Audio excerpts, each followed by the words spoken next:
Financial Freedom Channel presents How to Win Friends and Influence People. How to win friends and influence people became such a phrase, quoted, paraphrased, parodied, used in innumerable contexts from political cartoon to novels. The book itself was translated into almost every known written language. Each generation has discovered it anew and has found it relevant. Which brings us to the logical question, why revise a book that has proven and continues to prove its vigorous and universal appeal? Why tamper with success? To answer that, we must realize that Dale Carnegie himself was a tireless reviser of his own work during his lifetime. How to Win Friends and Influence People was written to be used as a textbook for his courses in effective speaking and human relations and is still used in those courses today. Until his death in 1955, he constantly improved and revised the course itself to make it applicable to the evolving needs of an ever-growing public. No one was more sensitive to the changing currents of present-day life than Dale Carnegie. He constantly improved and refined his methods of teaching. He updated his book on effective speaking several times. Had he lived longer, he himself would have revised How to Win Friends and Influence People to better reflect the changes that have taken place in the world since the 30s. Many of the names of prominent people in the book, well known at the time of first publication, are no longer recognized by many of today's readers. Certain examples and phrases seem as quaint and dated in our social climate as those in a Victorian novel.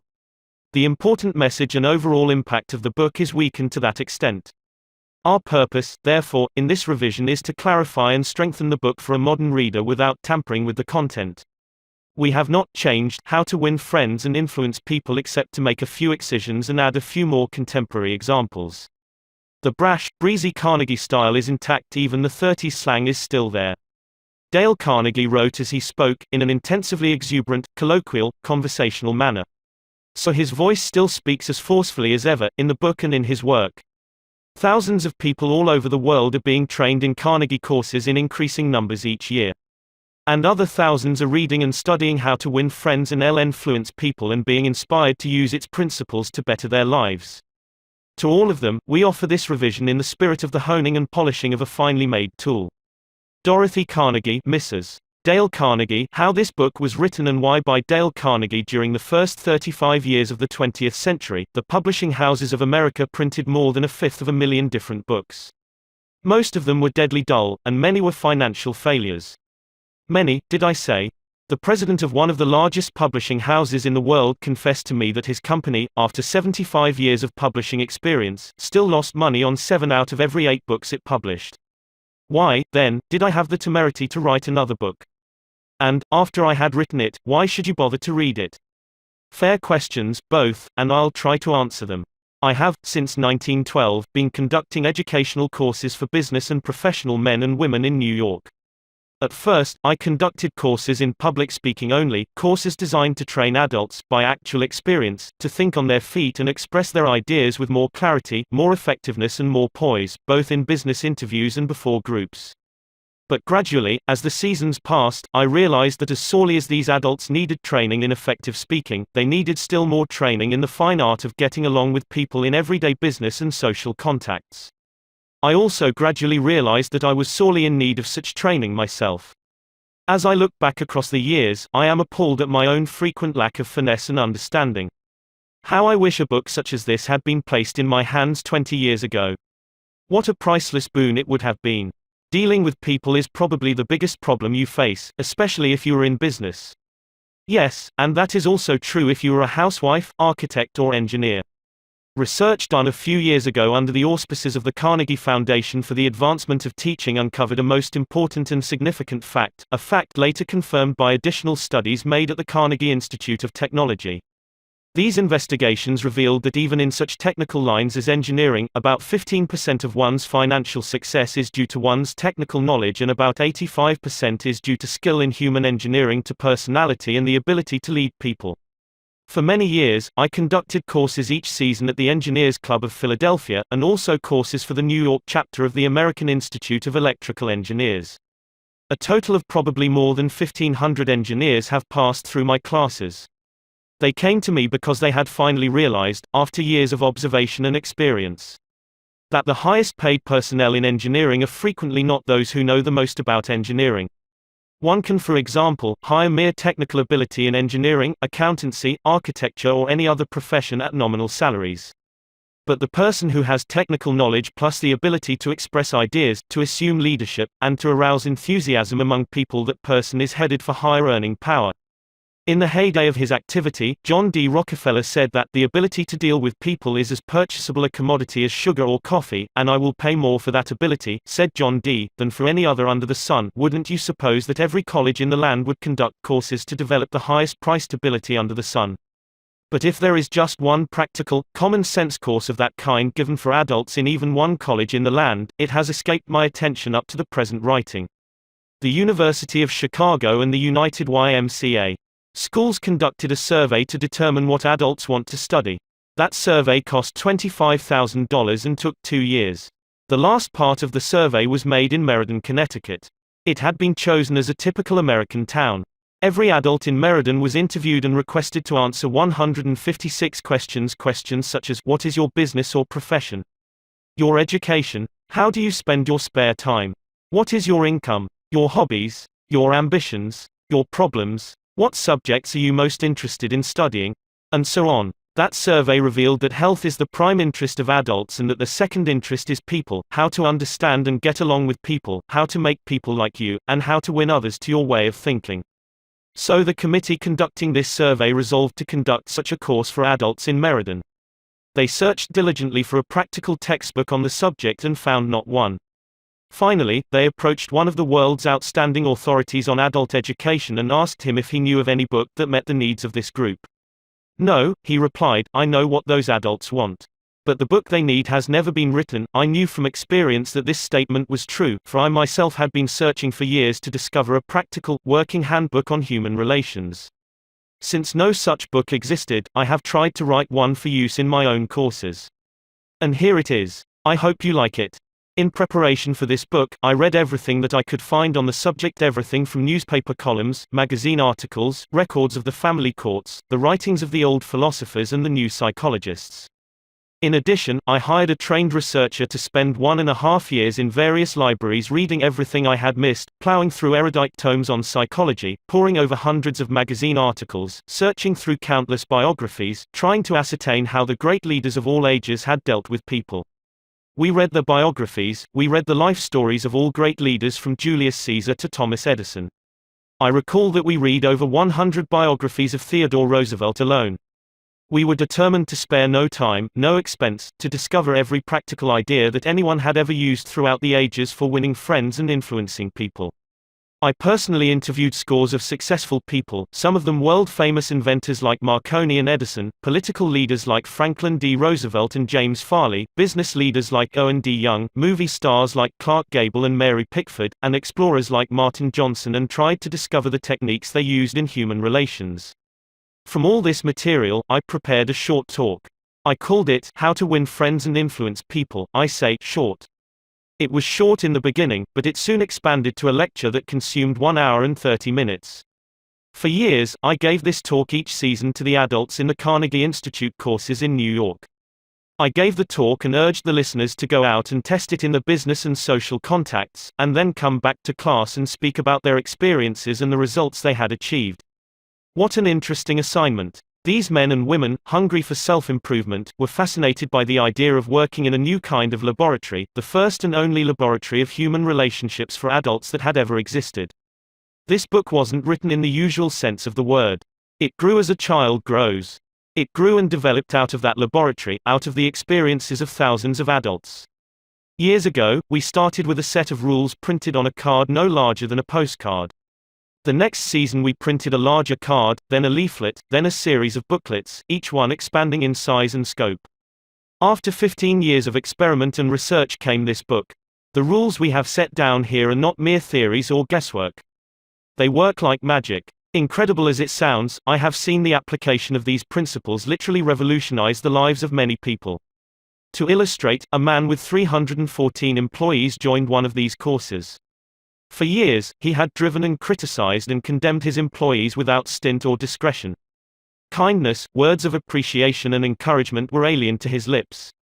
After studying the principles discussed in this book, this employer sharply altered his philosophy of life. His organization is now inspired with a new loyalty, a new enthusiasm, a new spirit of teamwork. 314 enemies have been turned into 314 friends. As he proudly said in a speech before the class, when I used to walk through my establishment, no one greeted me.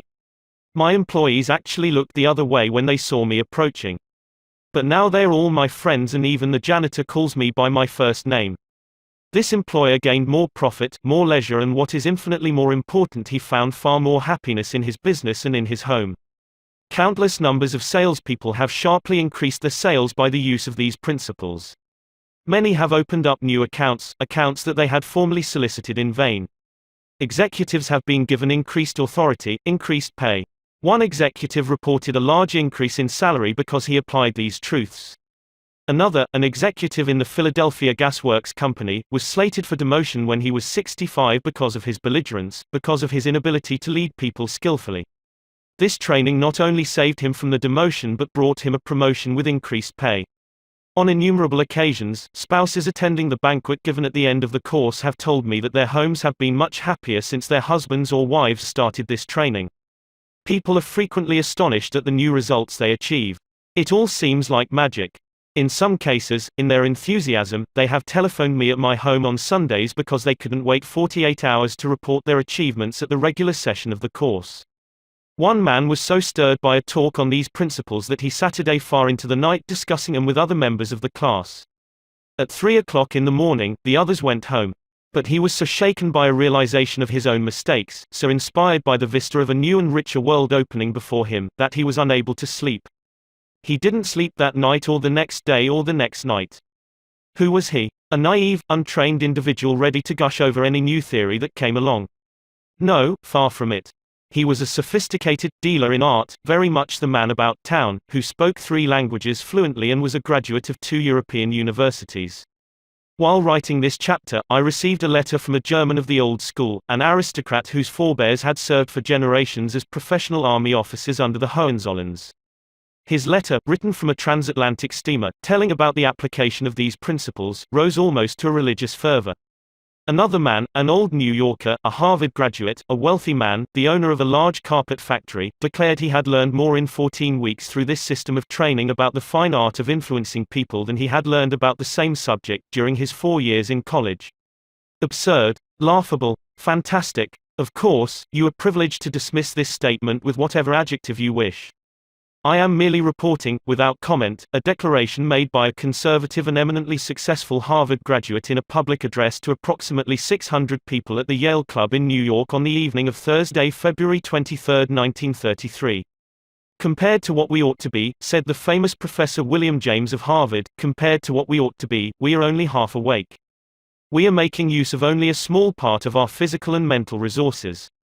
Stating the thing broadly, the human individual thus lives far within his limits.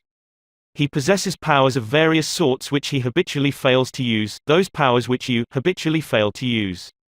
The sole purpose of this book is to help you discover, develop and profit by those dormant and unused assets. Education, said Dr. John G. Hibben, former president of Princeton University, is the ability to meet life's situations. If by the time you have finished reading the first 3 chapters of this book if you aren't then a little better equipped to meet life's situations, then I shall consider this book to be a total failure so far as you are concerned. For, the great aim of education, said Herbert Spencer, is not knowledge but action, and this is an action book. Dale Carnegie 1936, 9 suggestions on how to get the most out of this book. If you wish to get the most out of this book, there is one indispensable requirement, one essential infinitely more important than any rule or technique. Unless you have this one fundamental requisite, 1,000 rules on how to study will avail little, and if you do have this cardinal endowment, then you can achieve wonders without reading any suggestions for getting the most out of a book. What is this magic requirement? Just this, a deep, driving desire to learn, a vigorous determination to increase your ability to deal with people. How can you develop such an urge? By constantly reminding yourself how important these principles are to you. Picture to yourself how their mastery will aid you in leading a richer, fuller, happier and more fulfilling life. Say to yourself over and over, my popularity, my happiness and sense of worth depend to no small extent upon my skill in dealing with people. Read each chapter rapidly at first to get a bird's eye view of it. You will probably be tempted then to rush on to the next one. But don't, unless you are reading merely for entertainment. But if you are reading because you want to increase your skill in human relations, then go back and reread each chapter thoroughly. In the long run, this will mean saving time and getting results. Stop frequently in your reading to think over what you are reading. Ask yourself just how and when you can apply each suggestion. Read with a crayon, pencil, pen, magic marker or highlighter in your hand. When you come across a suggestion that you feel you can use, draw a line beside it. If it is a 4-star suggestion, then underscore every sentence or highlight it, or mark it with asterisk asterisk asterisk asterisk. Marking and underscoring a book makes it more interesting, and far easier to review rapidly. I knew a woman who had been office manager for a large insurance concern for 15 years. Every month, she read all the insurance contracts her company had issued that month. Yes, she read many of the same contracts over month after month, year after year. Why? Because experience had taught her that that was the only way she could keep the provisions clearly in mind. I once spent almost 2 years writing a book on public speaking, and yet I found I had to keep going back over it from time to time in order to remember what I had written in my own book.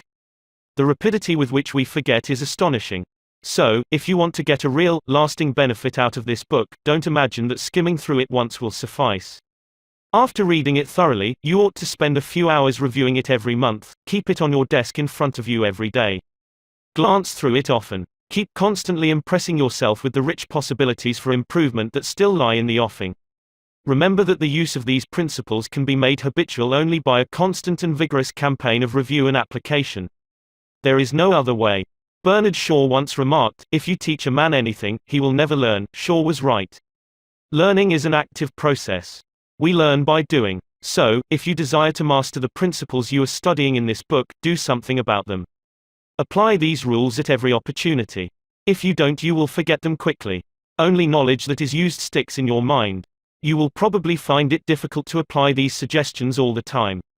I know because I wrote the book, and yet frequently I found it difficult to apply everything I advocated. For example, when you are displeased, it is much easier to criticize and condemn than it is to try to understand the other person's viewpoint. It is frequently easier to find fault than to find praise. It is more natural to talk about what you want than to talk about what the other person wants. And so on. So, as you read this book, remember that you are not merely trying to acquire information. You are attempting to form new habits. Ah yes, you are attempting a new way of life. That will require time and persistence and daily application. So refer to these pages often. Regard this as a working handbook on human relations, and whenever you are confronted with some specific problem, such as handling a child, winning your spouse to your way of thinking, or satisfying an irritated customer, hesitate about doing the natural thing, the impulsive thing. This is usually wrong. Instead, turn to these pages and review the paragraphs you have underscored. Then try these new ways and watch them achieve magic for you. Offer your spouse, your child or some business associate a dime or a dollar every time he or she catches you violating a certain principle. Make a lively game out of mastering these rules. The president of an important Wall Street bank once described, in a talk before one of my classes, a highly efficient system he used for self-improvement. This man had little formal schooling, yet he had become one of the most important financiers in America, and he confessed that he owed most of his success to the constant application of his homemade system. This is what he does. I'll put it in his own words as accurately as I can remember. For years I have kept an engagement book showing all the appointments I had during the day. My family never made any plans for me on Saturday night, for the family knew that I devoted a part of each Saturday evening to the illuminating process of self-examination and review and appraisal. After dinner I went off by myself, opened my engagement book, and thought over all the interviews, discussions and meetings that had taken place during the week. I asked myself, what mistakes did I make that time, what did I do that was right, and in what way could I have improved my performance, what lessons can I learn from that experience? I often found that this weekly review made me very unhappy. I was frequently astonished at my own blunders. Of course, as the years passed, these blunders became less frequent. Sometimes I was inclined to pat myself on the back a little after one of these sessions. This system of self-analysis, self-education, continued year after year, did more for me than any other one thing I have ever attempted. It helped me improve my ability to make decisions, and it aided me enormously in all my contacts with people. I cannot recommend it too highly. Why not use a similar system to check up on your application of the principles discussed in this book? If you do, two things will result. First, you will find yourself engaged in an educational process that is both intriguing and priceless. Second, you will find that your ability to meet and deal with people will grow enormously. You will find at the end of this book several blank pages on which you should record your triumphs in the application of these principles. Be specific. Give names, dates, results. Keeping such a record will inspire you to greater efforts, and how fascinating these entries will be when you chance upon them some evening years from now. In order to get the most out of this book, A. Develop a deep, driving desire to master the principles of human relations. B. Read each chapter twice before going on to the next one.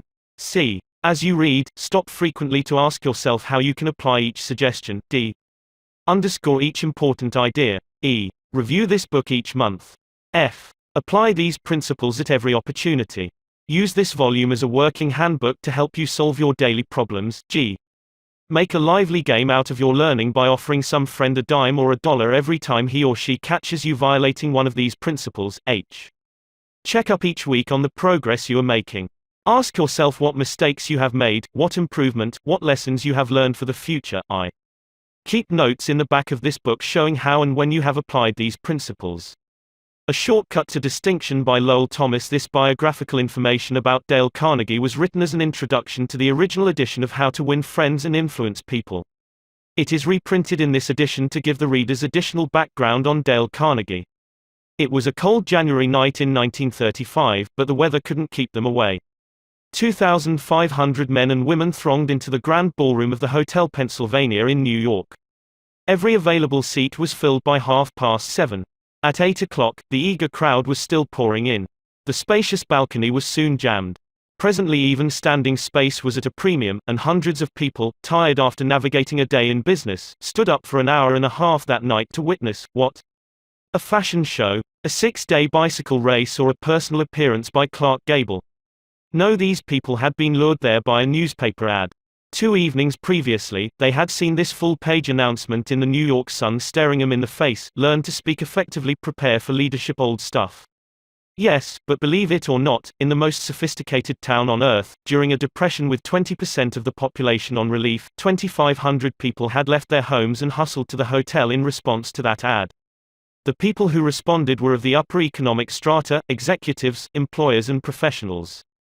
These men and women had come to hear the opening gun of an ultra-modern, ultra-practical course in Effective Speaking and Influencing Men in Business, a course given by the Dale Carnegie Institute of Effective Speaking and Human Relations.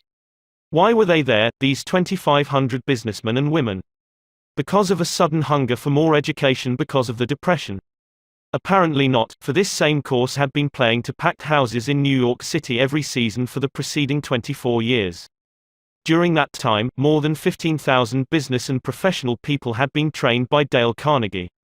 Even large, skeptical, conservative organizations such as the Westinghouse Electric Company, the McGraw-Hill Publishing Company, the Brooklyn Union Gas Company, the Brooklyn Chamber of Commerce, the American Institute of Electrical Engineers and the New York Telephone Company have had this training conducted in their own offices for the benefit of their members and executives. The fact that these people, 10 or 20 years after leaving grade school, high school or college, come and take this training is a glaring commentary on the shocking deficiencies of our educational system. What do adults really want to study?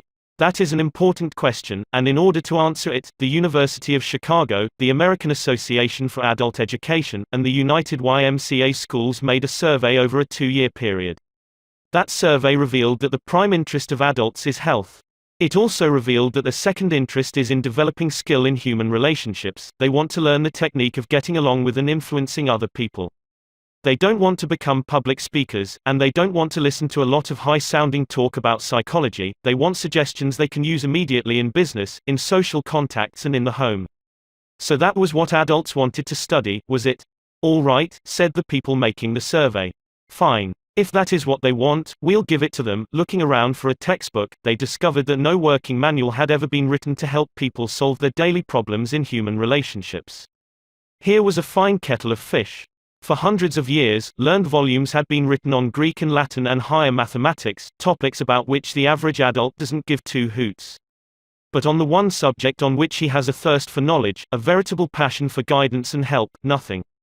This explained the presence of 2,500 eager adults crowding into the grand ballroom of the Hotel Pennsylvania in response to a newspaper advertisement. Here, apparently, at last was the thing for which they had long been seeking. Back in high school and college, they had pored over books, believing that knowledge alone was the open sesame to financial and professional rewards. But a few years in the rough and tumble of business and professional life had brought sharp disillusionment. They had seen some of the most important business successes won by men who possessed, in addition to their knowledge, the ability to talk well, to win people to their way of thinking, and to sell themselves and their ideas. They soon discovered that if one aspired to wear the captain's cap and navigate the ship of business, personality and the ability to talk are more important than a knowledge of Latin verbs or a sheepskin from Harvard. The advertisement in the New York Sun promised that the meeting would be highly entertaining. It was. 18 people who had taken the course were marshaled in front of the loudspeaker, and 15 of them were given precisely 75 seconds each to tell his or her story. Only 75 seconds of talk, then bang went the gavel, and the chairman shouted, "Time." Next speaker. The affair moved with the speed of a herd of buffalo thundering across the plains. Spectators stood for an hour and a half to watch the performance. The speakers were a cross-section of life: several sales representatives, a chain store executive, a baker, the president of a trade association, 2 bankers, an insurance agent, an accountant, a dentist, an architect, a druggist who had come from Indianapolis to New York to take the course, a lawyer who had come from Havana in order to prepare himself to give one important 3-minute speech. The first speaker bore the Gaelic name Patrick J. O'Hare. Born in Ireland, he attended school for only 4 years, drifted to America, worked as a mechanic, then as a chauffeur. Now, however, he was 40, he had a growing family and needed more money, so he tried selling trucks. Suffering from an inferiority complex that, as he put it, was eating his heart out, he had to walk up and down in front of an office half a dozen times before he could summon up enough courage to open the door. He was so discouraged as a salesman that he was thinking of going back to working with his hands in a machine shop, when one day he received a letter inviting him to an organization meeting of the Dale Carnegie course in effective speaking. He didn't want to attend. He feared he would have to associate with a lot of college graduates, that he would be out of place. His despairing wife insisted that he go, saying, "It may do you some good, Pat. God knows you need it." He went down to the place where the meeting was to be held and stood on the sidewalk for 5 minutes before he could generate enough self-confidence to enter the room. The first few times he tried to speak in front of the others, he was dizzy with fear. But as the weeks drifted by, he lost all fear of audiences and soon found that he loved to talk. The bigger the crowd, the better. And he also lost his fear of individuals and of his superiors. He presented his ideas to them, and soon he had been advanced into the sales department. He had become a valued and much liked member of his company. This night, in the Hotel Pennsylvania, Patrick O'Hare stood in front of 2,500 people and told a gay, rollicking story of his achievements. Wave after wave of laughter swept over the audience. Few professional speakers could have equaled his performance. The next speaker, Godfrey Mayer, was a gray-headed banker, the father of 11 children. The first time he had attempted to speak in class, he was literally struck dumb. His mind refused to function. His story is a vivid illustration of how leadership gravitates to the person who can talk. He worked on Wall Street, and for 25 years he had been living in Clifton, New Jersey. During that time, he had taken no active part in community affairs and knew perhaps 500 people. Shortly after he had enrolled in the Carnegie course, he received his tax bill and was infuriated by what he considered unjust charges. Ordinarily, he would have sat a day at home and fumed, or he would have taken it out in grousing to his neighbors. But instead, he put on his hat that night, walked into the town meeting, and blew off steam in public. As a result of that talk of indignation, the citizens of Clifton, New Jersey, urged him to run for the town council. So for weeks he went from one meeting to another, denouncing waste and municipal extravagance. There were 96 candidates in the field. When the ballots were counted, lo, Godfrey Mayer's name led all the rest. Almost overnight, he had become a public figure among the 40,000 people in his community. As a result of his talks, he made 80 times more friends in 6 weeks than he had been able to previously in 25 years. And his salary as councilman meant that he got a return of 1,000% a year on his investment in the Carnegie course. The third speaker, the head of a large national association of food manufacturers, told how he had been unable to stand up and express his ideas at meetings of a board of directors. As a result of learning to think on his feet, 2 astonishing things happened. He was soon made president of his association, and in that capacity, he was obliged to address meetings all over the United States. Excerpts from his talks were put on the Associated Press wires and printed in newspapers and trade magazines throughout the country. In 2 years, after learning to speak more effectively, he received more free publicity for his company and its products than he had been able to get previously with $250,000 spent in direct advertising. This speaker admitted that he had formerly hesitated to telephone some of the more important business executives in Manhattan and invite them to lunch with him. But as a result of the prestige he had acquired by his talks, these same people telephoned him and invited him to lunch and apologized to him for encroaching on his time. The ability to speak is a shortcut to distinction. It puts a person in the limelight, raises one head and shoulders above the crowd. And the person who can speak acceptably is usually given credit for an ability out of all proportion to what he or she really possesses. A movement for adult education has been sweeping over the nation, and the most spectacular force in that movement was Dale Carnegie, a man who listened to and critiqued more talks by adults than has any other man in captivity. According to a cartoon by, believe it or not, Ripley, he had criticized 150,000 speeches. If that grand total doesn't impress you, remember that it meant one talk for almost every day that has passed since Columbus discovered America.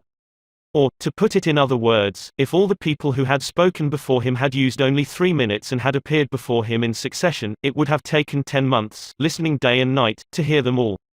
Dale Carnegie's own career, filled with sharp contrasts, was a striking example of what a person can accomplish when obsessed with an original idea and afire with enthusiasm.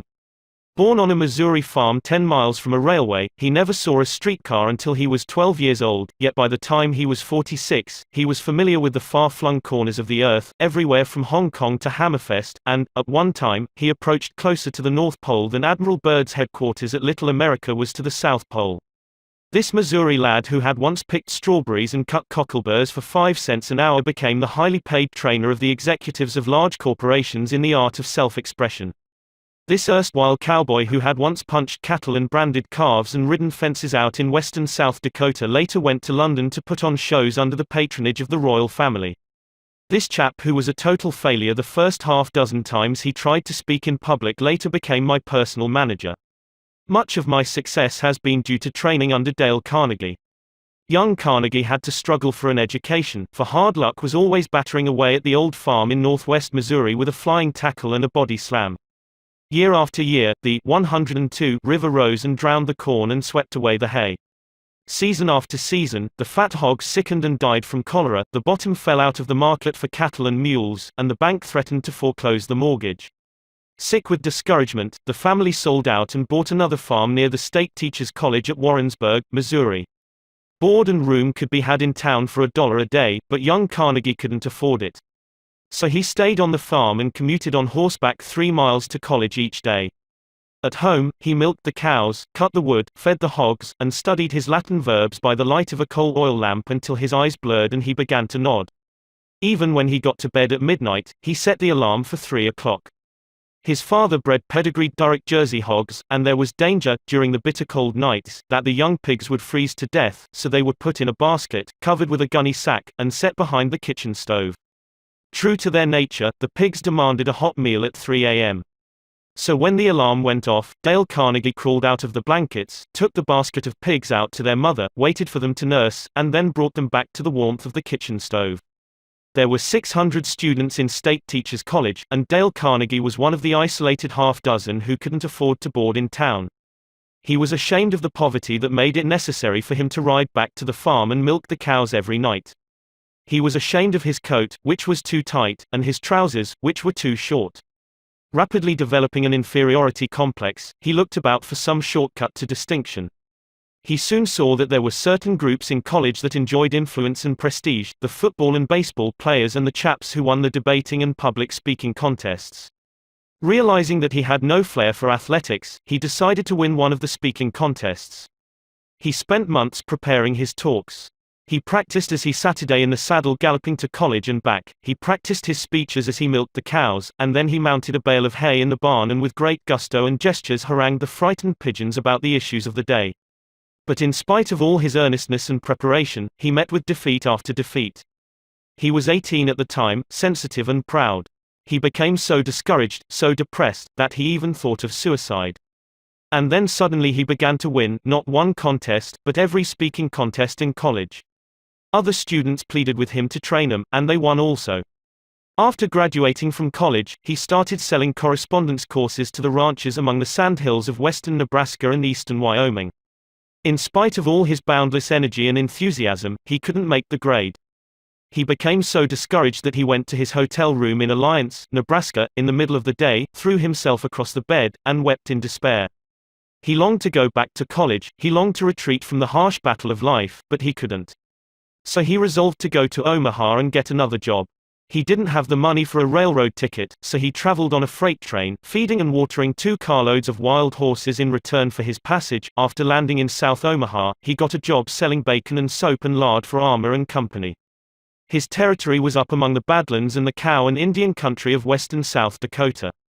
He covered his territory by freight train and stage coach and horseback and slept in pioneer hotels where the only partition between the rooms was a sheet of muslin. He studied books on salesmanship, rode bucking broncos, played poker with the Indians, and learned how to collect money. And when, for example, an inland storekeeper couldn't pay cash for the bacon and hams he had ordered, Dale Carnegie would take a dozen pairs of shoes off his shelf, sell the shoes to the railroad men, and forward the receipts to Armour and Company. He would often ride a freight train 100 miles a day. When the train stopped to unload freight, he would dash uptown, see 3 or 4 merchants, get his orders, and when the whistle blew, he would dash down the street again lickety-split and swing onto the train while it was moving. Within 2 years, he had taken an unproductive territory that had stood in the 25th place and had boosted it to first place among all the 29 car routes leading out of South Omaha. Armour and Company offered to promote him, saying, "You have achieved what seemed impossible." But he refused the promotion and resigned, went to New York, studied at the American Academy of Dramatic Arts, and toured the country, playing the role of Dr. Hartley in Polly of the Circus. He would never be a Booth or a Barrymore. He had the good sense to recognize that, so back he went to sales work, selling automobiles and trucks for the Packard Motor Car Company. He knew nothing about machinery and cared nothing about it. Dreadfully unhappy, he had to scourge himself to his task each day. He longed to have time to study, to write the books he had dreamed about writing back in college. So he resigned. He was going to spend his days writing stories and novels and support himself by teaching in a night school. Teaching what? As he looked back and evaluated his college work, he saw that his training in public speaking had done more to give him confidence, courage, poise and the ability to meet and deal with people in business than had all the rest of his college courses put together, so he urged the YMCA schools in New York to give him a chance to conduct courses in public speaking for people in business. What? Make orators out of business people? Absurd. The YMCA people knew. They had tried such courses and they had always failed. When they refused to pay him a salary of $2 a night, he agreed to teach on a commission basis and take a percentage of the net profits if there were any profits to take. And inside of 3 years they were paying him $30 a night on that basis, instead of $2. The course grew. Other East heard of it, then other cities. Dale Carnegie soon became a glorified circuit rider covering New York, Philadelphia, Baltimore and later London and Paris. All the textbooks were too academic and impractical for the business people who flocked to his courses. Because of this he wrote his own book entitled Public Speaking and Influencing Men in Business. It became the official text of all the YMCAs as well as of the American Bankers Association and the National Credit Men's Association. Dale Carnegie claimed that all people can talk when they get mad. He said that if you hit the most ignorant man in town on the jaw and knock him down, he would get on his feet and talk with an eloquence, heat and emphasis that would have rivaled that world-famous orator William Jennings Bryan at the height of his career. He claimed that almost any person can speak acceptably in public if he or she has self-confidence and an idea that is boiling and stewing within. The way to develop self-confidence, he said, is to do the thing you fear to do and get a record of successful experiences behind you. So he forced each class member to talk at every session of the course. The audience is sympathetic. They are all in the same boat, and, by constant practice, they develop a courage, confidence and enthusiasm that carry over into their private speaking. Dale Carnegie would tell you that he made a living all these years, not by teaching public speaking, that was incidental. His main job was to help people conquer their fears and develop courage.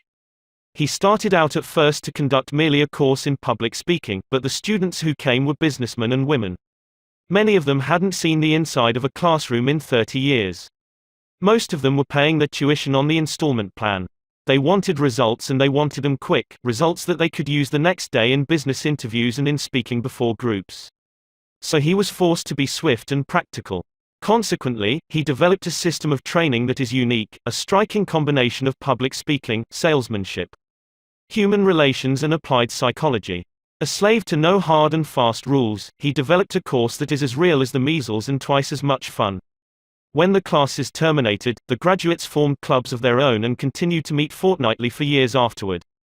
One group of 19 in Philadelphia met twice a month during the winter season for 17 years.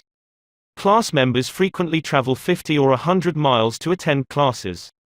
One student used to commute each week from Chicago to New York.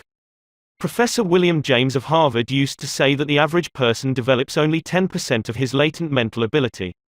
Dale Carnegie, by helping businessmen and women to develop their latent possibilities, created one of the most significant movements in adult education. Lowell Thomas, 1936. Part 1, Fundamental Techniques in Handling People. If you want to gather honey, don't kick over the beehive. On May 7, 1931, the most sensational manhunt New York City had ever known had come to its climax. After weeks of search, two-gun Crowley, the killer, the gunman who didn't smoke or drink, was at bay, trapped in his sweetheart's apartment on West End Avenue. 150 policemen and detectives laid siege to his top-floor hideaway. They chopped holes in the roof, they tried to smoke out Crowley, the cop killer, with tear gas. Then they mounted their machine guns on surrounding buildings, and for more than an hour one of New York's fine residential areas reverberated with the crack of pistol fire and the rut-tat-tat of machine guns. Crowley, crouching behind an overstuffed chair, fired incessantly at the police. 10,000 excited people watched the battle. Nothing like it ever been seen before on the sidewalks of New York. When Crowley was captured, Police Commissioner E.P. Mulrooney declared that the two-gun desperado was one of the most dangerous criminals ever encountered in the history of New York. "He will kill," said the commissioner, "at the drop of a feather." But how did two-gun Crowley regard himself? We know, because while the police were firing into his apartment, he wrote a letter addressed to whom it may concern, and, as he wrote, the blood flowing from his wounds left a crimson trail on the paper. In this letter Crowley said, "Under my coat is a weary heart, but a kind one, one that would do nobody any harm." A short time before this, Crowley had been having a necking party with his girlfriend on a country road out on Long Island. Suddenly a policeman walked up to the car and said, "Let me see your license." Without saying a word, Crowley drew his gun and cut the policeman down with a shower of lead. As the dying officer fell, Crowley leaped out of the car, grabbed the officer's revolver, and fired another bullet into the prostrate body. And that was the killer who said, "Under my coat is a weary heart, but a kind one, one that would do nobody any harm." Crowley was sentenced to the electric chair. When he arrived at the death house in Sing Sing, did he say, "This is what I get for killing people"? No, he said, "This is what I get for defending myself." The point of the story is this: two-gun Crowley didn't blame himself for anything. Is that an unusual attitude among criminals? If you think so, listen to this: "I have spent the best years of my life giving people the lighter pleasures, helping them have a good time, and all I get is abuse, the existence of a hunted man." That's Al Capone speaking. Yes, America's most notorious public enemy, the most sinister gang leader who ever shot up Chicago. Capone didn't condemn himself. He actually regarded himself as a public benefactor, an unappreciated and misunderstood public benefactor. And so did Dutch Schultz before he crumpled up under gangster bullets in Newark. Dutch Schultz, one of New York's most notorious rats, said in a newspaper interview that he was a public benefactor. And he believed it. I have had some interesting correspondence with Louis Laws, who was warden of New York's infamous Sing Sing prison for many years, on this subject, and he declared that few of the criminals in Sing Sing regard themselves as bad men. They are just as human as you and I, so they rationalize, they explain. They can tell you why they had to crack a safe or be quick on the trigger finger. Most of them attempt by a form of reasoning, fallacious or logical, to justify their antisocial acts even to themselves, consequently stoutly maintaining that they should never have been imprisoned at all. If Al Capone, two-gun Crowley, Dutch Schultz, and the desperate men and women behind prison walls don't blame themselves for anything, what about the people with whom you and I come in contact? John Wanamaker, founder of the stores that bear his name, once confessed, "I learned 30 years ago that it is foolish to scold. I have enough trouble overcoming my own limitations without fretting over the fact that God has not seen fit to distribute evenly the gift of intelligence." Wanamaker learned this lesson early, but I personally had to blunder through this old world for a third of a century before it even began to dawn upon me that 99 times out of 100, people don't criticize themselves for anything, no matter how wrong it may be. Criticism is futile because it puts a person on the defensive and usually makes him strive to justify himself. Criticism is dangerous because it wounds a person's precious pride, hurts his sense of importance, and arouses resentment. B.F. Skinner, the world-famous psychologist, proved through his experiments that an animal rewarded for good behavior will learn much more rapidly and retain what it learns far more effectively than an animal punished for bad behavior. Later studies have shown that the same applies to humans. By criticizing, we do not make lasting changes and often incur resentment. Hans Selye, another great psychologist, said, "As much as we thirst for approval, we dread condemnation." The resentment that criticism engenders can demoralize employees, family members and friends, and still not correct the situation that has been condemned. George B. Johnston of Enid, Oklahoma, is the safety coordinator for an engineering company. One of his responsibilities is to see that employees wear their hard hats whenever they are on the job in the field. He reported that whenever he came across workers who were not wearing hard hats, he would tell them with a lot of authority of the regulation and that they must comply. As a result, he would get sullen acceptance, and often after he left, the workers would remove the hats. He decided to try a different approach. The next time he found some of the workers not wearing their hard hat, he asked if the hats were uncomfortable or did not fit properly. Then he reminded the men in a pleasant tone of voice that the hat was designed to protect them from injury and suggested that it always be worn on the job. The result was increased compliance with the regulation with no resentment or emotional upset. You will find examples of the futility of criticism bristling on 1,000 pages of history. Take, for example, the famous quarrel between Theodore Roosevelt and President Taft, a quarrel that split the Republican Party, put Woodrow Wilson in the White House, and wrote bold, luminous lines across the First World War and altered the flow of history. Let's review the facts quickly. When Theodore Roosevelt stepped out of the White House in 1908, he supported Taft, who was elected president. Then Theodore Roosevelt went off to Africa to shoot lions. When he returned, he exploded. He denounced Taft for his conservatism, tried to secure the nomination for a third term himself, formed the Bull Moose Party, and all but demolished the GOP. In the election that followed, William Howard Taft and the Republican Party carried only 2 states, Vermont and Utah. The most disastrous defeat the party had ever known. Theodore Roosevelt blamed Taft, but did President Taft blame himself? Of course not. With tears in his eyes, Taft said, "I don't see how I could have done any differently from what I have. Who was to blame? Roosevelt or Taft? Frankly, I don't know, and I don't care. The point I am trying to make is that all of Theodore Roosevelt's criticism didn't persuade Taft that he was wrong. It merely made Taft strive to justify himself and to reiterate with tears in his eyes, 'I don't see how I could have done any differently from what I have,' or, take the Teapot Dome oil scandal. It kept the newspapers ringing with indignation in the early 1920s. It rocked the nation. Within the memory of living men, nothing like it had ever happened before in American public life. Here are the bare facts of the scandal. Albert B. Fall, Secretary of the Interior in Harding's cabinet, was entrusted with the leasing of government oil reserves at Elk Hill and Teapot Dome, oil reserves that had been set aside for the future use of the Navy. Did Secretary Fall permit competitive bidding? No, sir. He handed the fat, juicy contract outright to his friend Edward L. Doheny. And what did Doheny do? He gave Secretary Fall what he was pleased to call a loan of $100,000. Then, in a high-handed manner, Secretary Fall ordered United States Marines into the district to drive off competitors whose adjacent wells were sapping oil out of the Elk Hill reserves. These competitors, driven off the ground at the ends of guns and bayonets, rushed into court, and blew the lid off the Teapot Dome scandal. A stench arose so vile that it ruined the Harding administration, nauseated an entire nation, threatened to wreck the Republican Party, and put Albert B. Fall behind prison bars. Fall was condemned viciously, condemned as few men in public life have ever been. Did he repent? Never. Years later, Herbert Hoover intimated in a public speech that President Harding's death had been due to mental anxiety and worry because a friend had betrayed him. When Mrs. Fall heard that, she sprang from her chair, she wept, she shook her fists at fate and screamed, "What? Harding betrayed by Fall? No. My husband never betrayed anyone. This whole house full of gold would not tempt my husband to do wrong. He is the one who has been betrayed and led to the slaughter and crucified." There you are, human nature in action, wrongdoers, blaming everybody but themselves. We are all like that. So when you and I are tempted to criticize someone tomorrow, let's remember Al Capone, Two Gun, Crowley and Albert Fall. Let's realize that criticisms are like homing pigeons.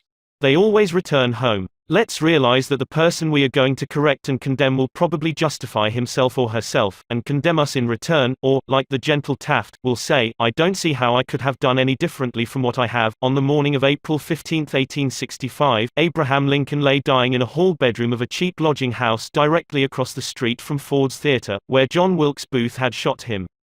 Lincoln's long body lay stretched diagonally across a sagging bed that was too short for him.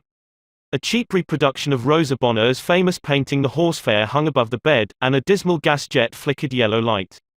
As Lincoln lay dying, Secretary of War Stanton said, "There lies the most perfect ruler of men that the world has ever seen." What was the secret of Lincoln's success in dealing with people? I studied the life of Abraham Lincoln for 10 years and devoted all of 3 years to writing and rewriting a book entitled Lincoln the Unknown.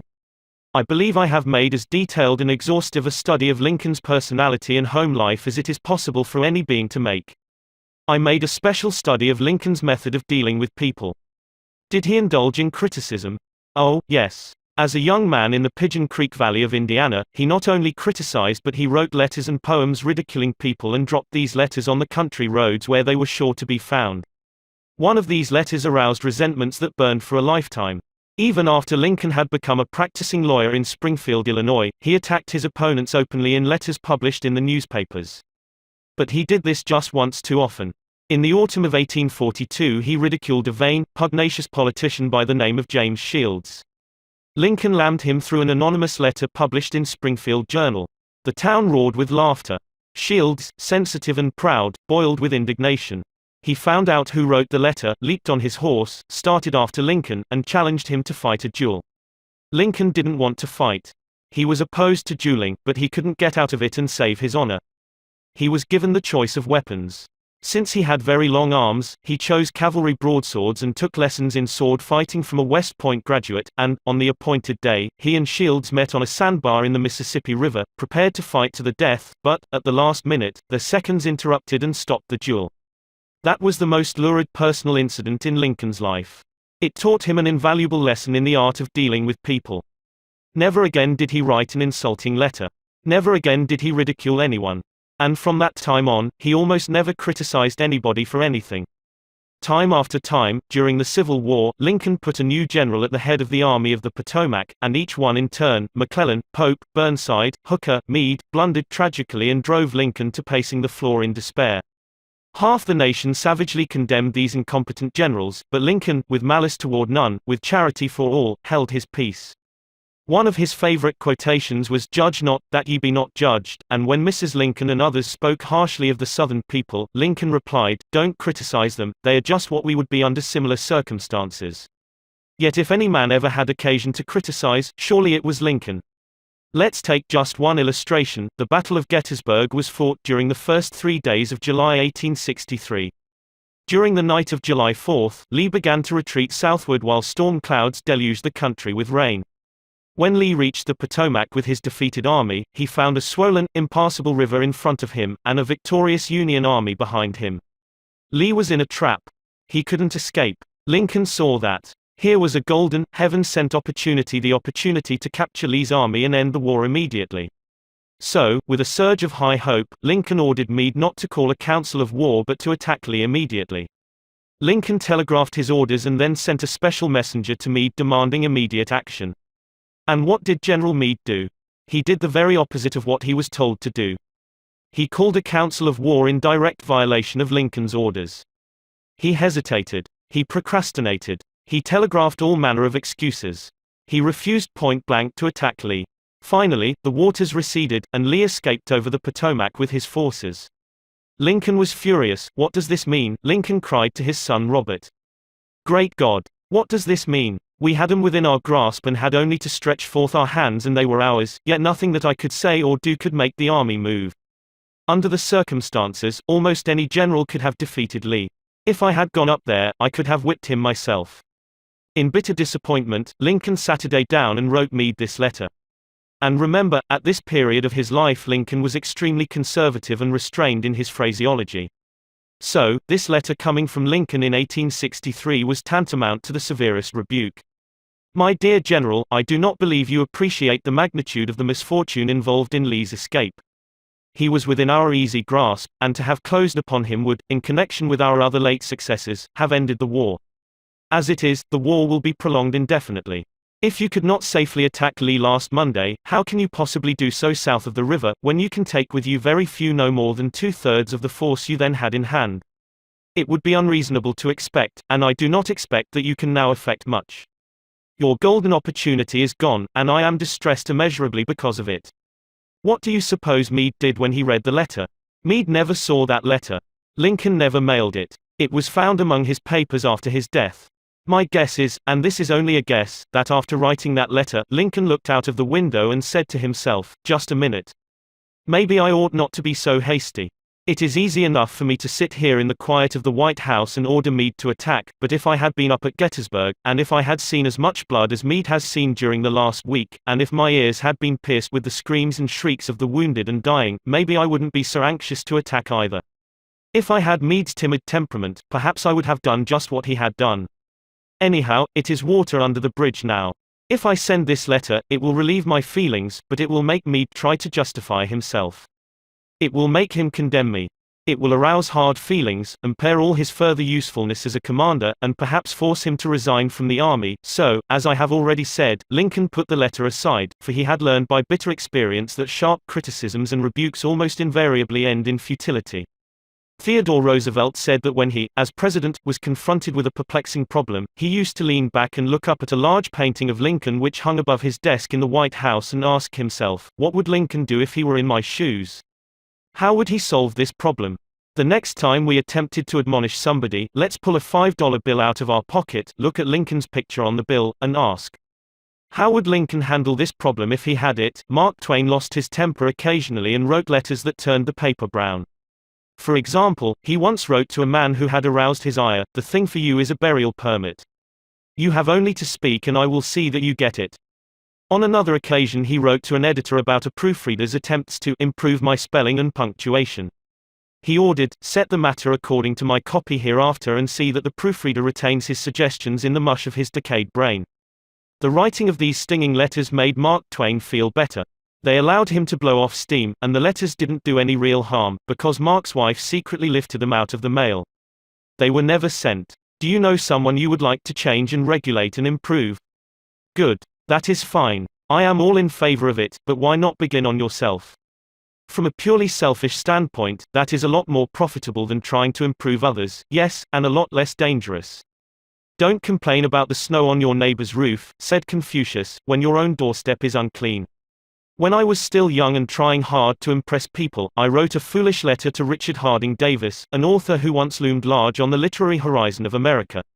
I was preparing a magazine article about authors, and I asked Davis to tell me about his method of work.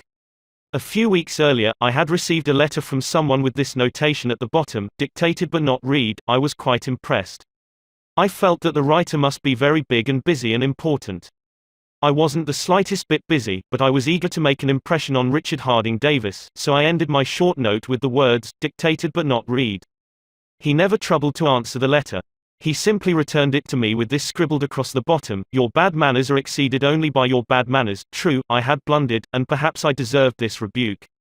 But, being human, I resented it. I resented it so sharply that when I read of the death of Richard Harding Davis 10 years later, the one thought that still persisted in my mind, I am ashamed to admit, was the hurt he had given me. If you and I want to stir up a resentment tomorrow that may rankle across the decades and endure until death, just let us indulge in a little stinging criticism, no matter how certain we are that it is justified. When dealing with people, let us remember we are not dealing with creatures of logic. We are dealing with creatures of emotion, creatures bristling with prejudices and motivated by pride and vanity. Bitter criticism caused the sensitive Thomas Hardy, one of the finest novelists ever to enrich English literature, to give up forever the writing of fiction. Criticism drove Thomas Chatterton, the English poet, to suicide. Benjamin Franklin, tactless in his youth, became so diplomatic, so adroit at handling people, that he was made American ambassador to France. The secret of his success: "I will speak ill of no man," he said, "and speak all the good I know of everybody. Any fool can criticize, condemn and complain, and most fools do. But it takes character and self-control to be understanding and forgiving." A great man shows his greatness, said Carlyle, by the way he treats little men. Bob Hoover, a famous test pilot and frequent performer at air shows, was returning to his home in Los Angeles from an air show in San Diego. As described in the magazine Flight Operations, at 300 feet in the air, both engines suddenly stopped.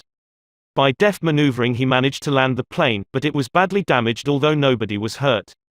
Hoover's first act after the emergency landing was to inspect the airplane's fuel. Just as he suspected, the World War II propeller plane he had been flying had been fueled with jet fuel rather than gasoline.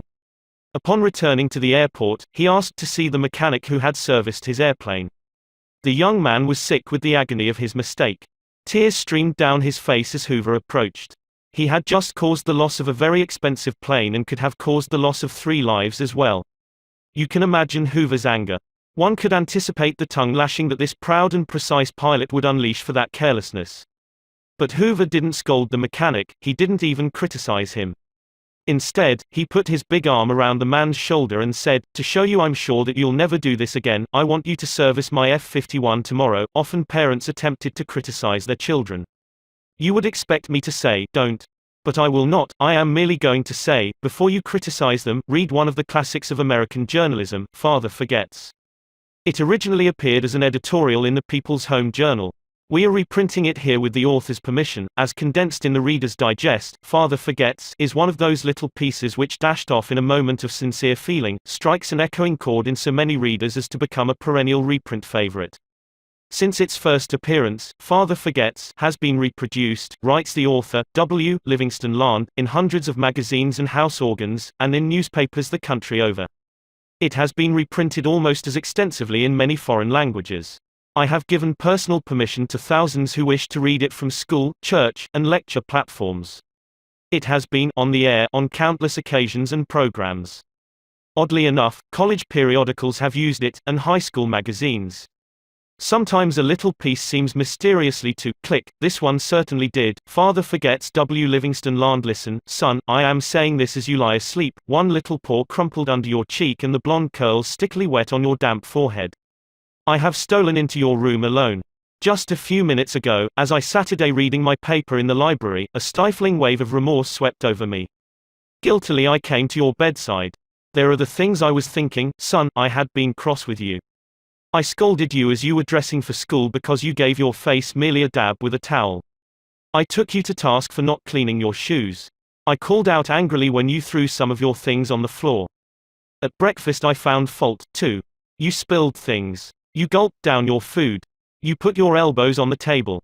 You spread butter too thick on your bread. And as you started off to play and I made for my train, you turned and waved a hand and called, "Goodbye, Daddy," and I frowned, and said in reply, "Hold your shoulders back." Then it began all over again in the late afternoon. As I came up the road, I spied you, down on your knees, playing marbles. There were holes in your stockings. I humiliated you before your boyfriends by marching you ahead of me to the house. Stockings were expensive, and if you had to buy them you would be more careful. Imagine that, son, from a father. Do you remember, later, when I was reading in the library, how you came in timidly, with a sort of hurt look in your eyes? When I glanced up over my paper, impatient at the interruption, you hesitated at the door. "What is it you want?" I snapped.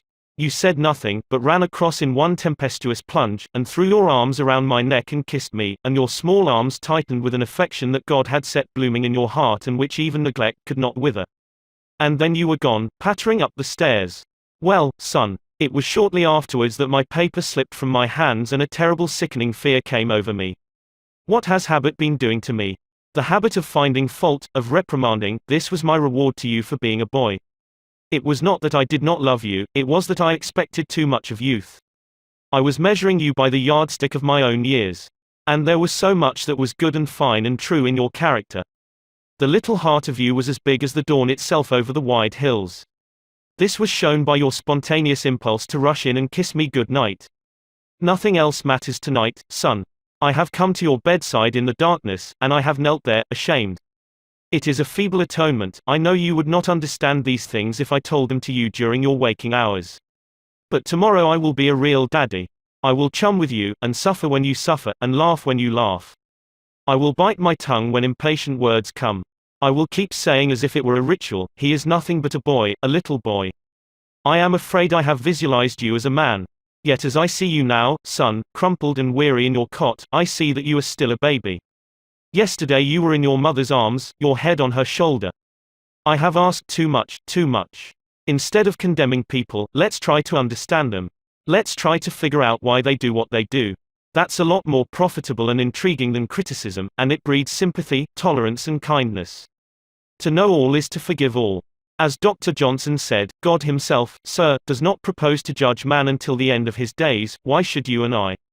Principle 1. Don't criticize, condemn or complain with a well thought out and educated way to add a solution. The big secret of dealing with people: there is only one way under high heaven to get anybody to do anything. Did you ever stop to think of that? Yes, just one way. And that is by making the other person want to do it. Remember, there is no other way. Of course, you can make someone want to give you his watch by sticking a revolver in his ribs. You can make your employees give you cooperation, until your back is turned, by threatening to fire them. You can make a child do what you want it to do by a whip or a threat. But these crude methods have sharply undesirable repercussions. The only way I can get you to do anything is by giving you what you want. What do you want? Sigmund Freud said that everything you and I do springs from two motives: the sex urge and the desire to be great. John Dewey, one of America's most profound philosophers, phrased it a bit differently. Dr. Dewey said that the deepest urge in human nature is the desire to be important. Remember that phrase, the desire to be important. It is significant. You are going to hear a lot about it in this book. What do you want? Not many things, but the few that you do wish, you crave with an insistence that will not be denied. Some of the things most people want include: 1. Health and the preservation of life. 2. Food. 3. Sleep. 4. Money and the things money will buy. 5. Life in the hereafter. 6. Sexual gratification. 7. The well-being of our children. 8. A feeling of importance. Almost all these wants are usually gratified, all except one. But there is one longing, almost as deep, almost as imperious, as the desire for food or sleep, which is seldom gratified. It is what Freud calls the desire to be great. It is what Dewey calls the desire to be important. Lincoln once began a letter saying, "Everybody likes a compliment." William James said, "The deepest principle in human nature is the craving to be appreciated." He didn't speak, mind you, of the wish or the desire or the longing to be appreciated. He said the craving to be appreciated. Here is a gnawing and unfaltering human hunger, and the rare individual who honestly satisfies this heart hunger will hold people in the palm of his or her hand, and even the undertaker will be sorry when he dies. The desire for a feeling of importance is one of the chief distinguishing differences between mankind and the animals. To illustrate, when I was a farm boy out in Missouri, my father bred fine Durrick Jersey hogs and pedigreed white-faced cattle. We used to exhibit our hogs and white-faced cattle at the country fairs and livestock shows throughout the Middle West. We won first prizes by the score. My father pinned his blue ribbons on a sheet of white muslin, and when friends or visitors came to the house, he would get out the long sheet of muslin. He would hold one end and I would hold the other while he exhibited the blue ribbons. The hogs didn't care about the ribbons they had won. But father did. These prizes gave him a feeling of importance. If our ancestors hadn't had this flaming urge for a feeling of importance, civilization would have been impossible. Without it, we should have been just about like animals. It was this desire for a feeling of importance that led an uneducated, poverty-stricken grocery clerk to study some law books he found in the bottom of a barrel of household plunder that he had bought for 50 cents. You have probably heard of this grocery clerk. His name was Lincoln. It was this desire for a feeling of importance that inspired Dickens to write his immortal novels. This desire inspired Sir Christopher Wren to design his symphonies in stone. This desire made Rockefeller amass millions that he never spent. And this same desire made the richest family in your town build a house far too large for its requirements. This desire makes you want to wear the latest styles, drive the latest cars, and talk about your brilliant children. It is this desire that lures many boys and girls into joining gangs and engaging in criminal activities. The average young criminal, according to E.P. Mulrooney, one-time police commissioner of New York, is filled with ego, and his first request after arrest is for those lurid newspapers that make him out a hero. The disagreeable prospect of serving time seems remote so long as he can gloat over his likeness sharing space with pictures of sports figures, movie and TV stars and politicians. If you tell me how you get your feeling of importance, I'll tell you what you are. That determines your character. That is the most significant thing about you. For example, John D. Rockefeller got his feeling of importance by giving money to erect a modern hospital in Peking, China, to care for millions of poor people whom he had never seen and never would see. Dillinger, on the other hand, got his feeling of importance by being a bandit, a bank robber and killer. When the FBI agents were hunting him, he dashed into a farmhouse up in Minnesota and said, "I'm Dillinger." He was proud of the fact that he was public enemy number one. "I'm not going to hurt you, but I'm Dillinger," he said. Yes, the one significant difference between Dillinger and Rockefeller is how they got the feeling of importance. History sparkles with amusing examples of famous people struggling for a feeling of importance. Even George Washington wanted to be called His Mightiness, the President of the United States, and Columbus pleaded for the title Admiral of the Ocean and Viceroy of India. Catherine the Great refused to open letters that were not addressed to Her Imperial Majesty, and Mrs. Lincoln, in the White House, turned upon Mrs. Grant like a tigress and shouted, "How dare you be seated in my presence until I invite you?" Our millionaires helped finance Admiral Byrd's expedition to the Antarctic in 1928 with the understanding that ranges of icy mountains would be named after them, and Victor Hugo aspired to have nothing less than the city of Paris renamed in his honor. Even Shakespeare, mightiest of the mighty, tried to add luster to his name by procuring a coat of arms for his family. People sometimes became invalids in order to win sympathy and attention and get a feeling of importance. For example, take Mrs. McKinley. She got a feeling of importance by forcing her husband, the President of the United States, to neglect important affairs of state while he reclined on the bed beside her for hours at a time, his arm about her, soothing her to sleep. She fed her gnawing desire for attention by insisting that he remain with her while she was having her teeth fixed, and once created a stormy scene when he had to leave her alone with the dentist while he kept an appointment with John Hay, his Secretary of State. The writer Mary Roberts Rinehart once told me of a bright, vigorous young woman who became an invalid in order to get a feeling of importance. One day, said Mrs. Rinehart, this woman had been obliged to face something, her age perhaps. The lonely years were stretching ahead and there was little left for her to anticipate. She took to her bed, and for 10 years her old mother traveled to the 3rd floor and back, carrying trays, nursing her. Then one day the old mother, weary with service, lay down and died. For some weeks, the invalid languished, then she got up, put on her clothing, and resumed living again. Some authorities declare that people may actually go insane in order to find, in the dreamland of insanity, the feeling of importance that has been denied them in the harsh world of reality. There are more patients suffering from mental diseases in the United States than from all other diseases combined. What is the cause of insanity? Nobody can answer such a sweeping question, but we know that certain diseases, such as syphilis, break down and destroy the brain cells and result in insanity. In fact, about 1/2 of all mental diseases can be attributed to such physical causes as brain lesions, alcohol, toxins and injuries. But the other half, and this is the appalling part of the story, the other half of the people who go insane apparently have nothing organically wrong with their brain cells.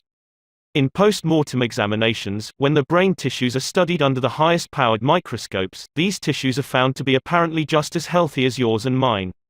Why do these people go insane? I put that question to the head physician of one of our most important psychiatric hospitals. This doctor, who has received the highest honors and the most coveted awards for his knowledge of this subject, told me frankly that he didn't know why people went insane. Nobody knows for sure, but he did say that many people who go insane find in insanity a feeling of importance that they were unable to achieve in the world of reality. Then he told me this story. I have a patient right now whose marriage proved to be a tragedy.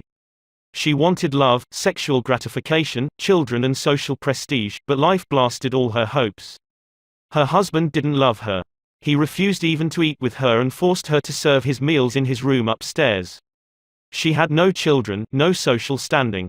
She went insane, and, in her imagination, she divorced her husband and resumed her maiden name. She now believes she has married into English aristocracy, and she insists on being called Lady Smith. And as for children, she imagines now that she has had a new child every night. Each time I call on her she says, "Doctor, I had a baby last night." Life once wrecked all her dream ships on the sharp rocks of reality, but in the sunny, fantasy isles of insanity, all her barkentines race into port with canvas billowing and wind singing through the masts. Tragic. Oh, I don't know.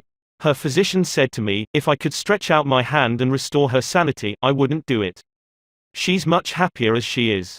If some people are so hungry for a feeling of importance that they actually go insane to get it, imagine what miracle you and I can achieve by giving people honest appreciation this side of insanity. One of the first people in American business to be paid a salary of over $1 million a year when there was no income tax and a person earning $50 a week was considered well off was Charles Schwab. He had been picked by Andrew Carnegie to become the first president of the newly formed United States Steel Company in 1921, when Schwab was only 38 years old.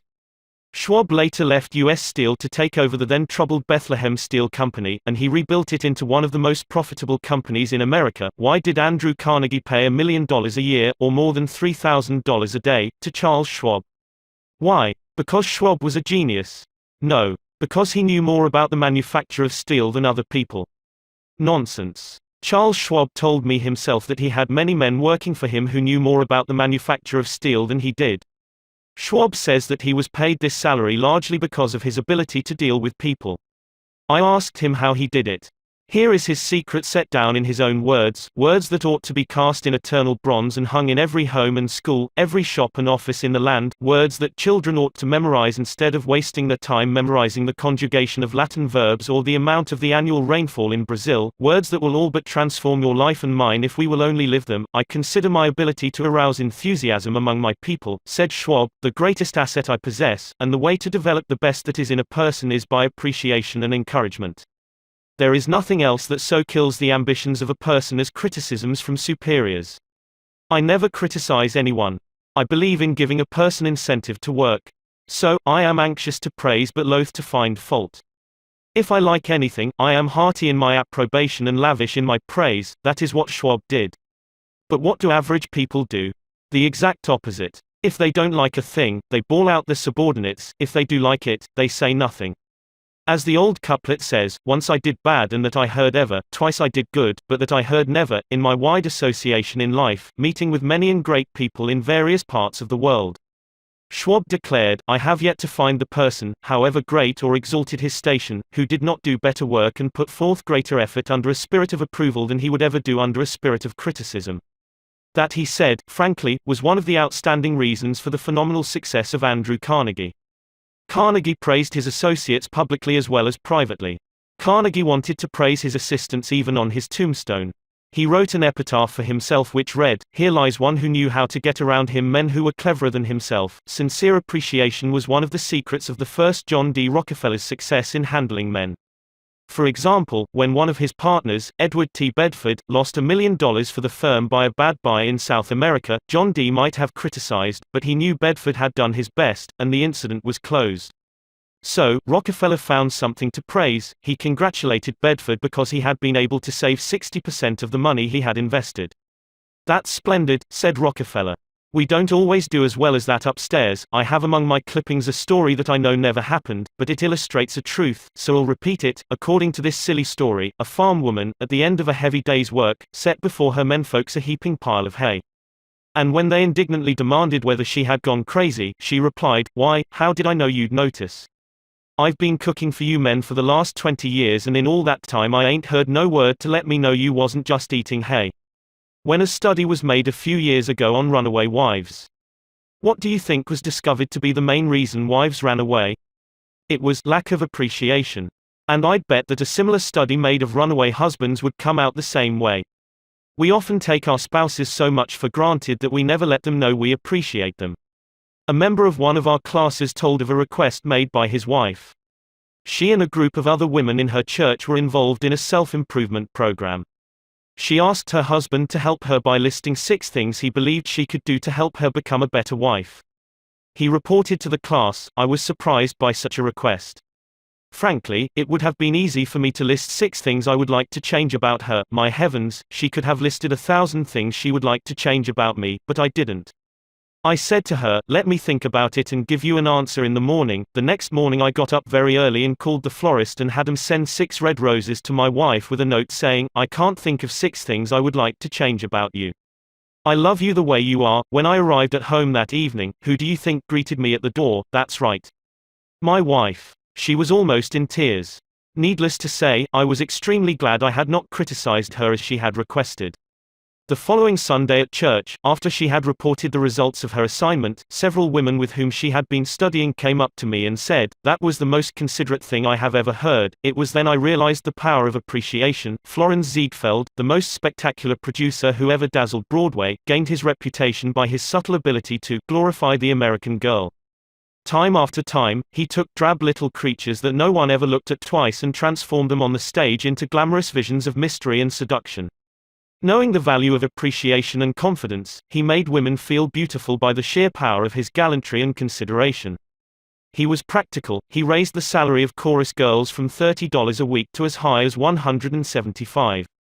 And he was also chivalrous. On opening night at the Follies, he sent telegrams to the stars in the cast, and he deluged every chorus girl in the show with American Beauty roses. I once succumbed to the fad of fasting and went for 6 days and nights without eating. It wasn't difficult. I was less hungry at the end of the 6th day than I was at the end of the 2nd. Yet I know, as you know, people who would think they had committed a crime if they let their families or employees go for 6 days without food, but they will let them go for 6 days, and 6 weeks, and sometimes 60 years without giving them the hearty appreciation that they crave almost as much as they crave food. When Alfred Lunt, one of the great actors of his time, played the leading role in Reunion in Vienna, he said, "There is nothing I need so much as nourishment for my self-esteem. We nourish the bodies of our children and friends and employees, but how seldom do we nourish their self-esteem? We provide them with roast beef and potatoes to build energy, but we neglect to give them kind words of appreciation that would sing in their memories for years like the music of the morning stars." Paul Harvey, in one of his radio broadcasts, The Rest of the Story, told how showing sincere appreciation can change a person's life.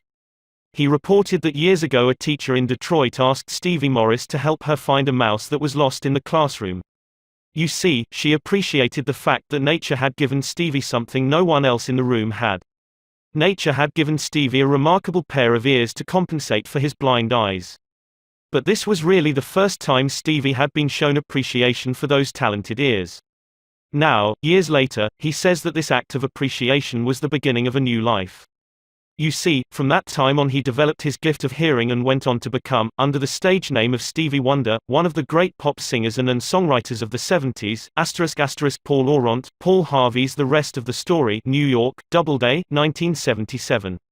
Edited and compiled by Lynn Harvey. Copyright C by Paulin, Inc. Some readers are saying right now as they read these lines, "Oh, phooey. Flattery. Bear oil. I've tried that stuff. It doesn't work, not with intelligent people, of course. Flattery seldom works with discerning people. It is shallow, selfish and insincere. It ought to fail and it usually does. True, some people are so hungry, so thirsty, for appreciation that they will swallow anything, just as a starving man will eat grass and fishworms. Even Queen Victoria was susceptible to flattery. Prime Minister Benjamin Disraeli confessed that he put it on thick in dealing with the Queen. To use his exact words, he said he spread it on with a trowel. But Disraeli was one of the most polished, deft and adroit men who ever ruled the far-flung British Empire. He was a genius in his line. What would work for him wouldn't necessarily work for you and me. In the long run, flattery will do you more harm than good. Flattery is counterfeit, and like counterfeit money. It will eventually get you into trouble if you pass it to someone else. The difference between appreciation and flattery. That is simple. One is sincere and the other insincere. One comes from the heart out, the other from the teeth out. One is unselfish, the other selfish. One is universally admired, the other universally condemned. I recently saw a bust of Mexican hero General Alvaro Obregón in the Chapultepec Palace in Mexico City. Below the bust are carved these wise words from General Obregón's philosophy: don't be afraid of enemies who attack you. Be afraid of the friends who flatter you. No, no, no, I am not suggesting flattery. Far from it. I'm talking about a new way of life. Let me repeat. I am talking about a new way of life. King George V had a set of 6 maxims displayed on the walls of his study at Buckingham Palace. One of these maxims said, "Teach me neither to proffer nor receive cheap praise, that's all flattery is, cheap praise." I once read a definition of flattery that may be worth repeating. Flattery is telling the other person precisely what he thinks about himself. Use what language you will, said Ralph Waldo Emerson, you can never say anything but what you are. If all we had to do was flatter, everybody would catch on and we should all be experts in human relations. When we are not engaged in thinking about some definite problem, we usually spend about 95% of our time thinking about ourselves. Now, if we stop thinking about ourselves for a while and begin to think of the other person's good points, we won't have to resort to flattery so cheap and false that it can be spotted almost before it is out of the mouth. One of the most neglected virtues of our daily existence is appreciation. Somehow, we neglect to praise our son or daughter when he or she brings home a good report card, and we fail to encourage our children when they first succeed in baking a cake or building a birdhouse.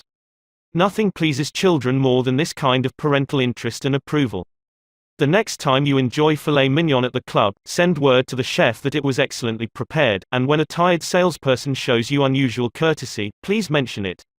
Every minister, lecturer and public speaker knows the discouragement of pouring himself or herself out to an audience and not receiving a single ripple of appreciative comment. What applies to professionals applies doubly to workers in offices, shops and factories and our families and friends. In our interpersonal relations we should never forget that all our associates are human beings and hunger for appreciation. It is the legal tender that all souls enjoy. Try leaving a friendly trail of little sparks of gratitude on your daily trips. You will be surprised how they will set small flames of friendship that will be rose beacons on your next visit. Pamela Dunham of New Fairfield, Connecticut, had among her responsibilities on her job the supervision of a janitor who was doing a very poor job. The other employees would jeer at him and litter the hallways to show him what a bad job he was doing. It was so bad, productive time was being lost in the shop. Without success, Pam tried various ways to motivate this person. She noticed that occasionally he did a particularly good piece of work. She made a point to praise him for it in front of the other people. Each day the job he did all around got better, and pretty soon he started doing all his work efficiently. Now he does an excellent job and other people give him appreciation and recognition. Honest appreciation got results where criticism and ridicule failed. Hurting people not only does not change them, it is never called for. There is an old saying that I have cut out and pasted on my mirror where I cannot help but see it every day: I shall pass this way but once, any good, therefore, that I can do or any kindness that I can show to any human being, let me do it now. Let me not defer nor neglect it, for I shall not pass this way again. Emerson said, "Every man I meet is my superior in some way, in that, I learn of him." If that was true of Emerson, isn't it likely to be 1,000 times more true of you and me? Let's cease thinking of our accomplishments, our wants. Let's try to figure out the other person's good points. Then forget flattery. Give honest, sincere appreciation. Be hearty in your approbation and lavish in your praise, and people will cherish your words and treasure them and repeat them over a lifetime, repeat them years after you have forgotten them. Principle 2: Give honest and sincere appreciation. He who can do this has the whole world with him. He who cannot walks a lonely way. I often went fishing up in Maine during the summer. Personally, I am very fond of strawberries and cream, but I have found that for some strange reason, fish prefer worms. So, when I went fishing, I didn't think about what I wanted. I thought about what they wanted. I didn't bait the hook with strawberries and cream. Rather, I dangled a worm or a grasshopper in front of the fish and said, "Wouldn't you like to have that?" Why not use the same common sense when fishing for people? That is what Lloyd George, Great Britain's Prime Minister during World War I, did. When someone asked him how he managed to stay in power after the other wartime leaders, Wilson, Orlando and Clemenceau, had been forgotten, he replied that if his staying on top might be attributed to any one thing, it would be to his having learned that it was necessary to bait the hook to suit the fish. Why talk about what we want? That is childish. Absurd. Of course, you are interested in what you want. You are eternally interested in it. But no one else is. The rest of us are just like you, we are interested in what we want. So the only way CM Earth to influence other people is to talk about what they want and show them how to get it. Remember that tomorrow when you are trying to get somebody to do something. If, for example, you don't want your children to smoke, don't preach at them, and don't talk about what you want, but show them that cigarettes may keep them from making the basketball team or winning the 100-yard dash. This is a good thing to remember regardless of whether you are dealing with children or calves or chimpanzees. For example, one day Ralph Waldo Emerson and his son tried to get a calf into the barn. But they made the common mistake of thinking only of what they wanted. Emerson pushed, and his son pulled. But the calf was doing just what they were doing, he was thinking only of what he wanted, so, he stiffened his legs and stubbornly refused to leave the pasture. The Irish housemaid saw their predicament. She couldn't write essays and books, but, on this occasion at least, she had more horse sense, or calf sense, than Emerson had. She thought of what the calf wanted, so she put her maternal finger in the calf's mouth and let the calf suck her finger as she gently led him into the barn. Every act you have ever performed since the day you were born was performed because you wanted something.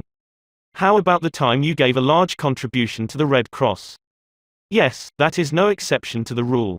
You gave the Red Cross the donation because you wanted to lend a helping hand, you wanted to do a beautiful, unselfish, divine act, inasmuch as ye have done it unto one of the least of these my brethren, ye have done it unto me. If you hadn't wanted that feeling more than you wanted your money, you would not have made the contribution. Of course, you might have made the contribution because you were ashamed to refuse or because a customer asked you to do it. But one thing is certain. You made the contribution because you wanted something. Harry A. Overstreet in his illuminating book Influencing Human Behavior said, "Action springs out of what we fundamentally desire, and the best piece of advice which can be given to would-be persuaders, whether in business, in the home, in the school, in politics, is, first, arouse in the other person an eager want. He who can do this has the whole world with him. He who cannot walks a lonely way." Andrew Carnegie, the poverty-stricken Scotch lad who started to work at 2 cents an hour and finally gave away $365 million, learned early in life that the only way to influence people is to talk in terms of what the other person wants. He attended school only 4 years, yet he learned how to handle people. To illustrate, his sister-in-law was worried sick over her 2 boys. They were at Yale, and they were so busy with their own affairs that they neglected to write home and paid no attention whatever to their mother's frantic letters. Then Carnegie offered to wager $100 that he could get an answer by return mail, without even asking for it. Someone called his bet, so he wrote his nephews a chatty letter, mentioning casually in a postscript that he was sending each one a $5 bill. He neglected, however, to enclose the money. Back came replies by return mail thanking "Dear Uncle Andrew" for his kind note, and you can finish the sentence yourself. Another example of persuading comes from Stan Novak of Cleveland, Ohio, a participant in our course. Stan came home from work one evening to find his youngest son, Tim, kicking and screaming on the living room floor. He was to start kindergarten the next day and was protesting that he would not go. Stan's normal reaction would have been to banish the child to his room and tell him he'd just better make up his mind to go. He had no choice. But tonight, recognizing that this would not really help Tim start kindergarten in the best frame of mind, Stan Saturday down and thought, if I were Tim, why would I be excited about going to kindergarten? He and his wife made a list of all the fun things Tim would do, such as finger painting, singing songs, making new friends. Then they put them into action. We all started finger painting on the kitchen table, my wife, Lil, my other son Bob, and myself, all having fun. Soon Tim was peeping around the corner. Next he was begging to participate. "Oh, no. You have to go to kindergarten first to learn how to finger paint." With all the enthusiasm I could muster, I went through the list, talking in terms he could understand, telling him all the fun he would have in kindergarten. The next morning, I thought I was the first one up. I went downstairs and found Tim sitting sound asleep in the living room chair. "What are you doing here?" I asked. "I'm waiting to go to kindergarten. I don't want to be late." The enthusiasm of our entire family had aroused in Tim an eager want that no amount of discussion or threat could have possibly accomplished. Tomorrow you may want to persuade somebody to do something. Before you speak, pause and ask yourself, how can I make this person want to do it? That question will stop us from rushing into a situation heedlessly, with futile chatter about our desires. At one time I rented the grand ballroom of a certain New York hotel for 20 nights in each season in order to hold a series of lectures. At the beginning of one season, I was suddenly informed that I should have to pay almost 3 times as much rent as formerly. This news reached me after the tickets had been printed and distributed and all announcements had been made. Naturally, I didn't want to pay the increase, but what was the use of talking to the hotel about what I wanted? They were interested only in what they wanted. So, a couple of days later I went to see the manager. "I was a bit shocked when I got your letter," I said, "but I don't blame you at all. If I had been in your position, I should probably have written a similar letter myself. Your duty as the manager of the hotel is to make all the profit possible. If you don't do that, you will be fired, and you ought to be fired. Now, let's take a piece of paper and write down the advantages and the disadvantages that will accrue to you if you insist on this increase in rent." Then I took a letterhead and ran a line through the center and headed one column "Advantages" and the other column "Disadvantages." I wrote down under the head "Advantages" these words, "ballroom free." Then I went on to say, "You will have the advantage of having the ballroom free to rent for dances and conventions. That is a big advantage, for affairs like that will pay you much more than you can get for a series of lectures. If I tie your ballroom up for 20 nights during the course of the season, it is sure to mean a loss of some very profitable business to you. Now, let's consider the disadvantages.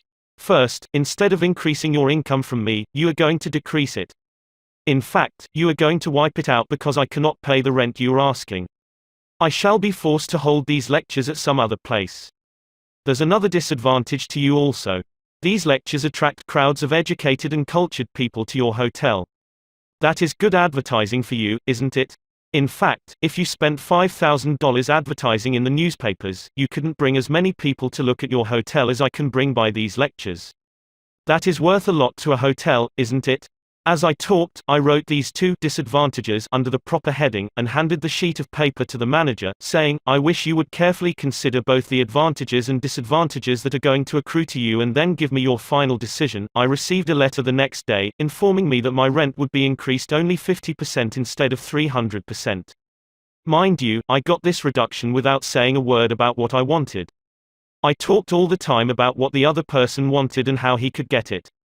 Suppose I had done the human, natural thing, suppose I had stormed into his office and said, what do you mean by raising my rent 300% when you know the tickets have been printed and the announcements made?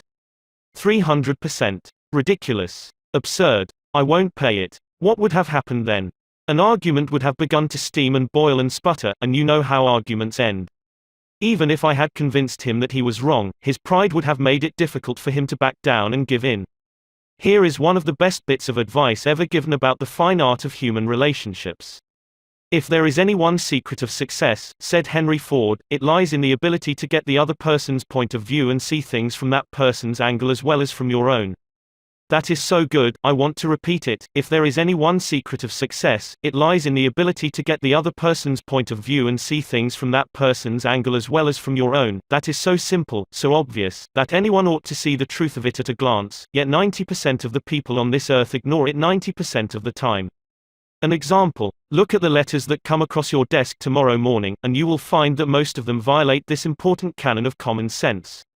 Take this one, a letter written by the head of the radio department of an advertising agency with offices scattered across the continent. This letter was sent to the managers of local radio stations throughout the country. I have set down, in brackets, my reactions to each paragraph. Mr. John Blank, Blankville, Indiana. Dear Mr. Blank, the company desires to retain its position in advertising agency leadership in the radio field. Who cares what your company desires? I am worried about my own problems. The bank is foreclosing the mortgage on my house, the bugs are destroying the hollyhocks, the stock market tumbled yesterday. I missed the 8:15 this morning, I wasn't invited to the Joneses dance last night, the doctor tells me I have high blood pressure and neuritis and dandruff. And then what happens? I come down to the office this morning worried, open my mail and here is some little whippersnapper off in New York yapping about what his company wants. BAH. If he only realized what sort of impression his letter makes, he would get out of the advertising business and start manufacturing sheep dip. This agency's national advertising accounts were the bulwark of the network. Our subsequent clearances of station time have kept us at the top of agencies year after year. You are big and rich and right at the top, are you? So what? I don't give two whoops in Hades if you are as big as General Motors and General Electric and the general staff of the US Army all combined. If you had as much sense as a half-witted hummingbird, you would realize that I am interested in how big I am, not how big you are. All this talk about your enormous success makes me feel small and unimportant. We desire to service our accounts with the last word on radio station information. You desire, you unmitigated ass. I'm not interested in what you desire or what the President of the United States desires. Let me tell you once and for all that I am interested in what I desire, and you haven't said a word about that yet in this absurd letter of yours. Will you, therefore, put the company on your preferred list for weekly station information, every single detail that will be useful to an agency in intelligently booking time? Preferred list. You have your nerve. You make me feel insignificant by your big talk about your company, and then you ask me to put you on a preferred list, and you don't even say, please, when you ask it. A prompt acknowledgement of this letter, giving us your latest doings, will be mutually helpful. You fool. You mail me a cheap form letter, a letter scattered far and wide like the autumn leaves, and you have the gall to ask me, when I am worried about the mortgage and the hollyhocks and my blood pressure, to sit down and dictate a personal note acknowledging your form letter, and you ask me to do it promptly. What do you mean, promptly? Don't you know I am just as busy as you are, or, at least, I like to think I am. And while we are on the subject, who gave you the lordly right to order me around? You say it will be mutually helpful. At last, you have begun to see my viewpoint. But you are vague about how it will be to my advantage. Very truly yours, John Doe, Manager, Radio Department. P.S. The enclosed reprint from the Blankville Journal will be of interest to you, and you may want to broadcast it over your station. Finally, down here in the postscript, you mention something that may help me solve one of my problems. Why didn't you begin your letter with, "But what's the use?" Any advertising man who is guilty of perpetrating such drivel as you have sent me has something wrong with his medulla oblongata. You don't need a letter giving our latest doings. What you need is a quart of iodine in your thyroid gland. Now, if people who devote their lives to advertising and who pose as experts in the art of influencing people to buy, if they write a letter like that, what can we expect from the butcher and baker or the auto mechanic? Here is another letter, written by the superintendent of a large freight terminal to a student of this course, Edward Vermeulen.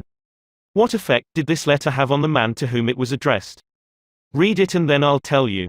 A. Zaraga's Sons, Inc., 28 Front Street, Brooklyn, New York, 11201. Attention, Mr. Edward Vermeulen. Gentlemen, the operations at our outbound rail receiving station are handicapped because a material percentage of the total business is delivered us in the late afternoon.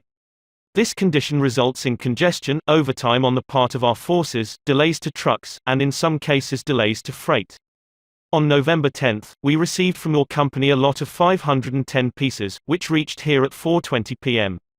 We solicit your cooperation toward overcoming the undesirable effects arising from late receipt of freight. May we ask that, on days on which you ship the volume which was received on the above date, effort be made either to get the truck here earlier or to deliver as part of the freight during the morning.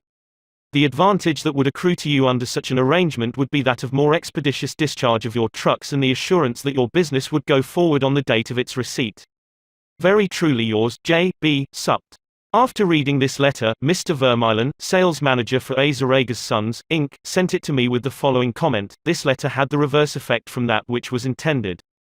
The letter begins by describing the terminal's difficulties, in which we are not interested, generally speaking.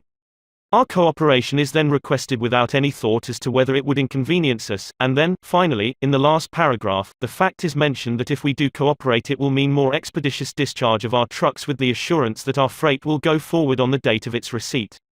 In other words, that in which we are most interested is mentioned last, and the whole effect is one of raising a spirit of antagonism rather than of cooperation. Let's see if we can't rewrite and improve this letter. Let's not waste any time talking about our problems. As Henry Ford admonishes, let's get the other person's point of view and see things from his or her angle, as well as from our own. Here is one way of revising the letter. It may not be the best way, but isn't it an improvement? Mr. Edward Vermeulen, A. Zaraga's Sons, Inc., 28 Front Street, Brooklyn, New York, 11201. Dear Mr. Vermeulen, your company has been one of our good customers for 14 years. Naturally, we are very grateful for your patronage and are eager to give you the speedy, efficient service you deserve. However, we regret to say that it isn't possible for us to do that when your trucks bring us a large shipment late in the afternoon, as they did on November 10. Why? Because many other customers make late afternoon deliveries also. Naturally, that causes congestion.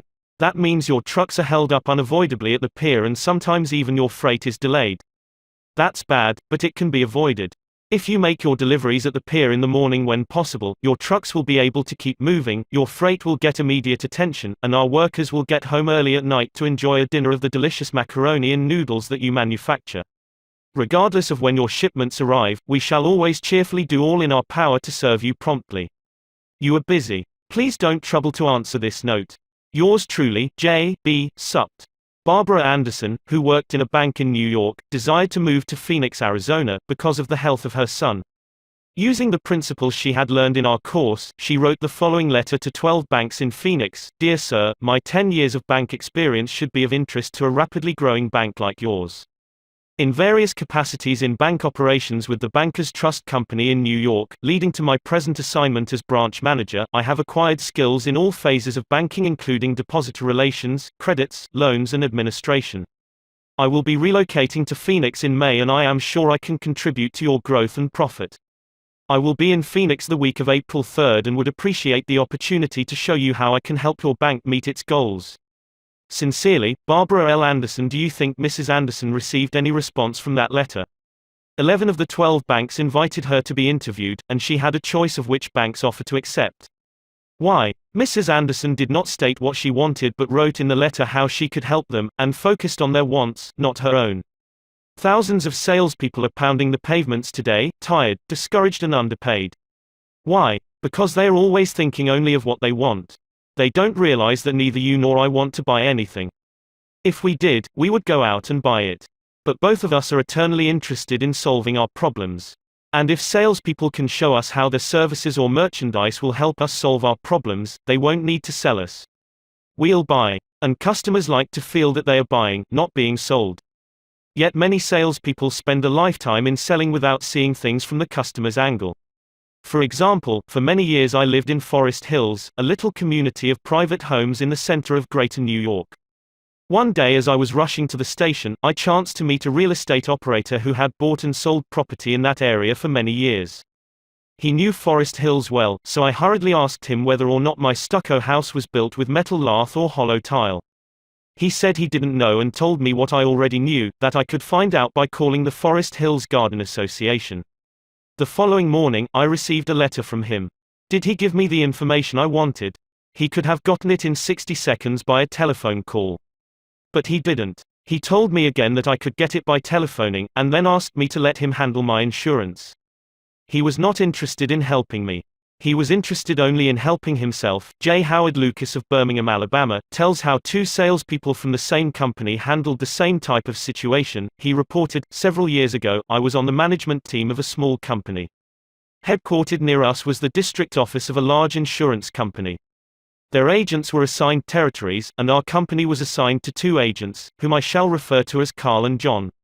One morning, Carl dropped by our office and casually mentioned that his company had just introduced a new life insurance policy for executives and thought we might be interested later on, and he would get back to us when he had more information on it. The same day, John saw us on the sidewalk while returning from a coffee break, and he shouted, 'Hey Luke, hold up, I have some great news for you fellows.' He hurried over and very excitedly told us about an executive life insurance policy his company had introduced that very day. It was the same policy that Carl had casually mentioned. He wanted us to have one of the first issued. He gave us a few important facts about the coverage and ended saying, 'The policy is so new, I'm going to have someone from the Home Office come out tomorrow and explain it. Now, in the meantime, let's get the applications signed and on the way, so he can have more information to work with.' His enthusiasm aroused in us an eager want for this policy even though we still did not have details. When they were made available to us, they confirmed John's initial understanding of the policy, and he not only sold each of us a policy, but later doubled our coverage.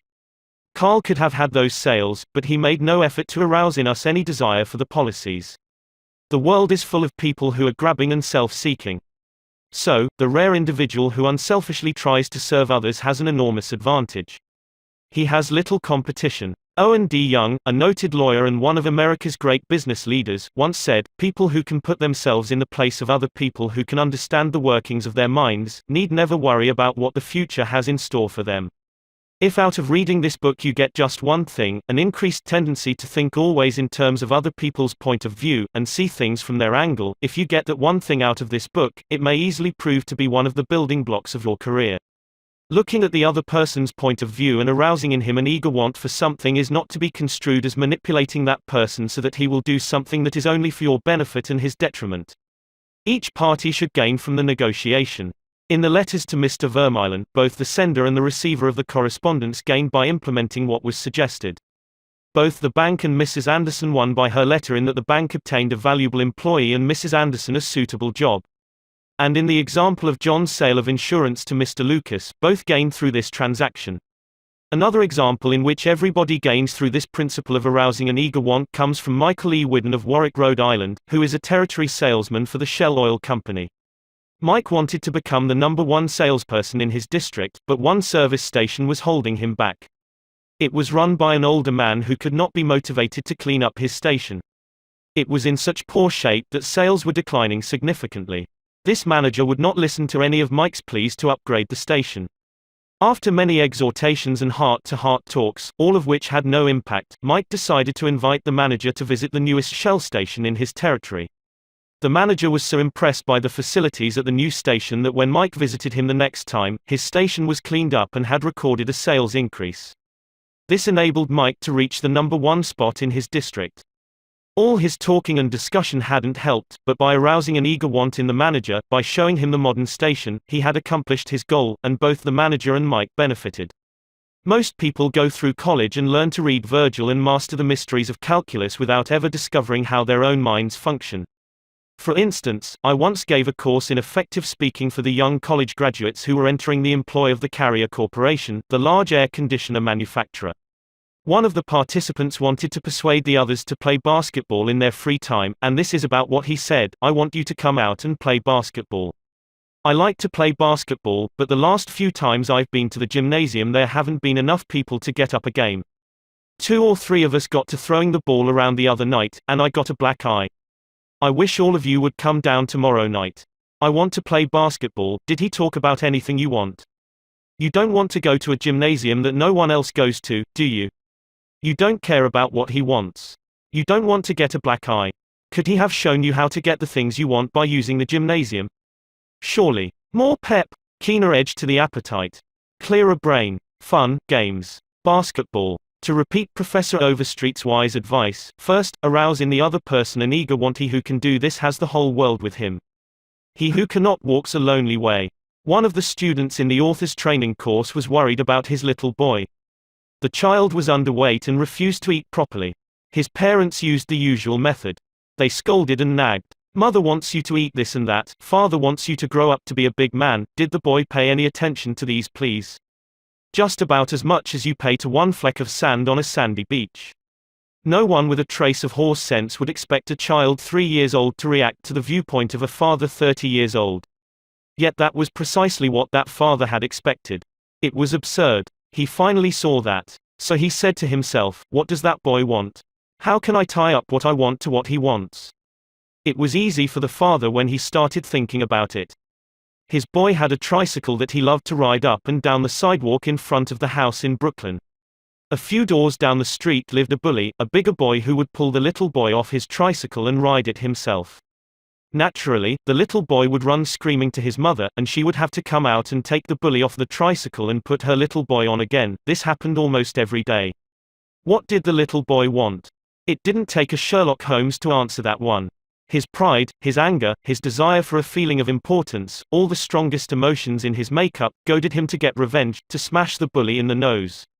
And when his father explained that the boy would be able to wallop the daylights out of the bigger kid someday if he would only eat the things his mother wanted him to eat, when his father promised him that there was no longer any problem of dietetics, that boy would have eaten spinach, sauerkraut, salt mackerel, anything in order to be big enough to whip the bully who had humiliated him so often. After solving that problem, the parents tackled another. The little boy had the unholy habit of wetting his bed. He slept with his grandmother. In the morning, his grandmother would wake up and feel the sheet and say, "Look, Johnny, what you did again last night." He would say, "No, I didn't do it." "You did it," scolding, spanking, shaming him, reiterating that the parents didn't want him to do it. None of these things kept the bed dry. So, the parents asked, "How can we make this boy want to stop wetting his bed?" What were his wants? First, he wanted to wear pajamas like Daddy instead of wearing a nightgown like Grandmother. Grandmother was getting fed up with his nocturnal iniquities, so she gladly offered to buy him a pair of pajamas if he would reform. Second, he wanted a bed of his own. Grandma didn't object. His mother took him to a department store in Brooklyn, winked at the salesgirl, and said, "Here is a little gentleman who would like to do some shopping." The salesgirl made him feel important by saying, "Young man, what can I show you?" He stood a couple of inches taller and said, "I want to buy a bed for myself." When he was shown the one his mother wanted him to buy, she winked at the salesgirl and the boy was persuaded to buy it. The bed was delivered the next day, and that night, when father came home, the little boy ran to the door shouting, "Daddy! Daddy! Come upstairs and see my bed that I bought." The father, looking at the bed, obeyed Charles Schwab's injunction. He was hearty in his approbation and lavish in his praise. "You are not going to wet this bed, are you?" The father said. "Oh, no, no. I am not going to wet this bed." The boy kept his promise, for his pride was involved. That was his bed. He and he alone had bought it. And he was wearing pajamas now like a little man. He wanted to act like a man. And he did. Another father, K.T. Dutchman, a telephone engineer, a student of this course, couldn't get his 3-year-old daughter to eat breakfast food. The usual scolding, pleading, coaxing methods had all ended in futility. So the parents asked themselves, how can we make her want to do it? The little girl loved to imitate her mother, to feel big and grown up, so one morning they put her on a chair and let her make the breakfast food. At just the psychological moment, father drifted into the kitchen while she was stirring the cereal and she said, "Oh, look, Daddy, I am making the cereal this morning." She ate 2 helpings of the cereal without any coaxing, because she was interested in it. She had achieved a feeling of importance, she had found in making the cereal an avenue of self-expression. William Winter once remarked that, self-expression is the dominant necessity of human nature. Why can't we adapt this same psychology to business dealings? When we have a brilliant idea, instead of making others think it is ours, why not let them cook and stir the idea themselves? They will then regard it as their own, they will like it and maybe eat a couple of helpings of it. Remember, first, arouse in the other person an eager want. He who can do this has the whole world with him. He who cannot walks a lonely way. Principle 3. Arouse in the other person an eager want. In a nutshell, fundamental techniques in handling people. Principle 1. Don't criticize, condemn or complain. Principle 2. Give honest and sincere appreciation. Principle 3. Arouse in the other person an eager want. Part 2. Ways to make people like you. 1. Do this and you'll be welcome anywhere. Why read this book to find out how to win friends? Why not study the technique of the greatest winner of friends the world has ever known? Who is he? You may meet him tomorrow coming down the street. When you get within 10 feet of him, he will begin to wag his tail. If you stop and pat him, he will almost jump out of his skin to show you how much he likes you. And you know that behind this show of affection on his part, there are no ulterior motives. He doesn't want to sell you any real estate, and he doesn't want to marry you. Did you ever stop to think that a dog is the only animal that doesn't have to work for a living? A hen has to lay eggs, a cow has to give milk, and a canary has to sing. But a dog makes his living by giving you nothing but love. When I was 5 years old, my father bought a little yellow-haired pup for 50 cents. He was the light and joy of my childhood. Every afternoon about 4:30, he would sit in the front yard with his beautiful eyes staring steadfastly at the path, and as soon as he heard my voice or saw me swinging my dinner pail through the buckbrush, he was off like a shot, racing breathlessly up the hill to greet me with leaps of joy and barks of sheer ecstasy. Tippy was my constant companion for 5 years. Then one tragic night, I shall never forget it, he was killed within 10 feet of my head, killed by lightning. Tippy's death was the tragedy of my boyhood. You never read a book on psychology, Tippy. You didn't need to. You knew by some divine instinct that you can make more friends in 2 months by becoming genuinely interested in other people than you can in 2 years by trying to get other people interested in you. Let me repeat that. You can make more friends in 2 months by becoming interested in other people than you can in 2 years by trying to get other people interested in you. Yet I know and you know people who blunder through life trying to wigwag other people into becoming interested in them. Of course, it doesn't work. People are not interested in you. They are not interested in me. They are interested in themselves, morning, noon and after dinner. The New York Telephone Company made a detailed study of telephone conversations to find out which word is the most frequently used. You have guessed it, it is the personal pronoun I. It was used 3,900 times in 500 telephone conversations. I. When you see a group photograph that you are in, whose picture do you look for first? If we merely try to impress people and get people interested in us, we will never have many true, sincere friends. Friends, real friends, are not made that way. Napoleon tried it, and in his last meeting with Josephine he said, "Josephine, I have been as fortunate as any man ever was on this earth, and yet, at this hour, you are the only person in the world on whom I can rely," and historians doubt whether he could rely even on her. Alfred Adler, the famous Viennese psychologist, wrote a book entitled What Life Should Mean to You. In that book he says, "It is the individual who is not interested in his fellow men who has the greatest difficulties in life and provides the greatest injury to others. It is from among such individuals that all human failures spring." You may read scores of erudite tomes on psychology without coming across a statement more significant for you and for me. Adler's statement is so rich with meaning that I am going to repeat it in italics. It is the individual who is not interested in his fellow men who has the greatest difficulties in life and provides the greatest injury to others. It is from among such individuals that all human failures spring. I once took a course in short story writing at New York University, and during that course the editor of a leading magazine talked to our class. He said he could pick up any one of the dozens of stories that drifted across his desk every day, and after reading a few paragraphs he could feel whether the author liked people. If the author doesn't like people, he said, people won't like his or her stories. This hard-boiled editor stopped twice in the course of his talk on fiction writing and apologized for preaching a sermon. I am telling you, he said, the same things your preacher would tell you, but remember, you have to be interested in people if you want to be a successful writer of stories.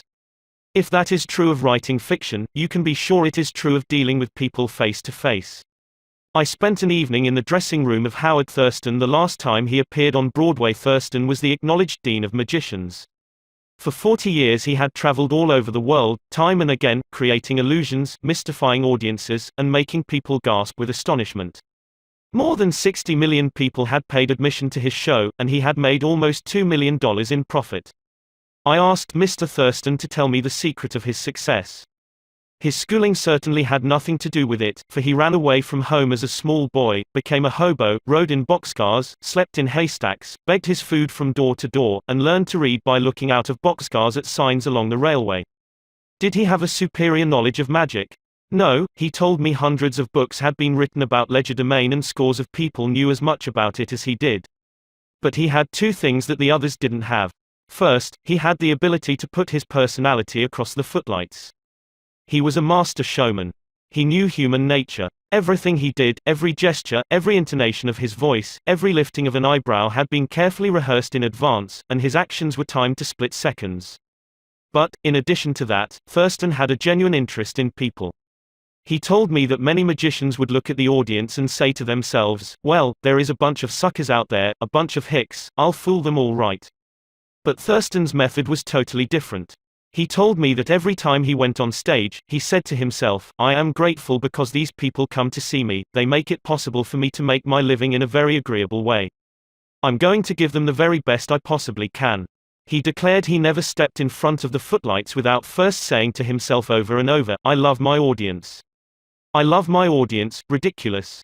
Absurd. You are privileged to think anything you like. I am merely passing it on to you without comment as a recipe used by one of the most famous magicians of all time. George Dyke of North Warren, Pennsylvania, was forced to retire from his service station business after 30 years when a new highway was constructed over the site of his station. It wasn't long before the idle days of retirement began to bore him, so he started filling in his time trying to play music on his old fiddle. Soon he was traveling the area to listen to music and talk with many of the accomplished fiddlers.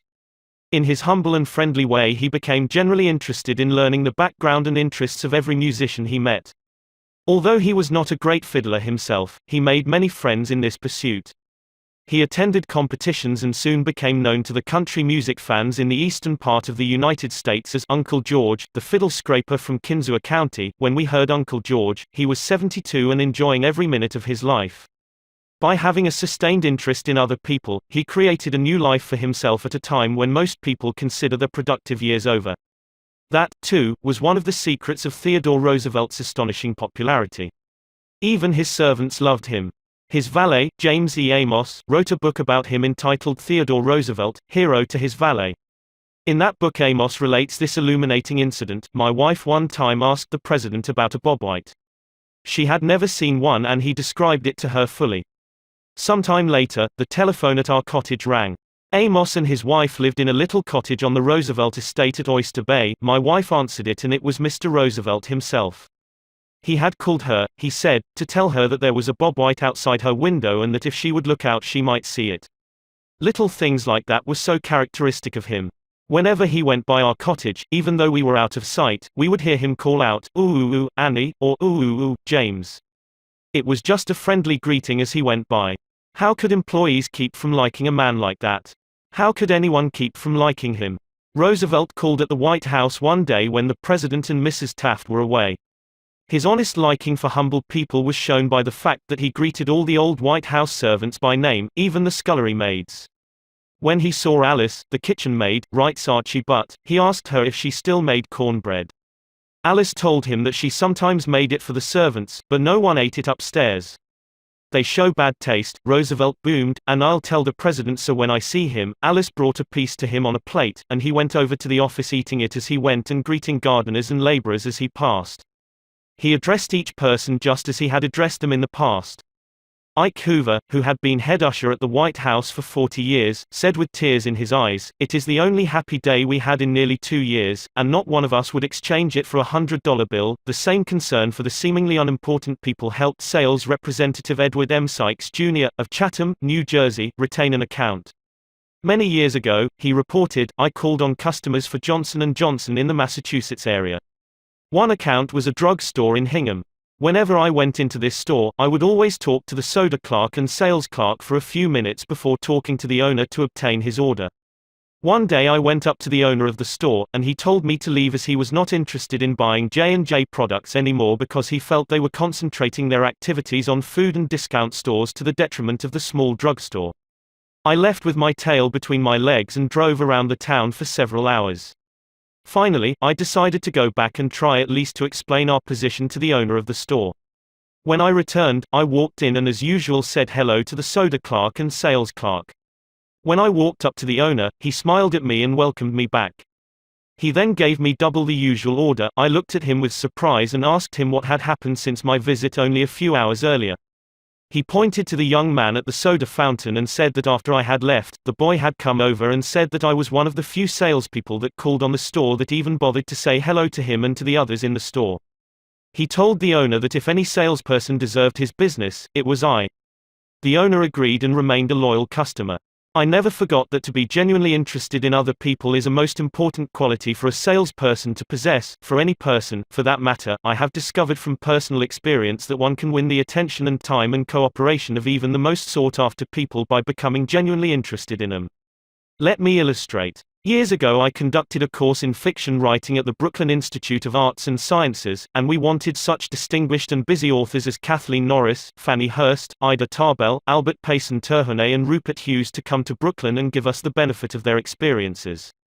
So we wrote them, saying we admired their work and were deeply interested in getting their advice and learning the secrets of their success. Each of these letters was signed by about 150 students.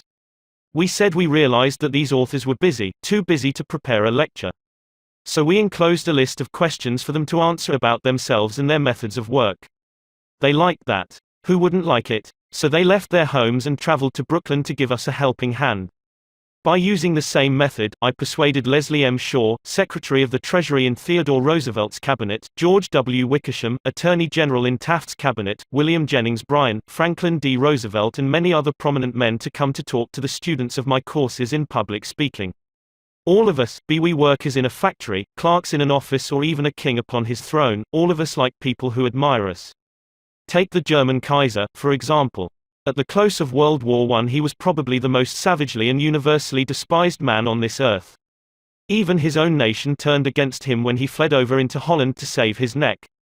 The hatred against him was so intense that millions of people would have loved to tear him limb from limb or burn him at the stake.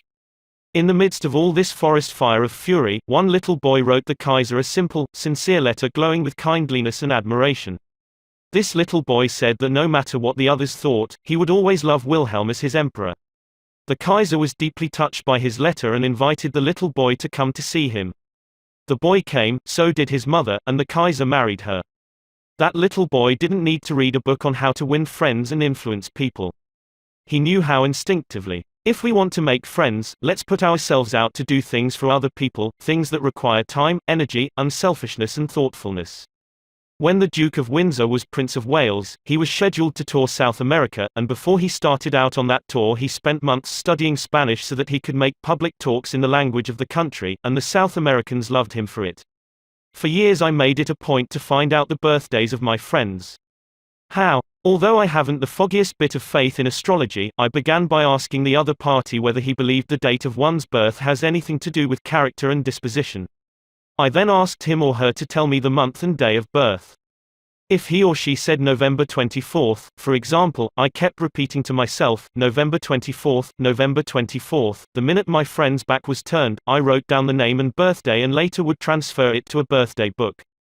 At the beginning of each year, I had these birthday dates scheduled in my calendar pad so that they came to my attention automatically. When the natal day arrived, there was my letter or telegram. What a hit it made. I was frequently the only person on earth who remembered. If we want to make friends, let's greet people with animation and enthusiasm. When somebody calls you on the telephone, use the same psychology. Say, hello, in tones that bespeak how pleased you are to have the person call.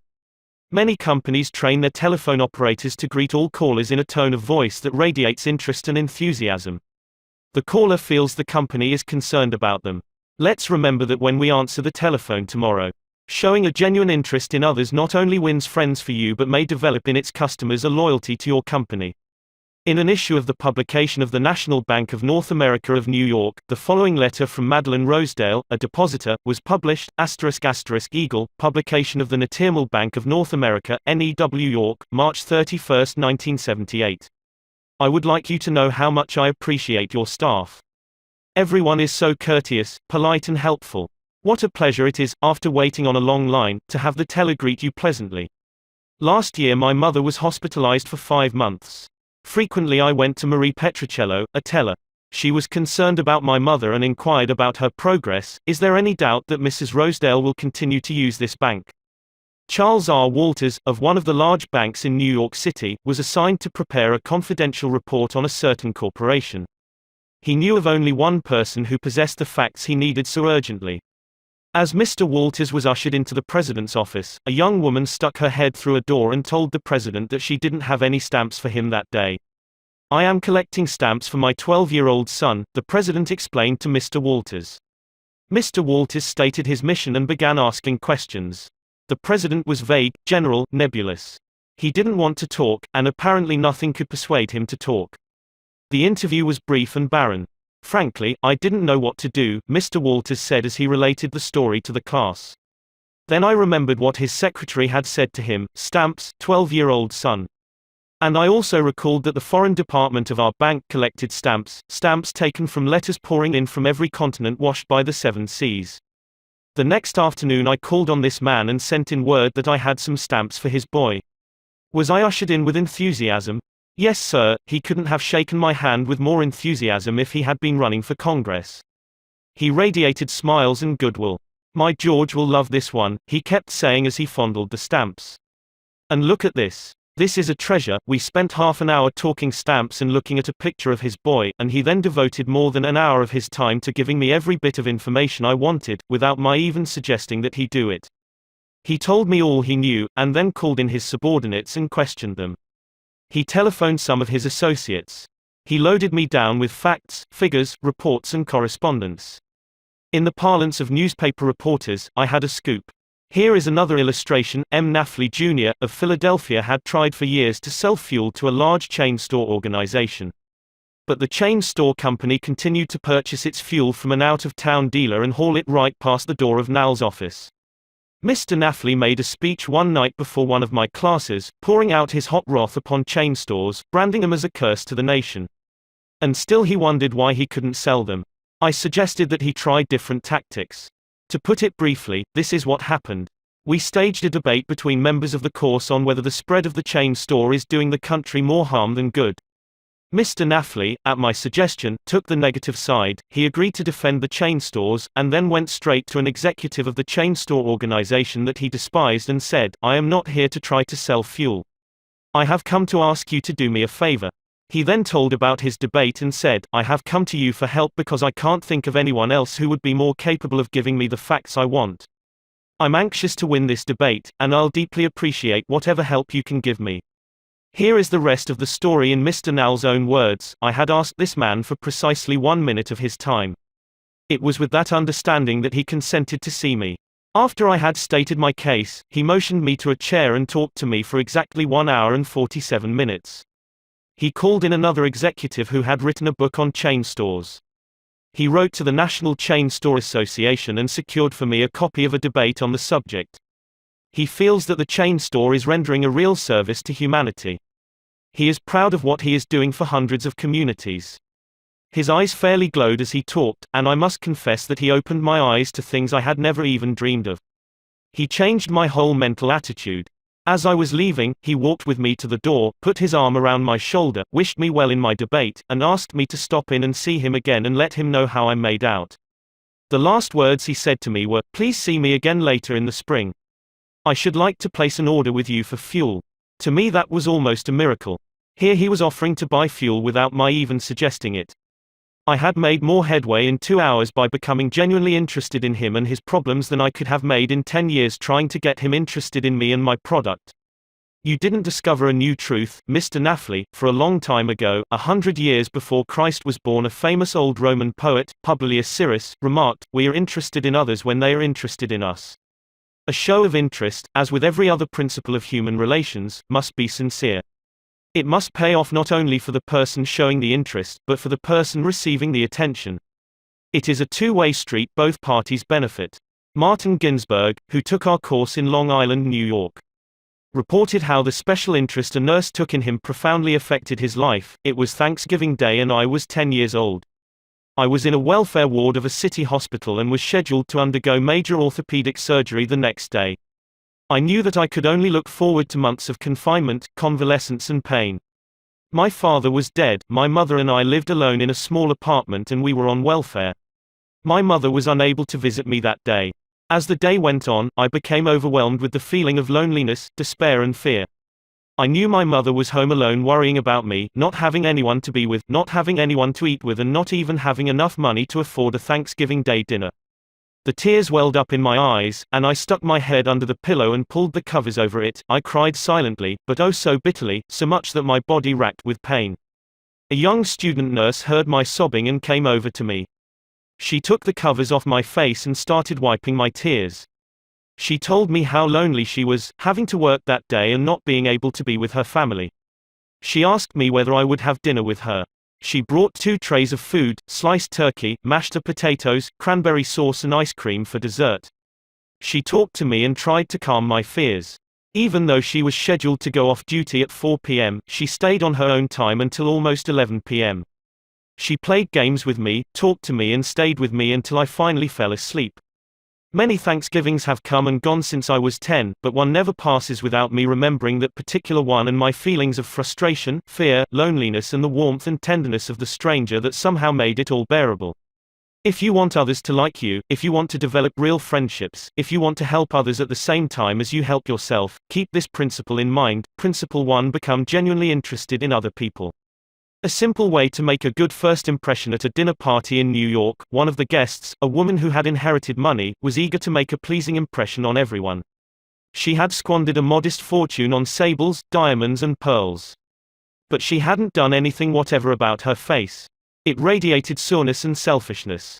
She didn't realize what everyone knows, namely, that the expression one wears on one's face is far more important than the clothes one wears on one's back. Charles Schwab told me his smile had been worth $1 million. And he was probably understating the truth. For Schwab's personality, his charm, his ability to make people like him, were almost wholly responsible for his extraordinary success, and one of the most delightful factors in his personality was his captivating smile. Actions speak louder than words, and a smile says, "I like you, you make me happy. I am glad to see you." That is why dogs make such a hit. They are so glad to see us that they almost jump out of their skins. So, naturally, we are glad to see them. A baby's smile has the same effect. Have you ever been in a doctor's waiting room and looked around at all the glum faces waiting impatiently to be seen? Dr. Stephen K. Sproul, a veterinarian in Raytown, Missouri, told of a typical spring day when his waiting room was full of clients waiting to have their pets inoculated. No one was talking to anyone else, and all were probably thinking of a dozen other things they would rather be doing than wasting time sitting in that office. He told one of our classes, there were 6 or 7 clients waiting when a young woman came in with a 9-month-old baby and a kitten. As luck would have it, she sat down next to a gentleman who was more than a little distraught about the long wait for service. The next thing he knew, the baby just looked up at him with that great big smile that is so characteristic of babies. What did that gentleman do? Just what you and I would do, of course. He smiled back at the baby. Soon he struck up a conversation with the woman about her baby and his grandchildren, and soon the entire reception room joined in, and the boredom and tension were converted into a pleasant and enjoyable experience, an insincere grin. No, that doesn't fool anybody. We know it is mechanical and we resent it. I am talking about a real smile, a heartwarming smile, a smile that comes from within, the kind of smile that will bring a good price in the marketplace. Professor James V. McConnell, a psychologist at the University of Michigan, expressed his feelings about a smile. People who smile, he said, tend to manage, teach and sell more effectively, and to raise happier children. There's far more information in a smile than a frown. That's why encouragement is a much more effective teaching device than punishment. The employment manager of a large New York department store told me she would rather hire a sales clerk who hadn't finished grade school, if he or she has a pleasant smile, than to hire a doctor of philosophy with a somber face. The effect of a smile is powerful, even when it is unseen. Telephone companies throughout the United States have a program called Phone Power, which is offered to employees who use the telephone for selling their services or products. In this program, they suggest that you smile when talking on the phone. Your smile comes through in your voice. Robert Cryer, manager of a computer department for a Cincinnati, Ohio, company, told how he had successfully found the right applicant for a hard-to-fill position. I was desperately trying to recruit a PhD in computer science for my department. I finally located a young man with ideal qualifications who was about to be graduated from Purdue University. After several phone conversations, I learned that he had several offers from other companies, many of them larger and better known than mine. I was delighted when he accepted my offer. After he started on the job, I asked him why he had chosen us over the others. He paused for a moment and then he said, "I think it was because managers in the other companies spoke on the phone in a cold, business-like manner, which made me feel like just another business transaction. Your voice sounded as if you were glad to hear from me, that you really wanted me to be part of your organization. You can be assured, I am still answering my phone with a smile."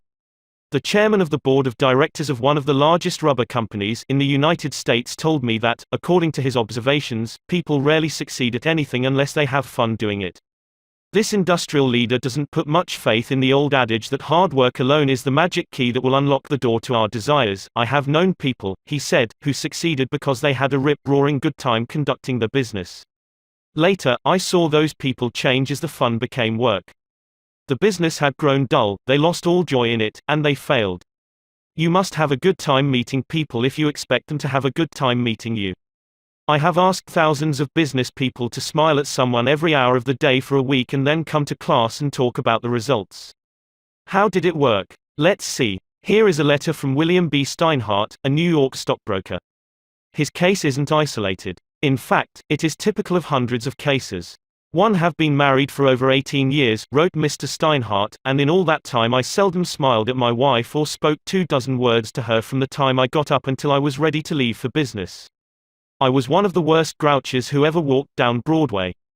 When you asked me to make a talk about my experience with smiles, I thought I would try it for a week. So the next morning, while combing my hair, I looked at my glum mug in the mirror and said to myself, Bill, you are going to wipe the scowl off that sourpuss of yours today. You are going to smile. And you are going to begin right now." As I Saturday down to breakfast, I greeted my wife with a "Good morning, my dear," and smiled as I said it. You warned me that she might be surprised. Well, you underestimated her reaction. She was bewildered. She was shocked. I told her that in the future she could expect this as a regular occurrence, and I kept it up every morning. This changed attitude of mine brought more happiness into our home in the 2 months since I started than there was during the last year. As I leave for my office, I greet the elevator operator in the apartment house with a "Good morning" and a smile. I greet the doorman with a smile. I smile at the cashier in the subway booth when I ask for change. As I stand on the floor of the stock exchange, I smile at people who until recently never saw me smile. I soon found that everybody was smiling back at me. I treat those who come to me with complaints or grievances in a cheerful manner. I smile as I listen to them, and I find that adjustments are accomplished much easier. I find that smiles are bringing me dollars, many dollars every day. I share my office with another broker. One of his clerks is a likable young chap, and I was so elated about the results I was getting that I told him recently about my new philosophy of human relations. He then confessed that when I first came to share my office with his firm he thought me a terrible grouch, and only recently changed his mind. He said I was really human when I smiled. I have also eliminated criticism from my system. I give appreciation and praise now instead of condemnation. I have stopped talking about what I want. I am now trying to see the other person's viewpoint. And these things have literally revolutionized my life. I am a totally different man, a happier man, a richer man, richer in friendships and happiness, the only things that matter much after all. You don't feel like smiling? Then what? 2 things. First, force yourself to smile. If you are alone, force yourself to whistle or hum a tune or sing. Act as if you were already happy, and that will tend to make you happy. Here is the way the psychologist and philosopher William James put it: action seems to follow feeling, but really action and feeling go together, and by regulating the action, which is under the more direct control of the will, we can indirectly regulate the feeling, which is not. Thus the sovereign voluntary path to cheerfulness, if our cheerfulness be lost, is to sit up cheerfully and to act and speak as if cheerfulness were already there. Quote. Everybody in the world is seeking happiness, and there is one sure way to find it. That is by controlling your thoughts. Happiness doesn't depend on outward conditions. It depends on inner conditions. It isn't what you have or who you are or where you are or what you are doing that makes you happy or unhappy. It is what you think about it. For example, two people may be in the same place, doing the same thing, both may have about an equal amount of money and prestige, and yet one may be miserable and the other happy.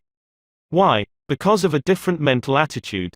I have seen just as many happy faces among the poor peasants toiling with their primitive tools in the devastating heat of the tropics as I have seen in air-conditioned offices in New York, Chicago or Los Angeles. There is nothing either good or bad, said Shakespeare, but thinking makes it so. Abe Lincoln once remarked that most folks are about as happy as they make up their minds to be. He was right. I saw a vivid illustration of that truth as I was walking up the stairs of the Long Island Railroad station in New York. Directly in front of me 30 or 40 crippled boys on canes and crutches were struggling up the stairs. One boy had to be carried up. I was astonished at their laughter and gaiety. I spoke about it to one of the men in charge of the boys. Oh, yes, he said, when a boy realizes that he is going to be a cripple for life, he is shocked at first, but after he gets over the shock, he usually resigns himself to his fate and then becomes as happy as normal boys. I felt like taking my hat off to those boys. They taught me a lesson I hope I shall never forget. Working all by oneself in a closed-off room in an office not only is lonely, but it denies one the opportunity of making friends with other employees in the company. Sicora Maria Gonzalez of Guadalajara, Mexico, had such a job. She envied the shared comradeship of other people in the company as she heard their chatter and laughter. As she passed them in the hall during the first weeks of her employment, she shyly looked the other way. After a few weeks, she said to herself, "Maria, you can't expect those women to come to you.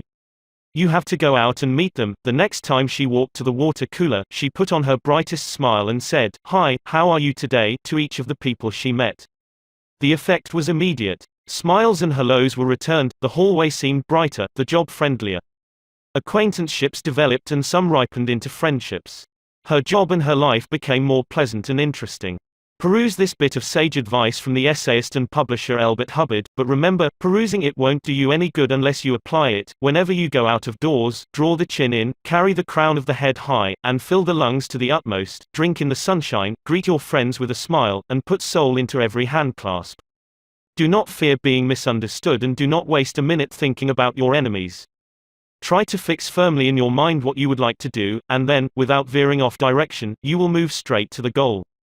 Keep your mind on the great and splendid things you would like to do, and then, as the days go gliding away, you will find yourself unconsciously seizing upon the opportunities that are required for the fulfillment of your desire, just as the coral insect takes from the running tide the element it needs.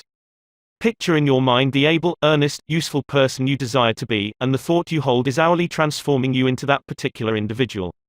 Thought is supreme. Preserve a right mental attitude, the attitude of courage, frankness, and good cheer. To think rightly is to create. All things come through desire and every sincere prayer is answered. We become like that on which our hearts are fixed. Carry your chin in and the crown of your head high. We are gods in the chrysalis. The ancient Chinese were a wise lot, wise in the ways of the world, and they had a proverb that you and I ought to cut out and paste inside our hats. It goes like this: a man without a smiling face must not open a shop. Your smile is a messenger of your goodwill. Your smile brightens the lives of all who see it. To someone who has seen a dozen people frown, scowl or turn their faces away, your smile is like the sun breaking through the clouds. Especially when that someone is under pressure from his bosses, his customers, his teachers or parents or children, a smile can help him realize that all is not hopeless, that there is joy in the world. Some years ago, a department store in New York City, in recognition of the pressures its sales clerks were under during the Christmas rush, presented the readers of its advertisements with the following homely philosophy: the value of a smile, it costs nothing, but creates much. It enriches those who receive, without impoverishing those who give. It happens in a flash and the memory of it sometimes lasts forever. None are so rich they can get along without it, and none so poor but are richer for its benefits. It creates happiness in the home, fosters goodwill in a business, and is the countersign of friends. It is rest to the weary, daylight to the discouraged, sunshine to the sad, and nature's best antidote for trouble. Yet it cannot be bought, begged, borrowed, or stolen, for it is something that is no earthly good to anybody till it is given away. And if in the last-minute rush of Christmas buying some of our salespeople should be too tired to give you a smile, may we ask you to leave one of yours? For nobody needs a smile so much as those who have none left to give. Principle 2. Smile. If you don't do this, you are headed for trouble. Back in 1898, a tragic thing happened in Rockland County, New York. A child had died, and on this particular day the neighbors were preparing to go to the funeral. Jim Farley went out to the barn to hitch up his horse. The ground was covered with snow, the air was cold and snappy, the horse hadn't been exercised for days, and as he was led out to the watering trough, he wheeled playfully, clicked both his heels high in the air, and killed Jim Farley. So the little village of Stony Point had 2 funerals that week instead of 1. Jim Farley left behind him a widow and 3 boys, and a few $100s in insurance. His oldest boy, Jim, was 10, and he went to work in a brickyard, wheeling sand and pouring it into the molds and turning the brick on edge to be dried by the sun. This boy Jim never had a chance to get much education. But with his natural geniality, he had a flair for making people like him, so he went into politics, and as the years went by, he developed an uncanny ability for remembering people's names. He never saw the inside of a high school, but before he was 46 years of age, 4 colleges had honored him with degrees and he had become chairman of the Democratic National Committee and Postmaster General of the United States. I once interviewed Jim Farley and asked him the secret of his success. He said, "Hard work," and I said, "Don't be funny."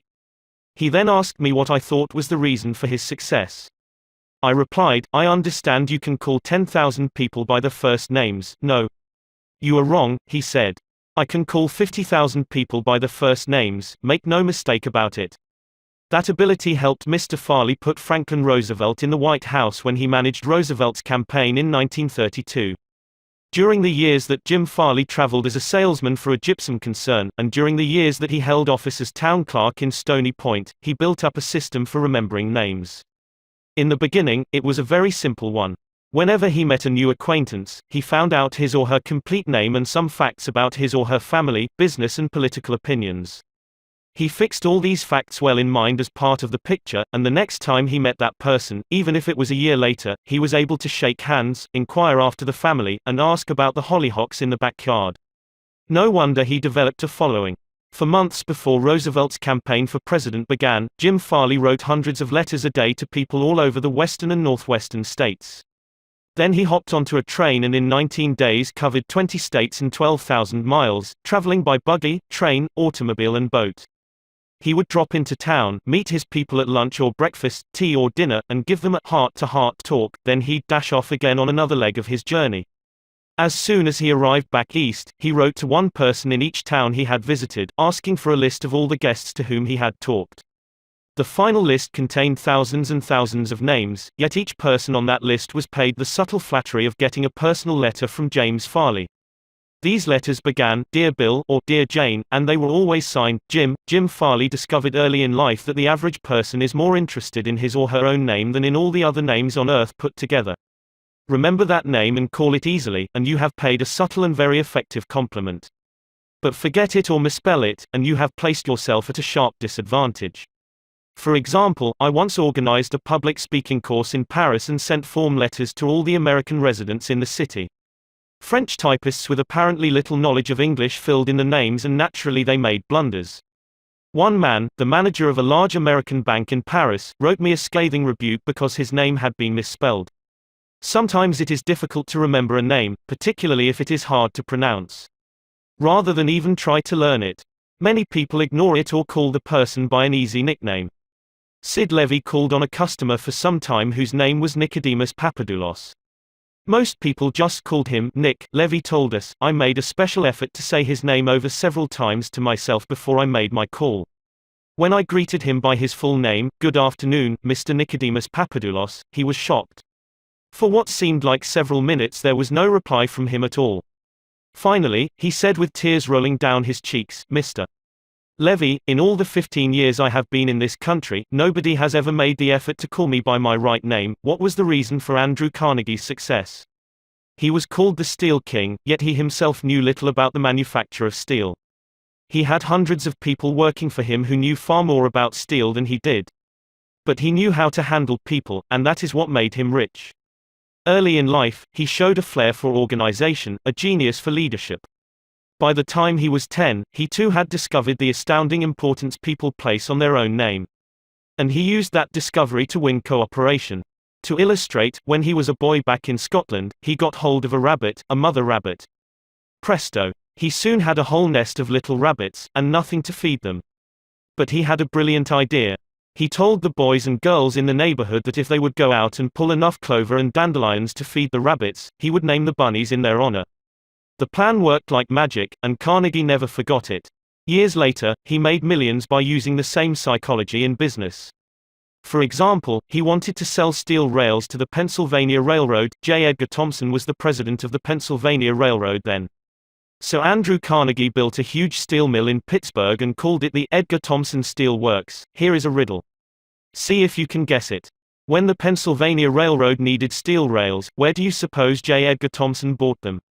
From Sears, Roebuck? No, you're wrong. Guess again. When Carnegie and George Pullman were battling each other for supremacy in the railroad sleeping car business, the Steel King again remembered the lesson of the rabbits. The Central Transportation Company, which Andrew Carnegie controlled, was fighting with the company that Pullman owned. Both were struggling to get the sleeping car business of the Union Pacific Railroad, bucking each other, slashing prices, and destroying all chance of profit.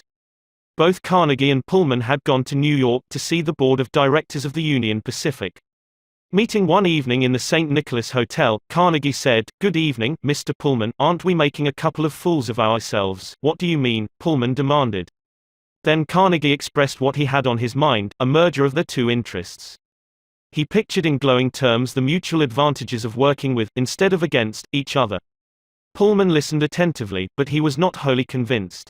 Finally he asked, "What would you call the new company?" And Carnegie replied promptly, "Why, the Pullman Palace Car Company, of course." Pullman's face brightened.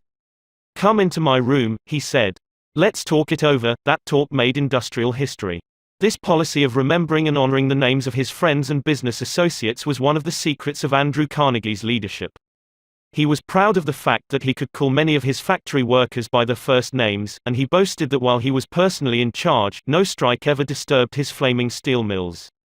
Benton Love, chairman of Texas Commerce Bank Shares, believes that the bigger a corporation gets, the colder it becomes. "One way to warm it up," he said, "is to remember people's names. The executive who tells me he can't remember names is at the same time telling me he can't remember a significant part of his business and is operating on quicksand." Karen Kersick of Rancho Palos Verdes, California, a flight attendant for TWA, made it a practice to learn the names of as many passengers in her cabin as possible and use the name when serving them. This resulted in many compliments on her service expressed both to her directly and to the airline. One passenger wrote, "I haven't flown TWA for some time, but I'm going to start flying nothing but TWA from now on. You make me feel that your airline has become a very personalized airline, and that is important to me. People are so proud of their names that they strive to perpetuate them at any cost." Even blustering, hard-boiled old P.T. Barnum, the greatest showman of his time, disappointed because he had no sons to carry on his name, offered his grandson, C.H. Seeley, $25,000 if he would call himself Barnum Seeley. For many centuries, nobles and magnates supported artists, musicians and authors so that their creative works would be dedicated to them. Libraries and museums owe their richest collections to people who cannot bear to think that their names might perish from the memory of the race. The New York Public Library has its Astor and Lenox collections. The Metropolitan Museum perpetuates the names of Benjamin Altman and J.P. Morgan. And nearly every church is beautified by stained glass windows commemorating the names of their donors. Many of the buildings on the campus of most universities bear the names of donors who contributed large sums of money for this honor. Most people don't remember names, for the simple reason that they don't take the time and energy necessary to concentrate and repeat and fix names indelibly in their minds. They make excuses for themselves, they are too busy. But they were probably no busier than Franklin D. Roosevelt, and he took time to remember and recall even the names of mechanics with whom he came into contact. To illustrate, the Chrysler organization built a special car for Mr. Roosevelt, who could not use a standard car because his legs were paralyzed. W. F. Chamberlain and a mechanic delivered it to the White House. I have in front of me a letter from Mr. Chamberlain relating his experiences. I taught President Roosevelt how to handle a car with a lot of unusual gadgets, but he taught me a lot about the fine art of handling people. When I called at the White House, Mr. Chamberlain writes, the president was extremely pleasant and cheerful. He called me by name, made me feel very comfortable, and particularly impressed me with the fact that he was vitally interested in things I had to show him and tell him. The car was so designed that it could be operated entirely by hand. A crowd gathered around to look at the car, and he remarked, I think it is marvelous. All you have to do is to touch a button and it moves away and you can drive it without effort. I think it is grand, I don't know what makes it go. I'd love to have the time to tear it down and see how it works. When Roosevelt's friends and associates admired the machine, he said in their presence, Mr. Chamberlain, I certainly appreciate all the time and effort you have spent in developing this car. It is a mighty fine job. He admired the radiator, the special rear vision mirror and clock, the special spotlight, the kind of upholstery, the sitting position of the driver's seat, the special suitcases in the trunk with his monogram on each suitcase. In other words, he took notice of every detail to which he knew I had given considerable thought. He made a point of bringing these various pieces of equipment to the attention of Mrs. Roosevelt, Miss Perkins, the Secretary of Labor, and his secretary. He even brought the old White House porter into the picture by saying, George, you want to take particularly good care of the suitcases. When the driving lesson was finished, the president turned to me and said, well, Mr. Chamberlain, I have been keeping the Federal Reserve Board waiting 30 minutes. I guess I had better get back to work. I took a mechanic with me to the White House. He was introduced to Roosevelt when he arrived. He didn't talk to the president, and Roosevelt heard his name only once. He was a shy chap, and he kept in the background. But before leaving us, the president looked for the mechanic, shook his hand, called him by name, and thanked him for coming to Washington. And there was nothing perfunctory about his thanks. He meant what he said. I could feel that. A few days after returning to New York, I got an autographed photograph of President Roosevelt and a little note of thanks again expressing his appreciation for my assistance. How he found time to do it is a mystery to me. Franklin D. Roosevelt knew that one of the simplest, most obvious and most important ways of gaining goodwill was by remembering names and making people feel important, yet how many of us do it? Half the time we are introduced to a stranger, we chat a few minutes and can't even remember his or her name by the time we say goodbye. One of the first lessons a politician learns is this: to recall a voter's name is statesmanship. To forget it is oblivion, and the ability to remember names is almost as important in business and social contacts as it is in politics. Napoleon III, Emperor of France and nephew of the great Napoleon, boasted that in spite of all his royal duties he could remember the name of every person he met. His technique? Simple. If he didn't hear the name distinctly, he said, "So sorry.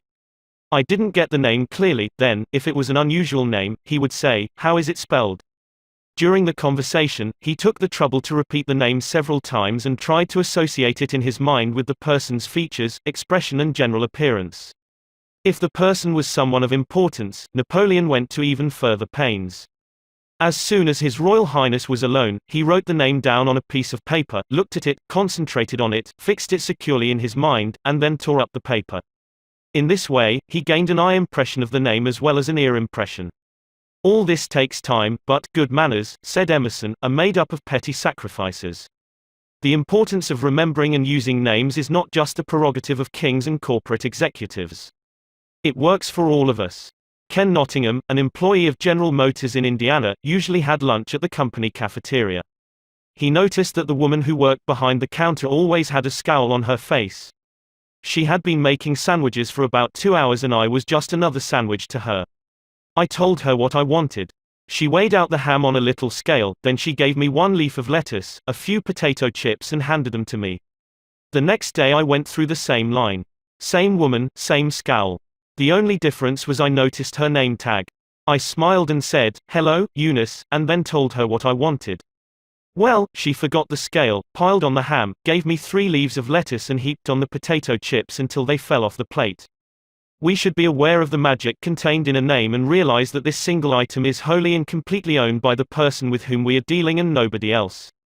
The name sets the individual apart, it makes him or her unique among all others.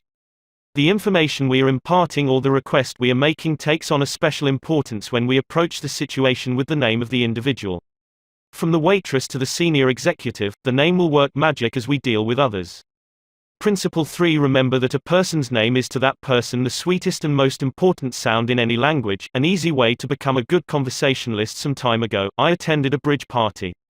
I don't play bridge, and there was a woman there who didn't play bridge either. She had discovered that I had once been Lowell Thomas's manager before he went on the radio, and that I had traveled in Europe a great deal while helping him prepare the illustrated travel talks he was then delivering.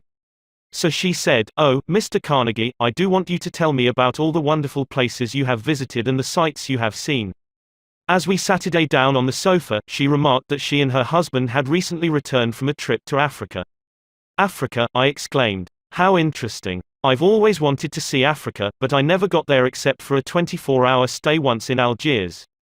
"Tell me, did you visit the big game country?" "Yes." "How fortunate. I envy you. Do tell me about Africa." That kept her talking for 45 minutes.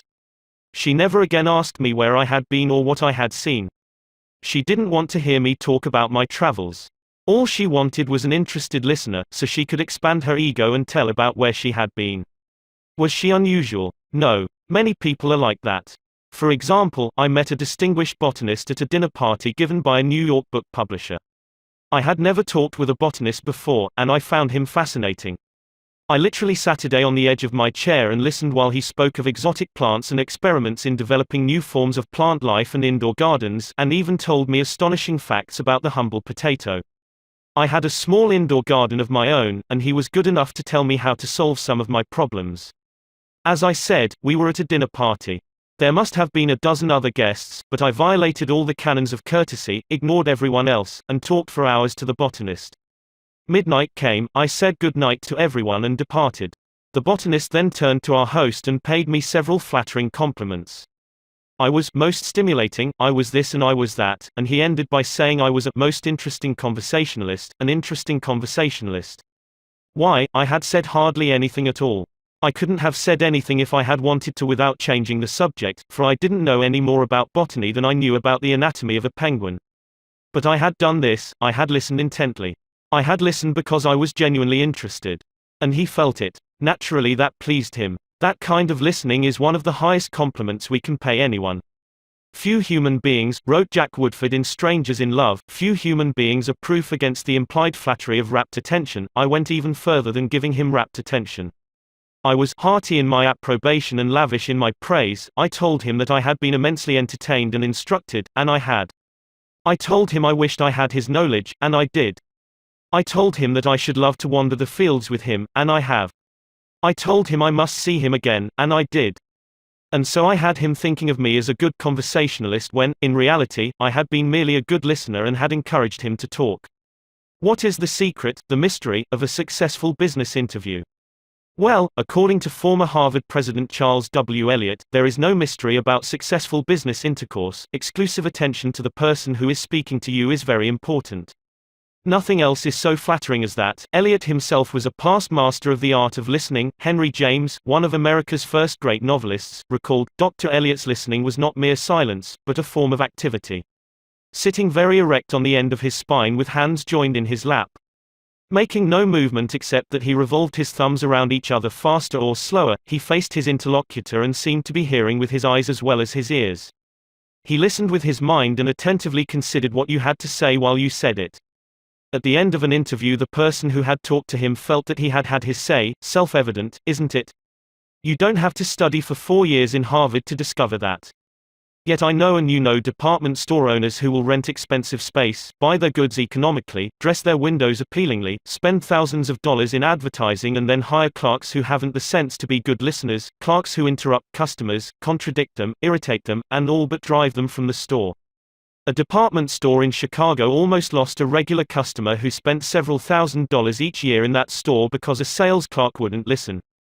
Mrs. Henrietta Douglas, who took our course in Chicago, had purchased a coat at a special sale. After she had brought it home, she noticed that there was a tear in the lining. She came back the next day and asked the sales clerk to exchange it. The clerk refused even to listen to her complaint. "You bought this at a special sale," she said. She pointed to a sign on the wall. "Read that," she exclaimed, "all sales are final, once you bought it, you have to keep it. Sew up the lining yourself." "But this was damaged merchandise," Mrs. Douglas complained.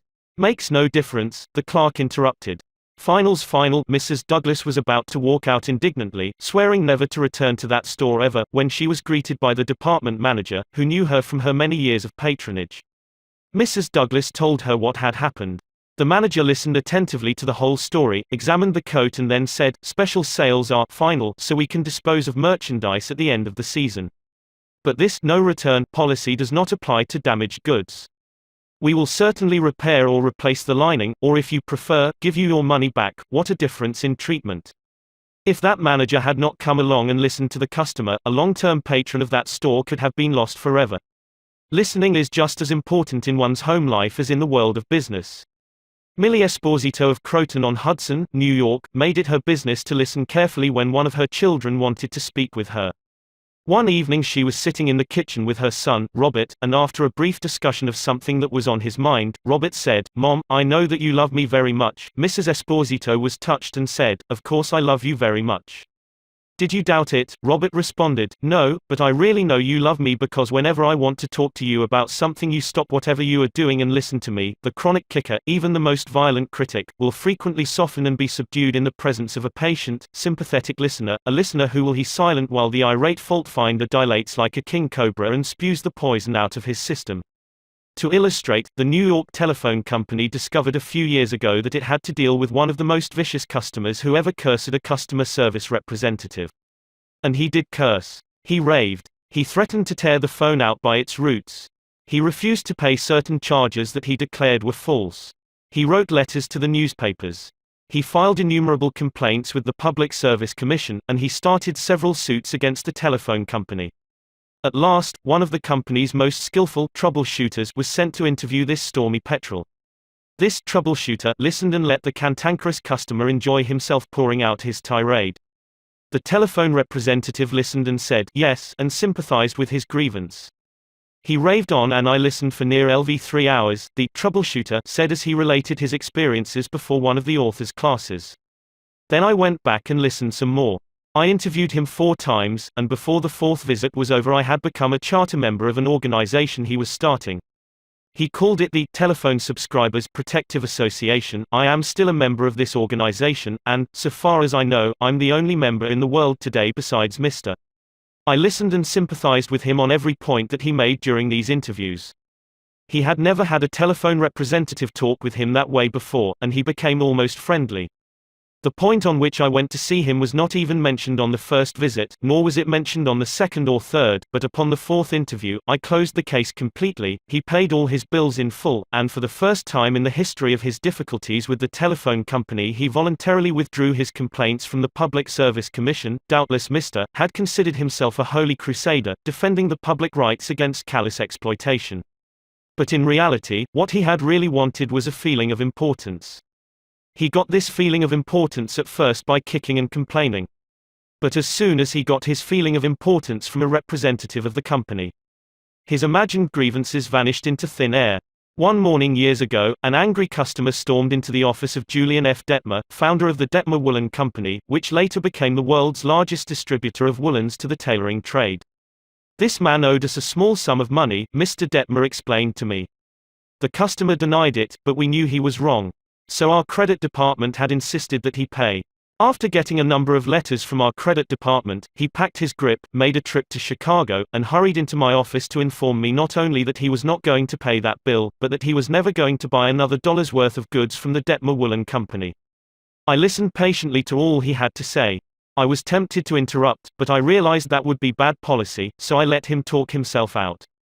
When he finally simmered down and got in a receptive mood, I said quietly, "I want to thank Vo for coming to Chicago to tell me about this. You have done me a great favor, for if our credit department has annoyed you, it may annoy other good customers, and that would be just too bad. Believe me, I am far more eager to hear this than you are to tell it." That was the last thing in the world he expected me to say.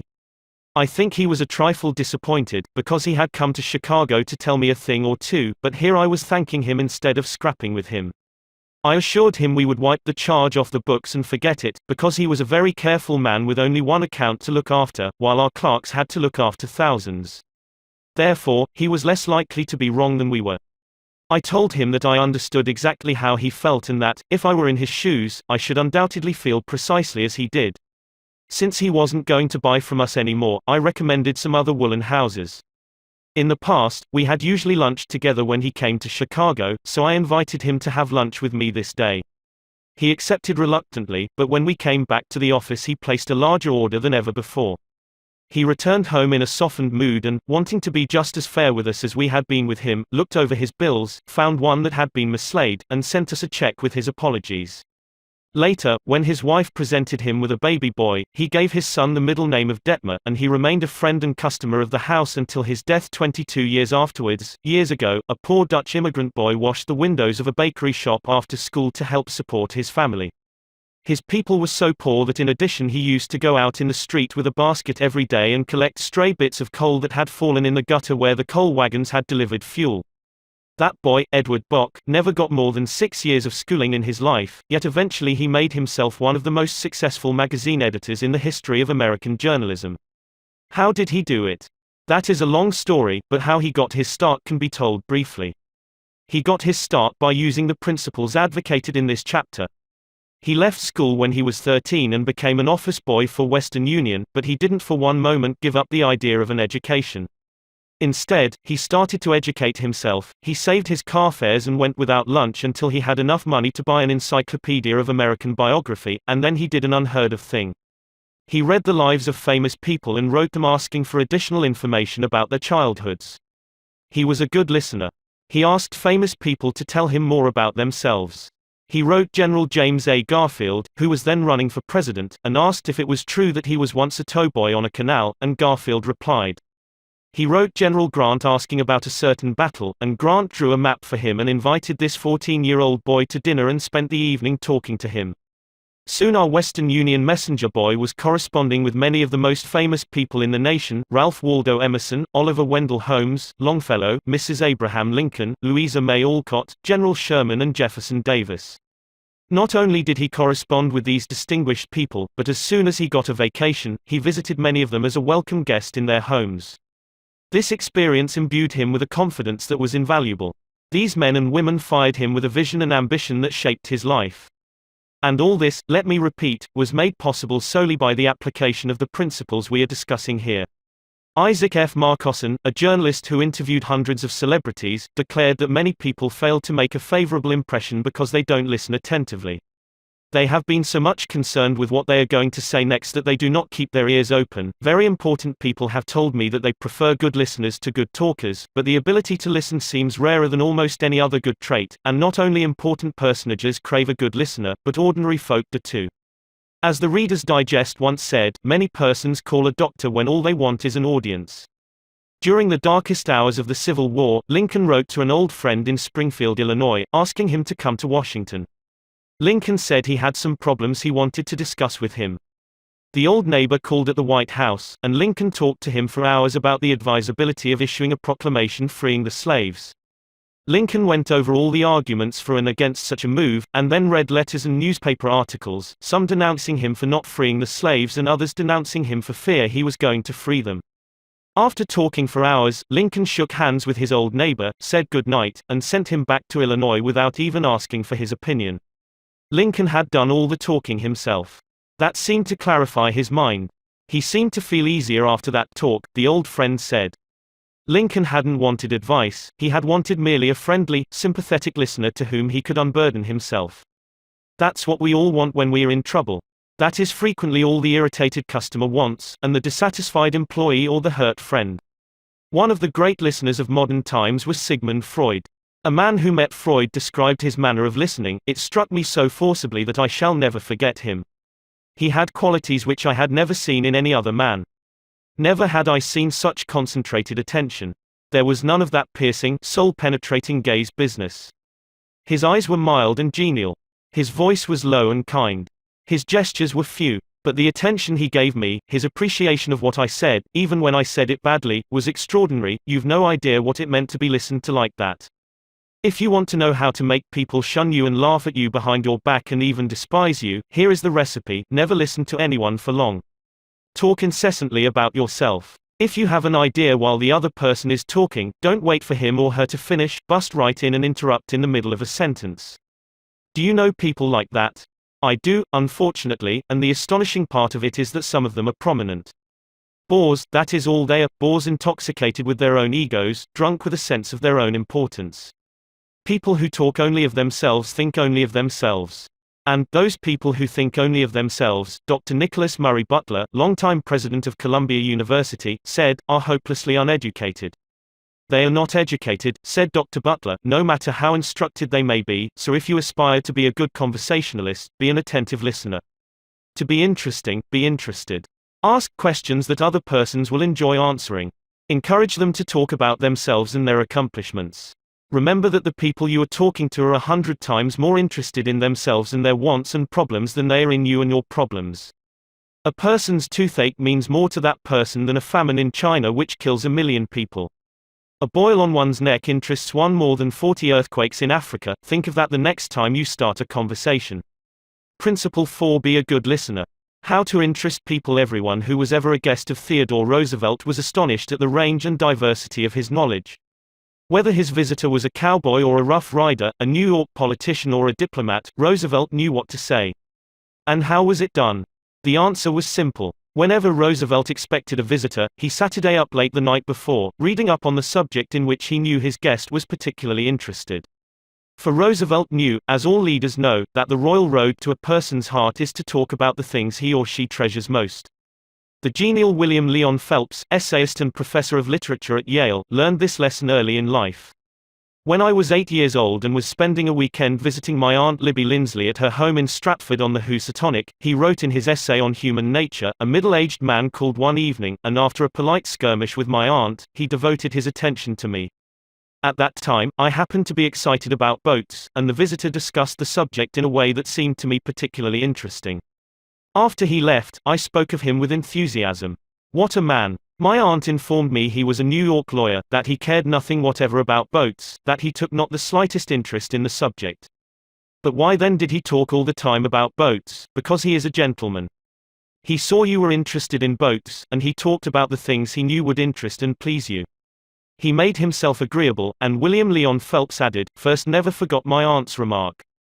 As I write this chapter, I have before me a letter from Edward L. Chalif, who was active in Boy Scout work. One day I found I needed a favor, wrote Mr. Chalif. A big Scout jamboree was coming off in Europe. And I wanted the president of one of the largest corporations in America to pay the expenses of one of my boys for the trip. Fortunately, just before I went to see this man, I heard that he had drawn a check for $1 million, and that after it was cancelled, he had had it framed. So the first thing I did when I entered his office was to ask to see the check.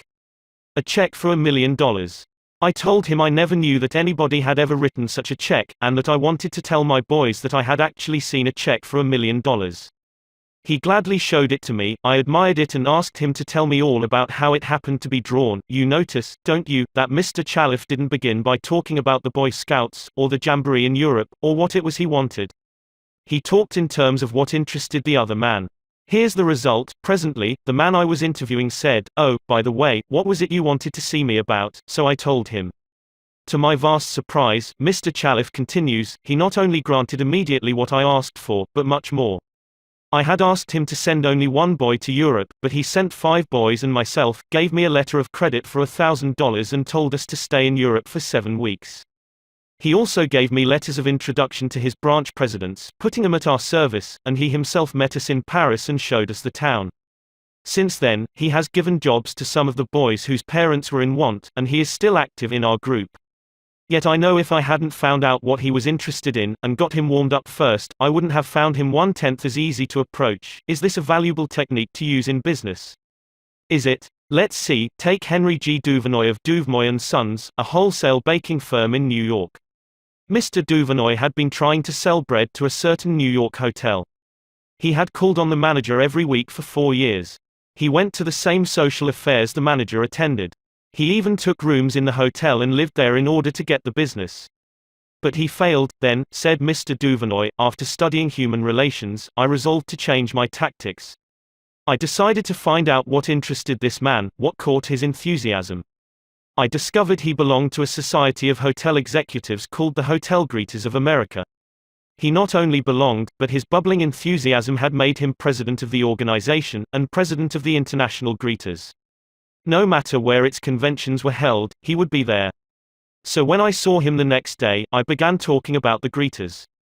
What a response I got!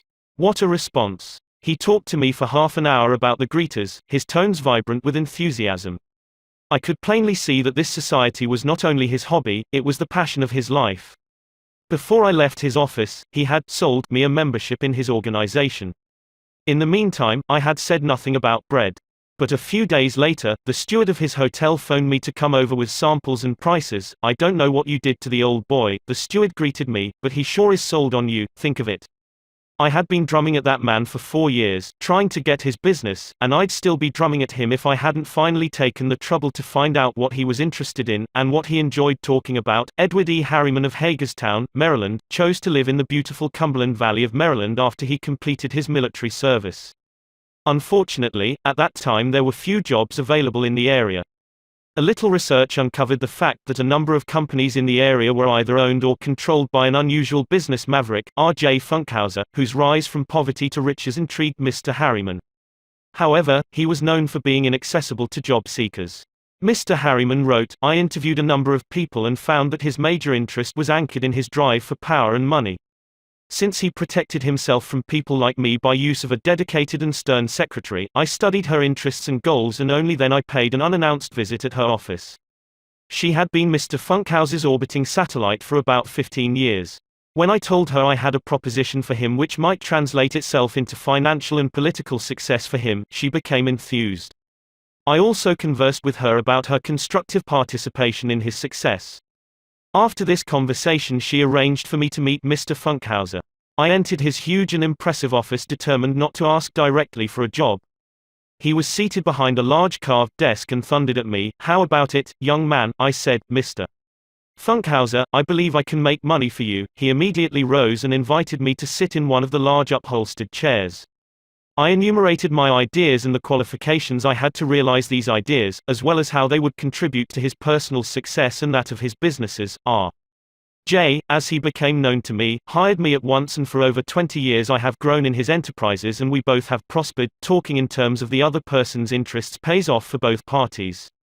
Howard Z. Herzig, a leader in the field of employee communications, has always followed this principle.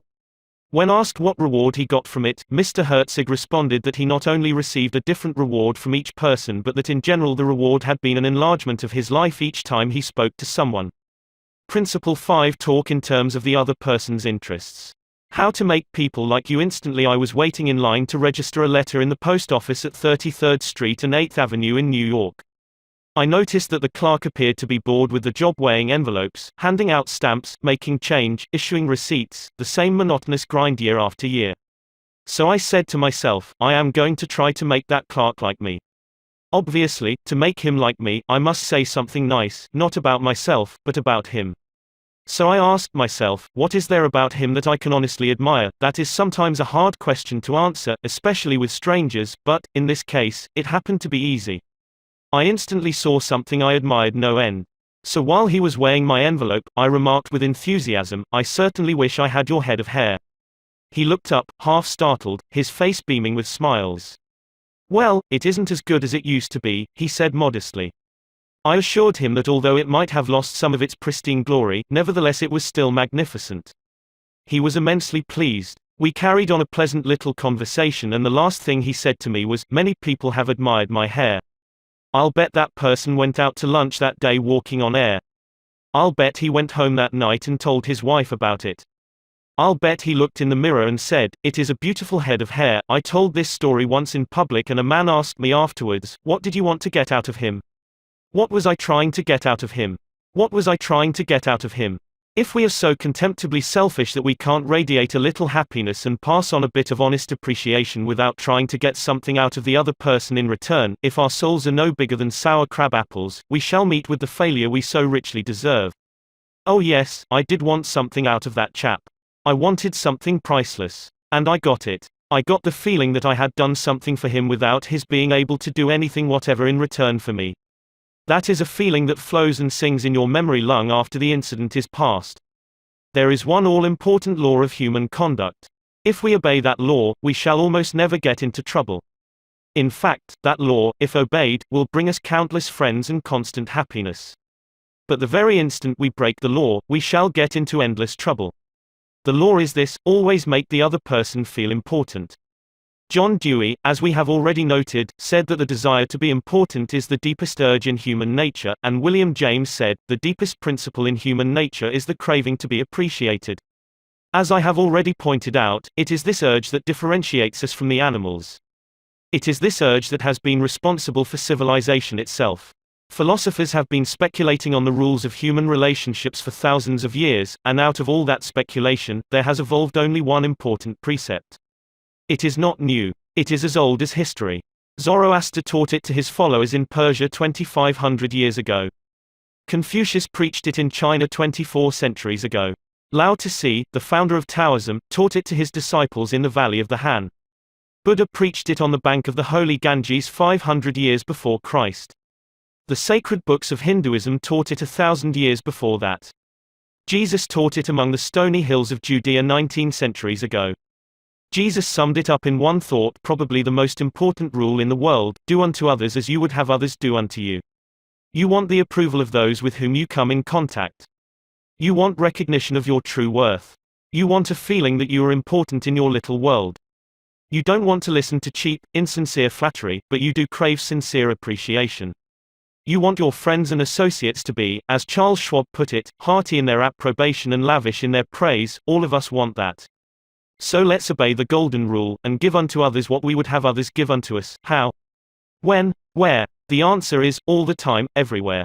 David G. Smith of Eau Claire, Wisconsin, told one of our classes how he handled a delicate situation when he was asked to take charge of the refreshment booth at a charity concert. The night of the concert, I arrived at the park and found two elderly ladies in a very bad humor standing next to the refreshment stand. Apparently, each thought that she was in charge of this project. As I stood there pondering what to do, me of the members of the sponsoring committee appeared and handed me a cash box and thanked me for taking over the project. She introduced Rose and Jane as my helpers and then ran off. A great silence ensued. Realizing that the cash box was a symbol of authority, of sorts, I gave the box to Rose and explained that I might not be able to keep the money straight and that if she took care of it I would feel better. I then suggested to Jane that she show two teenagers who had been assigned to refreshments how to operate the soda machine. And I asked her to be responsible for that part of the project. The evening was very enjoyable, with Rose happily counting the money, Jane supervising the teenagers, and me enjoying the concert. You don't have to wait until you are ambassador to France or chairman of the Clambarquet committee of your lodge before you use this philosophy of appreciation. You can work magic with it almost every day. If, for example, the waitress brings us mashed potatoes when we have ordered French fried, let's say, "I'm sorry to trouble you, but I prefer French fried," she'll probably reply, "No trouble at all," and will be glad to change the potatoes, because we have shown respect for her. Little phrases such as, "I'm sorry to trouble you, would you be so kind as to? Won't you please, would you mind? Thank you." Little courtesies like these oil the cogs of the monotonous grind of everyday life, and, incidentally, they are the hallmark of good breeding. Let's take another illustration. Hall Caine's novels The Christian, The Deemster, The Manxman, among them, were all bestsellers in the early part of this century. Millions of people read his novels, countless millions. He was the son of a blacksmith. He never had more than 8 years schooling in his life, yet when he died he was the richest literary man of his time. The story goes like this: Hall Caine loved sonnets and ballads, so he devoured all of Dante Gabriel Rossetti's poetry. He even wrote a lecture chanting the praises of Rossetti's artistic achievement and sent a copy to Rossetti himself. Rossetti was delighted. "Any young man who has such an exalted opinion of my ability," Rossetti probably said to himself, "must be brilliant." So Rossetti invited this blacksmith's son to come to London and act as his secretary. That was the turning point in Hall Caine's life, for, in his new position, he met the literary artists of the day. Profiting by their advice and inspired by their encouragement, he launched upon a career that emblazoned his name across the sky. His home, Greeba Castle, on the Isle of Man, became a mecca for tourists from the far corners of the world, and he left a multi-million-dollar estate. Yet, who knows, he might have died poor and unknown had he not written an essay expressing his admiration for a famous man. Such is the power, the stupendous power, of sincere, heartfelt appreciation. Rossetti considered himself important. That is not strange, almost everyone considers himself important, very important.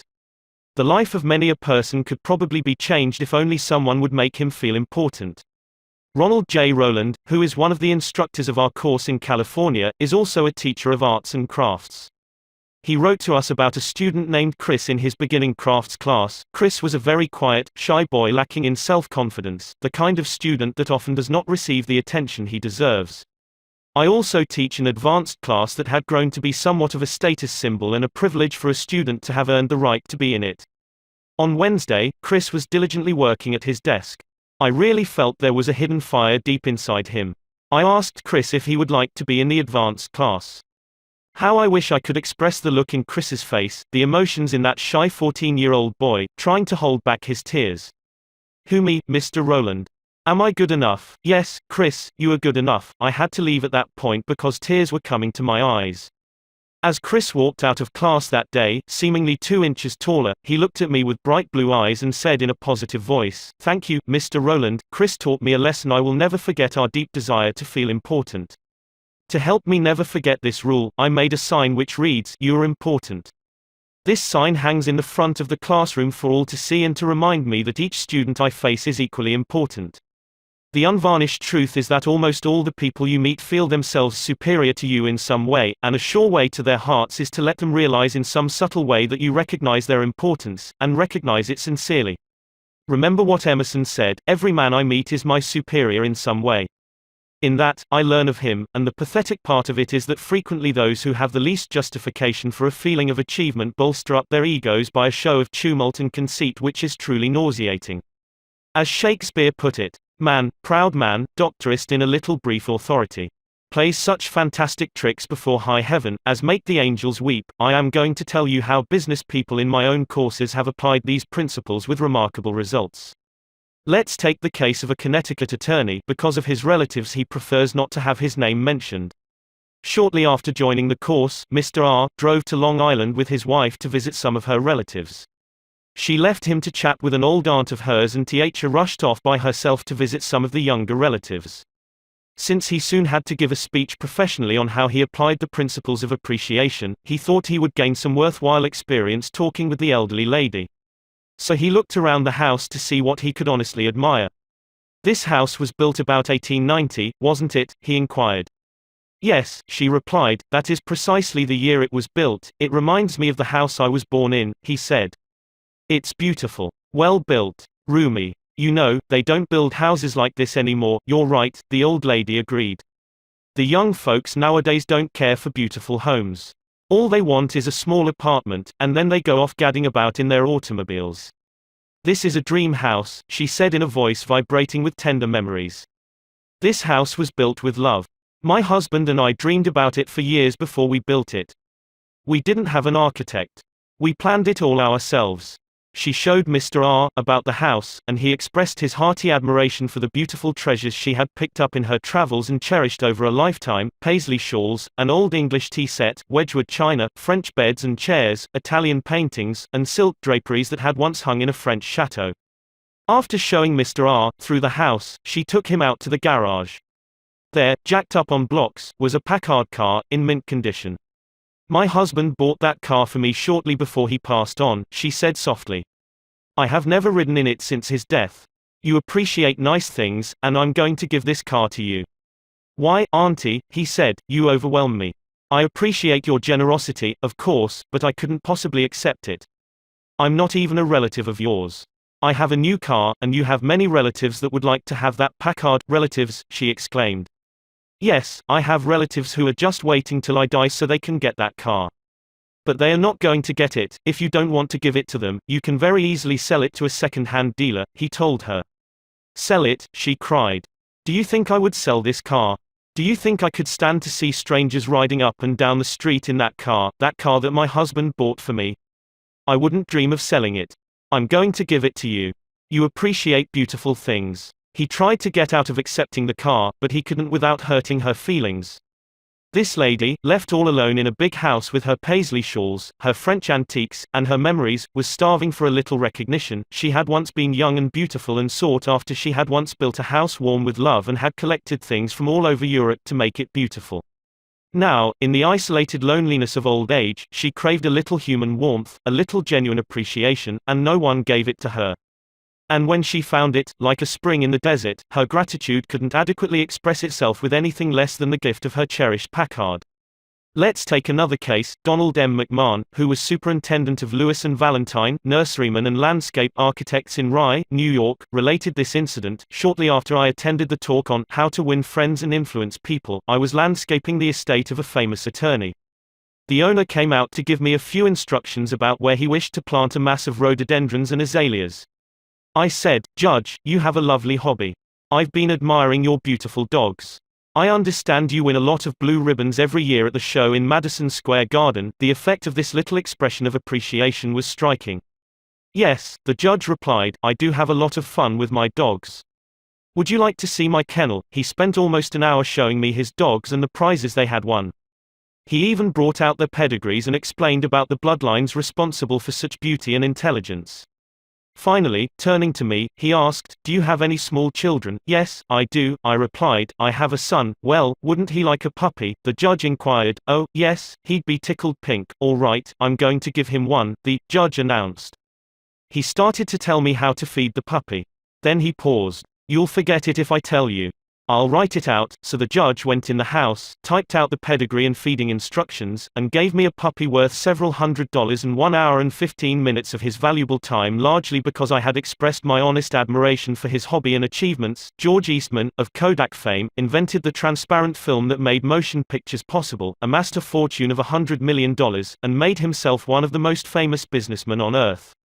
Yet in spite of all these tremendous accomplishments, he craved little recognitions, even as you and I. To illustrate, when Eastman was building the Eastman School of Music and also Kilbourne Hall in Rochester, James Adamson, then president of the Superior Seating Company of New York, wanted to get the order to supply the theater chairs for these buildings. Phoning the architect, Mr. Adamson made an appointment to see Mr. Eastman in Rochester.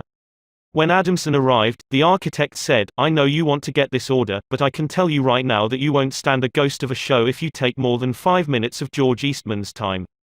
He is a strict disciplinarian. He is very busy. So tell your story quickly and get out." Adamson was prepared to do just that. When he was ushered into the room, he saw Mr. Eastman bending over a pile of papers at his desk. Presently, Mr. Eastman looked up, removed his glasses, and walked toward the architect and Mr. Adamson, saying, "Good morning, gentlemen, what can I do for you?" The architect introduced them, and then Mr. Adamson said, "While we've been waiting for you, Mr. Eastman, I've been admiring your office. I wouldn't mind working in a room like this myself. I'm in the interior woodworking business, and I never saw a more beautiful office in all my life." George Eastman replied, "You remind me of something I had almost forgotten. It is beautiful, isn't it? I enjoyed it a great deal when it was first built. But I come down here now with a lot of other things on my mind and sometimes don't even see the room for weeks at a time." Adamson walked over and rubbed his hand across a panel. "This is English oak, isn't it? A little different texture from Italian oak." "Yes," Eastman replied. "Imported English oak. It was selected for me by a friend who specializes in fine woods." Then Eastman showed him about the room, commenting on the proportions, the coloring, the hand carving and other effects he had helped to plan and execute. While drifting about the room, admiring the woodwork, they paused before a window, and George Eastman, in his modest, soft-spoken way, pointed out some of the institutions through which he was trying to help humanity: the University of Rochester, the General Hospital, the Homeopathic Hospital, the Friendly Home, the Children's Hospital. Mr. Adamson congratulated him warmly on the idealistic way he was using his wealth to alleviate the sufferings of humanity. Presently, George Eastman unlocked a glass case and pulled out the first camera he had ever owned, an invention he had bought from an Englishman. Adamson questioned him at length about his early struggles to get started in business, and Mr. Eastman spoke with real feeling about the poverty of his childhood, telling how his widowed mother had kept a boarding house while he clerked in an insurance office. The terror of poverty haunted him day and night, and he resolved to make enough money so that his mother wouldn't have to work. Mr. Adamson drew him out with further questions and listened, absorbed, while he related the story of his experiments with dry photographic plates. He told how he had worked in an office all day, and sometimes experimented all night, taking only brief naps while the chemicals were working, sometimes working and sleeping in his clothes for 72 hours at a stretch. James Adamson had been ushered into Eastman's office at 10:15 and had been warned that he must not take more than 5 minutes, but an hour had passed, then 2 hours passed. And they were still talking.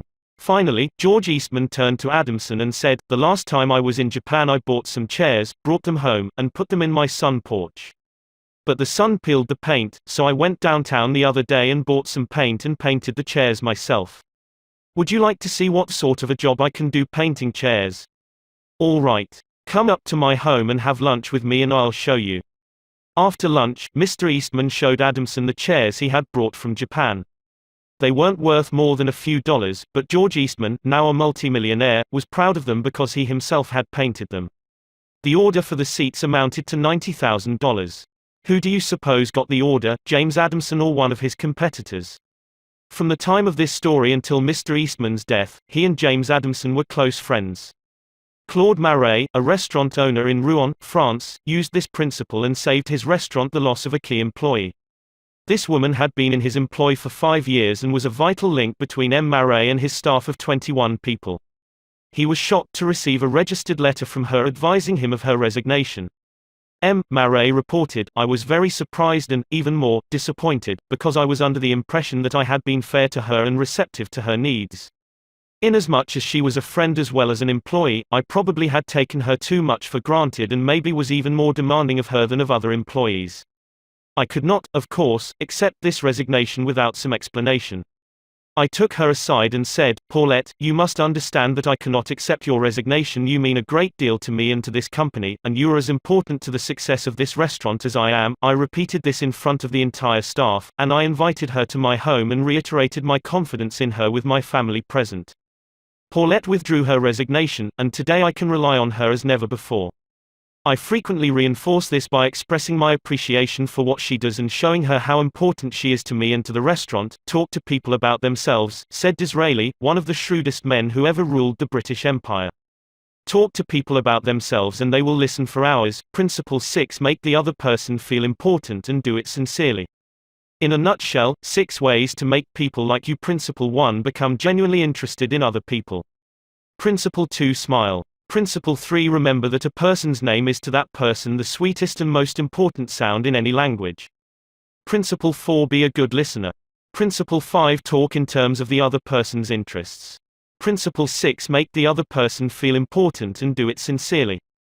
Part 3: How to win people to your way of thinking. 1. You can't win an argument. Shortly after the close of World War I, I learned an invaluable lesson one night in London. I was manager at the time for Sir Ross Smith. During the war, Sir Ross had been the Australian ace out in Palestine, and shortly after peace was declared, he astonished the world by flying halfway around it in 30 days. No such feat had ever been attempted before. It created a tremendous sensation. The Australian government awarded him $50,000, the King of England knighted him, and, for a while, he was the most talked about man under the Union Jack. I was attending a banquet one night given in Sir Ross's honor, and during the dinner, the man sitting next to me told a humorous story which hinged on the quotation, "There's a divinity that shapes our ends, rough hew them how we will." The raconteur mentioned that the quotation was from the Bible. He was wrong. I knew it positively. There couldn't be the slightest doubt about it. And so, to get a feeling of importance and display my superiority, I appointed myself as an unsolicited and unwelcome committee of one to correct him. He stuck to his guns. "What? From Shakespeare? Impossible. Absurd. That quotation was from the Bible." And he knew it. The storyteller was sitting on my right, and Frank Gammond, an old friend of mine, was seated at my left. Mr. Gammond had devoted years to the study of Shakespeare, so the storyteller and I agreed to submit the question to Mr. Gammond. Mr. Gammond listened, kicked me under the table, and then said, "Dale, you are wrong. The gentleman is right. It is from the Bible." On our way home that night, I said to Mr. Gammond, "Frank, you knew that quotation was from Shakespeare?" "Yes, of course," he replied, "Hamlet, Act 5, Scene 2. But we were guests at a festive occasion, my dear Dale. Why prove to a man he is wrong? Is that going to make him like you? Why not let him save his face? He didn't ask for your opinion. He didn't want it. Why argue with him? Always avoid the acute angle." The man who said that taught me a lesson I'll never forget. I not only had made the storyteller uncomfortable but had put my friend in an embarrassing situation. How much better it would have been had I not become argumentative. It was a sorely needed lesson because I had been an inveterate arguer. During my youth, I had argued with my brother about everything under the Milky Way. When I went to college, I studied logic and argumentation and went in for debating contests. Talk about being from Missouri, I was born there. I had to be shown. Later, I taught debating and argumentation in New York, and once, I am ashamed to admit, I planned to write a book on the subject. Since then, I have listened to, engaged in, and watched the effect of thousands of arguments. As a result of all this, I have come to the conclusion that there is only one way under high heaven to get the best of an argument, and that is to avoid it. Avoid it as you would avoid rattlesnakes and earthquakes. 9 times out of 10, an argument ends with each of the contestants more firmly convinced than ever that he is absolutely right. You can't win an argument. You can't, because if you lose it, and if you win it, you lose it. Why? Well, suppose you triumph over the other man and shoot his argument full of holes and prove that he is non compos mentis. Then what? You will feel fine. But what about him? You have made him feel inferior. You have hurt his pride. He will resent your triumph. And, a man convinced against his will is of the same opinion still. Years ago, Patrick J. O'Hare joined one of my classes. He had had little education, and how he loved a scrap. He had once been a chauffeur, and he came to me because he had been trying, without much success, to sell trucks. A little questioning brought out the fact that he was continually scrapping with and antagonizing the very people he was trying to do business with. If a prospect said anything derogatory about the trucks he was selling, Pat saw red and was right at the customer's throat. Pat won a lot of arguments in those days. As he said to me afterward, I often walked out of an office saving, I told that bird something, sure I had told him something, but I hadn't sold him anything. MV first problem was not to teach Patrick J. O'Hare to talk. My immediate task was to train him to refrain from talking and to avoid verbal fights. Mr. O'Hare became one of the star salesmen for the White Motor Company in New York. How did he do it? Here is his story in his own words. If I walk into a buyer's office now and he says, "What? A white truck? They're no good. I wouldn't take one if you gave it to me. I'm going to buy the Who's It truck." I say, "The Who's It is a good truck.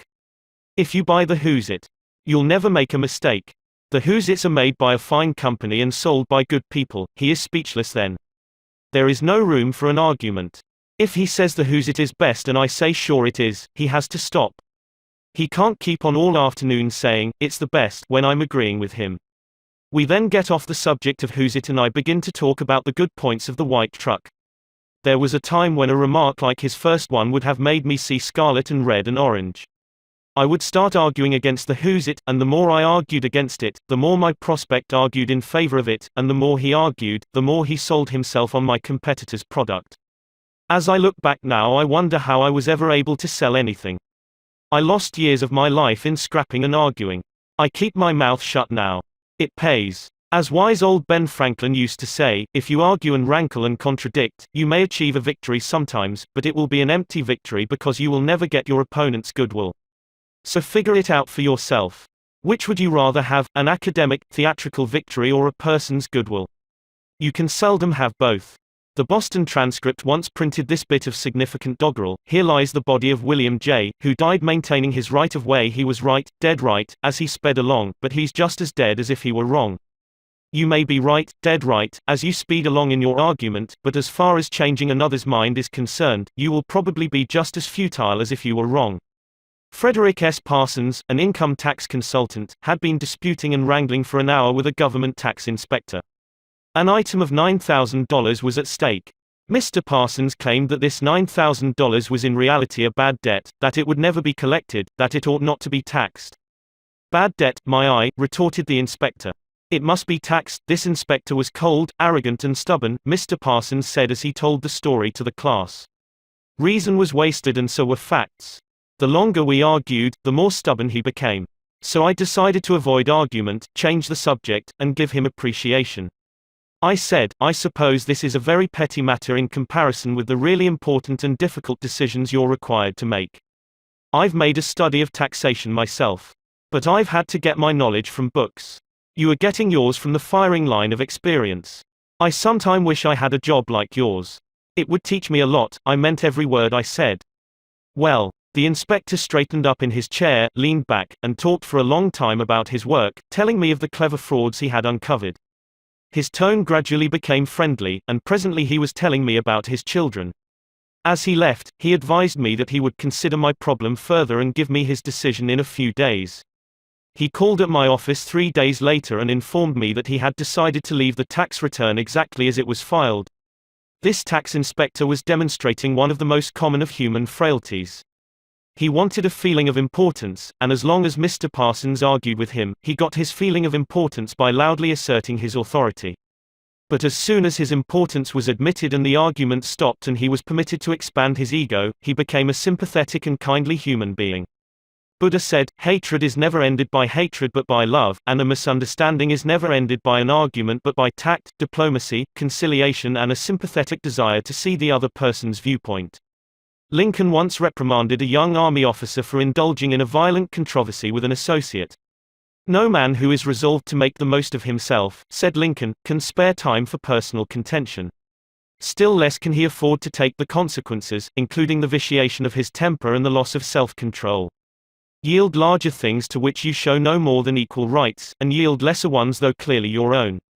Better give your path to a dog than be bitten by him in contesting for the right. Even killing the dog would not cure the bite. In an article in Bits and Pieces, some suggestions are made on how to keep a disagreement from becoming an argument. Welcome the disagreement. Remember the slogan, when two partners always agree, one of them is not necessary. If there is some point you haven't thought about, be thankful if it is brought to your attention. Perhaps this disagreement is your opportunity to be corrected before you make a serious mistake. Distrust your first instinctive impression.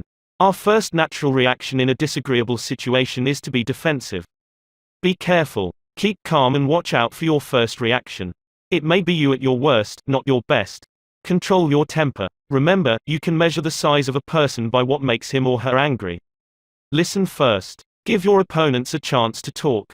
Let them finish. Do not resist, defend or debate. This only raises barriers. Try to build bridges of understanding. Don't build higher barriers of misunderstanding. Look for areas of agreement. When you have heard your opponents out, dwell first on the points and areas on which you agree. Be honest, look for areas where you can admit error and say so. Apologize for your mistakes. It will help disarm your opponents and reduce defensiveness. Promise to think over your opponent's ideas and study them carefully.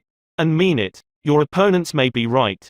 It is a lot easier at this stage to agree to think about the points than to move rapidly ahead and find yourself in a position where your opponents can say, "We tried to tell you, but you wouldn't listen." Thank your opponents sincerely for their interest. Anyone who takes the time to disagree with you is interested in the same things you are. Think of them as people who really want to help you, and you may turn your opponents into friends. Postpone action to give both sides time to think through the problem. Suggest that a new meeting be held later that day or the next day, when all the facts may be brought to bear. In preparation for this meeting, ask yourself some hard questions. Could my opponents be right? Partly right? Is there truth or merit in their position or argument? Is my reaction one that will relieve the problem, or will it just relieve any frustration? Will my reaction drive my opponents further away or draw them closer to me? Will my reaction elevate the estimation good people have of me? Will I win or lose?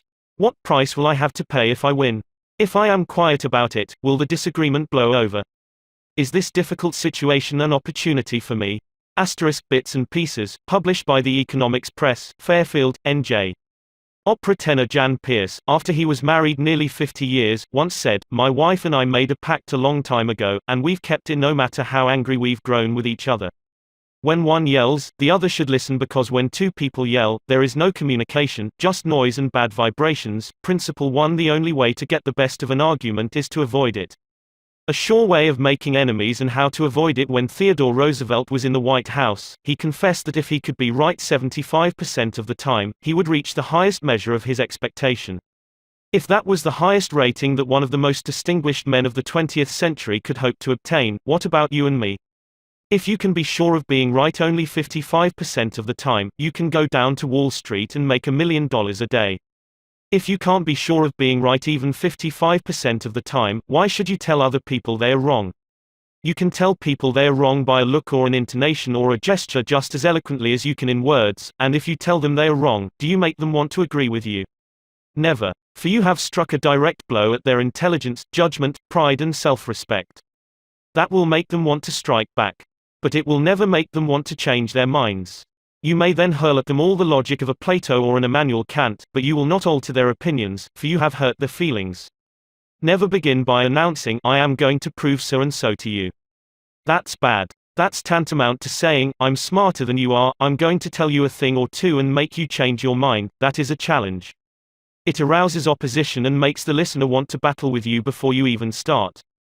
It is difficult, under even the most benign conditions, to change people's minds. So why make it harder? Why handicap yourself? If you are going to prove anything, don't let anybody know it.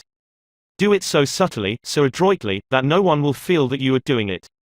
This was expressed succinctly by Alexander Pope: men must be taught as if you taught them not, and things unknown proposed as things forgot. Over 300 years ago Galileo said, you cannot teach a man anything, you can only help him to find it within himself. As Lord Chesterfield said to his son, be wiser than other people if you can, but do not tell them so. Socrates said repeatedly to his followers in Athens, one thing only I know, and that is that I know nothing. Well, I can't hope to be any smarter than Socrates, so I have quit telling people they are wrong. And I find that it pays.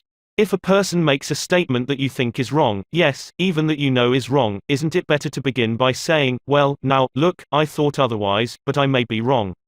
I frequently am. And if I am wrong, I want to be put right. Let's examine the facts. There's magic, positive magic, in such phrases as, I may be wrong. I frequently am. Let's examine the facts. Nobody in the heavens above or on earth beneath or in the waters under the earth will ever object to your saying, I may be wrong. Let's examine the facts. One of our class members who used this approach in dealing with customers was Harold Reinke, a Dodge dealer in Billings, Montana. He reported that because of the pressures of the automobile business, he was often hard-boiled and callous when dealing with customers' complaints. This caused flared tempers, loss of business and general unpleasantness. He told his class, recognizing that this was getting me nowhere fast, I tried a new tack. I would say something like this: our dealership has made so many mistakes that I am frequently ashamed. We may have erred in your case. Tell me about it. This approach becomes quite disarming, and by the time the customer releases his feelings, he is usually much more reasonable when it comes to settling the matter. In fact, several customers have thanked me for having such an understanding attitude. And 2 of them have even brought in friends to buy new cars. In this highly competitive market, we need more of this type of customer, and I believe that showing respect for all customers' opinions and treating them diplomatically and courteously will help beat the competition. You will never get into trouble by admitting that you may be wrong. That will stop all argument and inspire your opponent to be just as fair and open and broad-minded as you are. It will make him want to admit that he, too, may be wrong. If you know positively that a person is wrong, and you bluntly tell him or her so, what happens? Let me illustrate. Mr. S., a young New York attorney, once argued a rather important case before the United States Supreme Court, Lustgarten v. Fleet Corporation 280 U.S. 320. The case involved a considerable sum of money and an important question of law. During the argument, one of the Supreme Court justices said to him, "The statute of limitations in admiralty law is 6 years, is it not?" Mr. S. stopped, stared at the justice for a moment, and then said bluntly, "Your Honor, there is no statute of limitations in admiralty." A hush fell on the court, said Mr. S., as he related his experience to one of the author's classes, and the temperature in the room seemed to drop to 0. I was right. Justice was wrong. And I had told him so. But did that make him friendly? No. I still believe that I had the law on my side. And I know that I spoke better than I ever spoke before. But I didn't persuade. I made the enormous blunder of telling a very learned and famous man that he was wrong. Few people are logical. Most of us are prejudiced and biased. Most of us are blighted with preconceived notions, with jealousy, suspicion, fear, envy and pride. And most citizens don't want to change their minds about their religion or their haircut or communism or their favorite movie star. So, if you are inclined to tell people they are wrong, please read the following paragraph every morning before breakfast. It is from James Harvey Robinson's enlightening book The Mind in the Making. We sometimes find ourselves changing our minds without any resistance or heavy emotion, but if we are told we are wrong, we resent the imputation and harden our hearts. We are incredibly heedless in the formation of our beliefs but find ourselves filled with an illicit passion for them when anyone proposes to rob us of their companionship. It is obviously not the ideas themselves that are dear to us, but our self-esteem which is threatened. The little word, my, is the most important one in human affairs, and properly to reckon with it is the beginning of wisdom. It has the same force whether it is my dinner, my dog, and my house, or my father, my country, and my God. We not only resent the imputation that our watch is wrong, or our car shabby, but that our conception of the canals of Mars, of the pronunciation of Epictetus, of the medicinal value of salicin, or of the date of Sargon I is subject to revision. We like to continue to believe what we have been accustomed to accept as true, and the resentment aroused when doubt is cast upon any of our assumptions leads us to seek every manner of excuse for clinging to it. The result is that most of our so-called reasoning consists in finding arguments for going on believing as we already do. Carl Rogers, the eminent psychologist, wrote in his book On Becoming a Person, "I have found it of enormous value when I can permit myself to understand the other person." The way in which I have worded this statement may seem strange to you. Is it necessary to permit oneself to understand another? I think it is. Our first reaction to most of the statements which we hear from other people is an evaluation or judgment, rather than an understanding of it. When someone expresses some feeling, attitude or belief, our tendency is almost immediately to feel, that's right, or that's stupid, that's abnormal, that's unreasonable, that's incorrect, that's not nice. Very rarely do we permit ourselves to understand precisely what the meaning of the statement is to the other person. Adapted from Carl R. Rogers, On Becoming a Person, Boston, Houghton Mifflin, 1961, pp. 18 ff. I once employed an interior decorator to make some draperies for my home. When the bill arrived, I was dismayed. A few days later, a friend dropped in and looked at the draperies.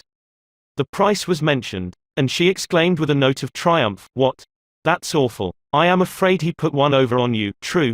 Yes, she had told the truth, but few people like to listen to truths that reflect on their judgment. So, being human, I tried to defend myself. I pointed out that the best is eventually the cheapest, that one can't expect to get quality and artistic taste at bargain basement prices, and so on and on. The next day another friend dropped in, admired the draperies, bubbled over with enthusiasm, and expressed a wish that she could afford such exquisite creations for her home. My reaction was totally different. "Well, to tell the truth," I said, "I can't afford them myself. I paid too much. I'm sorry I ordered them." When we are wrong, we may admit it to ourselves. And if we are handled gently and tactfully, we may admit it to others and even take pride in our frankness and broad-mindedness. But not if someone else is trying to ram the unpalatable fact down our esophagus. Horace Greeley, the most famous editor in America during the time of the Civil War, disagreed violently with Lincoln's policies.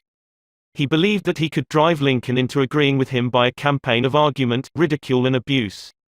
He waged this bitter campaign month after month, year after year. In fact, he wrote a brutal, bitter, sarcastic and personal attack on President Lincoln the night Booth shot him. But did all this bitterness make Lincoln agree with Greeley? Not at all. Ridicule and abuse never do. If you want some excellent suggestions about dealing with people and managing yourself and improving your personality, read Benjamin Franklin's autobiography, one of the most fascinating life stories ever written, one of the classics of American literature. Ben Franklin tells how he conquered the iniquitous habit of argument and transformed himself into one of the most able, suave and diplomatic men in American history. One day, when Ben Franklin was a blundering youth, an old Quaker friend took him aside and lashed him with a few stinging truths, something like this: "Ben, you are impossible. Your opinions have a slap in them for everyone who differs with you. They have become so offensive that nobody cares for them. Your friends find they enjoy themselves better when you are not around. You know so much that no man can tell you anything. Indeed, no man is going to try, for the effort would lead only to discomfort and hard work. So you are not likely ever to know any more than you do now, which is very little." One of the finest things I know about Ben Franklin is the way he accepted that smarting rebuke. He was big enough and wise enough to realize that it was true, to sense that he was headed for failure and social disaster. So he made a right about face. He began immediately to change his insolent, opinionated ways.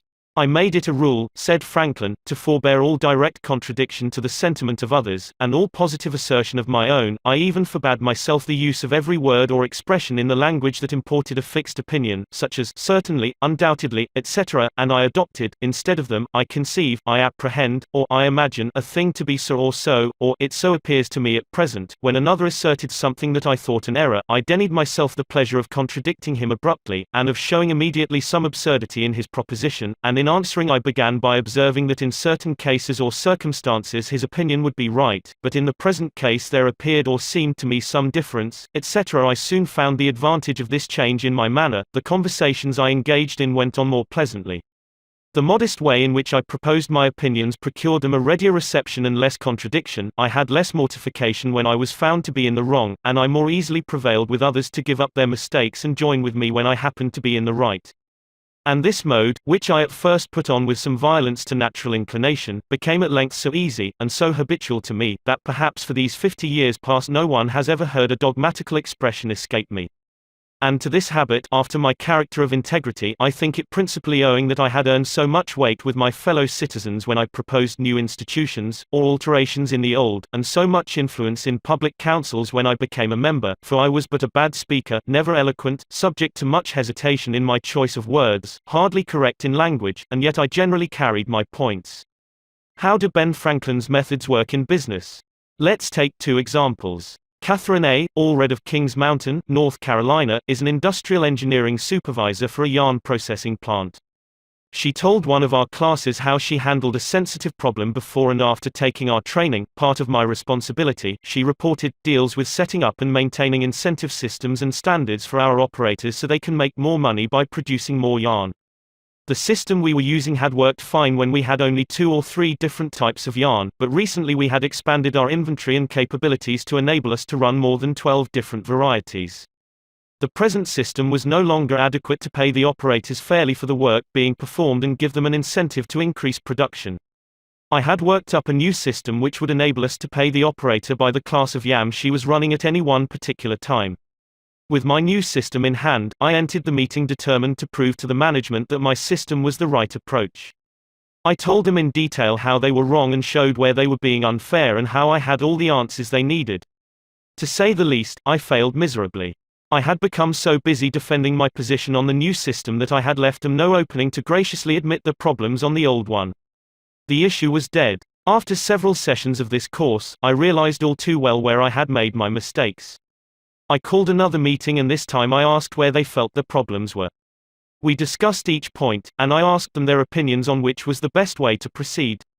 With a few low-keyed suggestions, at proper intervals, I let them develop my system themselves. At the end of the meeting when I actually presented my system, they enthusiastically accepted it. I am convinced now that nothing good is accomplished and a lot of damage can be done if you tell a person straight out that he or she is wrong. You only succeed in stripping that person of self-dignity and making yourself an unwelcome part of any discussion. Let's take another example, and remember these cases I am citing are typical of the experiences of thousands of other people. R.V. Crowley was a salesman for a lumber company in New York. Crowley admitted that he had been telling hard-boiled lumber inspectors for years that they were wrong. And he had won the arguments too. But it hadn't done any good. For these lumber inspectors, said Mr. Crowley, are like baseball umpires. Once they make a decision, they never change it. Mr. Crowley saw that his firm was losing thousands of dollars through the arguments he won. So while taking my course, he resolved to change tactics and abandon arguments. With what results? Here is the story as he told it to the fellow members of his class. One morning the phone rang in my office. A hot and bothered person at the other end proceeded to inform me that a car of lumber we had shipped into his plant was entirely unsatisfactory. His firm had stopped unloading and requested that we make immediate arrangements to remove the stock from their yard. After about 1/4 of the car had been unloaded, their lumber inspector reported that the lumber was running 55% below grade. Under the circumstances, they refused to accept it. I immediately started for his plant and on the way turned over in my mind the best way to handle the situation.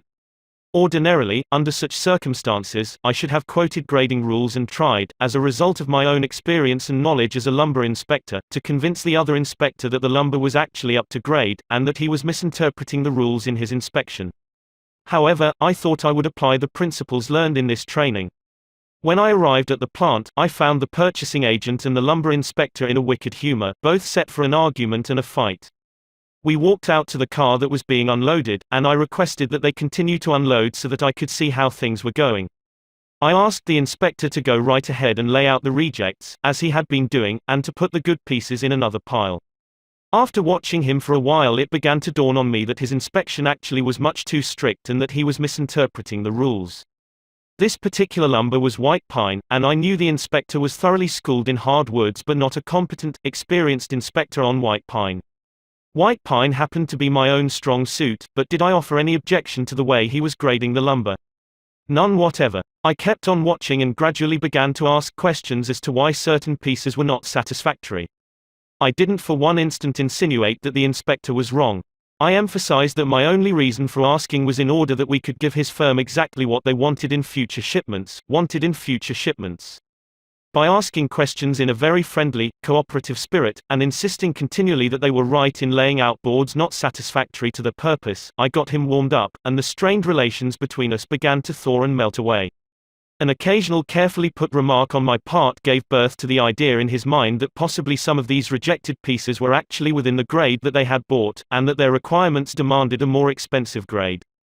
I was very careful, however, not to let him think I was making an issue of this point. Gradually his whole attitude changed. He finally admitted to me that he was not experienced on white pine and began to ask me questions about each piece as it came out of the car. I would explain why such a piece came within the grade specified, but kept on insisting that we did not want him to take it if it was unsuitable for the purpose. He finally got to the point where he felt guilty every time he put a piece in the rejected pile. And at last he saw that the mistake was on their part for not having specified as good a grade as they needed. The ultimate outcome was that he went through the entire carload again after I left, accepted the whole lot, and we received a check in full. In that one instance alone, a little tact, and the determination to refrain from telling the other man he was wrong, saved my company a substantial amount of cash, and it would be hard to place a money value on the goodwill that was saved. Martin Luther King was asked how, as a pacifist, he could be an admirer of Air Force General Daniel Chappie James, then the nation's highest-ranking black officer. Dr. King replied, "I judge people by their own principles, not by my own." In a similar way, General Robert E. Lee once spoke to the President of the Confederacy, Jefferson Davis, in the most glowing terms about a certain officer under his command. Another officer in attendance was astonished. "General," he said, "do you not know that the man of whom you speak so highly is one of your bitterest enemies who misses no opportunity to malign you?" "Yes," replied General Lee, "but the President asked my opinion of him, he did not ask for his opinion of me. By the way, I am not revealing anything new in this chapter. 2,000 years ago, Jesus said, 'See the point of thine adversary quickly,' and 2,200 years before Christ was born, King Akhtoi of Egypt gave his son some shrewd advice that is sorely needed today. 'Be diplomatic,' counseled the king. 'It will help you gain your point. In other words, don't argue with your customer or your spouse or your adversary. Don't tell them they are wrong, don't get them stirred up. Use a little diplomacy. Principle 2: Listen to the other person's opinions. If you're wrong, admit it. Within a minute's walk of my house there was a wild stretch of virgin timber, where the blackberry thickets foamed white in the springtime, where the squirrels nested and reared their young, and the horseweeds grew as tall as a horse's head. This unspoiled woodland was called Forest Park, and it was a forest, probably not much different in appearance from what it was when Columbus discovered America. I frequently walked in this park with Rex, my little Boston bulldog. He was a friendly, harmless little hound, and since we rarely met anyone in the park, I took Rex along without a leash or a muzzle. One day we encountered a mounted policeman in the park, a policeman itching to show his authority. "What do you mean by letting that dog run loose in the park without a muzzle and leash?" he reprimanded me. "Don't you know it's against the law?" "Yes, I know it is," I replied softly, "but I didn't think he would do any harm out here." "You didn't think? You didn't think? The law doesn't give a tinker's damn about what you think. That dog might kill a squirrel or bite a child. Now, I'm going to let you off this time, but if I catch this dog out here again without a muzzle and a leash, you'll have to tell it to the judge." I meekly promised to obey. And I did obey, for a few times. But Rex didn't like the muzzle, and neither did I, so we decided to take a chance. Everything was lovely for a while, and then we struck a snag. Rex and I raced over the brow of a hill one afternoon, and there, suddenly, to my dismay, I saw the majesty of the law, astride a bay horse. Rex was out in front, heading straight for the officer. I was in for it. I knew it. So I didn't wait until the policeman started talking. I beat him to it. I said, "Officer, you've caught me red-handed. I'm guilty. I have no alibis, no excuses. You warned me last week that if I brought the dog out here again without a muzzle you would fine me." "Well, now," the policeman responded in a soft tone. "I know it's a temptation to let a little dog like that have a run out here when nobody is around." "Sure, it's a temptation," I replied, "but it is against the law." "Well, a little dog like that isn't going to harm anybody," the policeman remonstrated. "No, but he may kill squirrels," I said. "Well now, I think you are taking this a bit too seriously," he told me. "I'll tell you what you do. You just let him run over the hill there where I can't see him, and we'll forget all about it.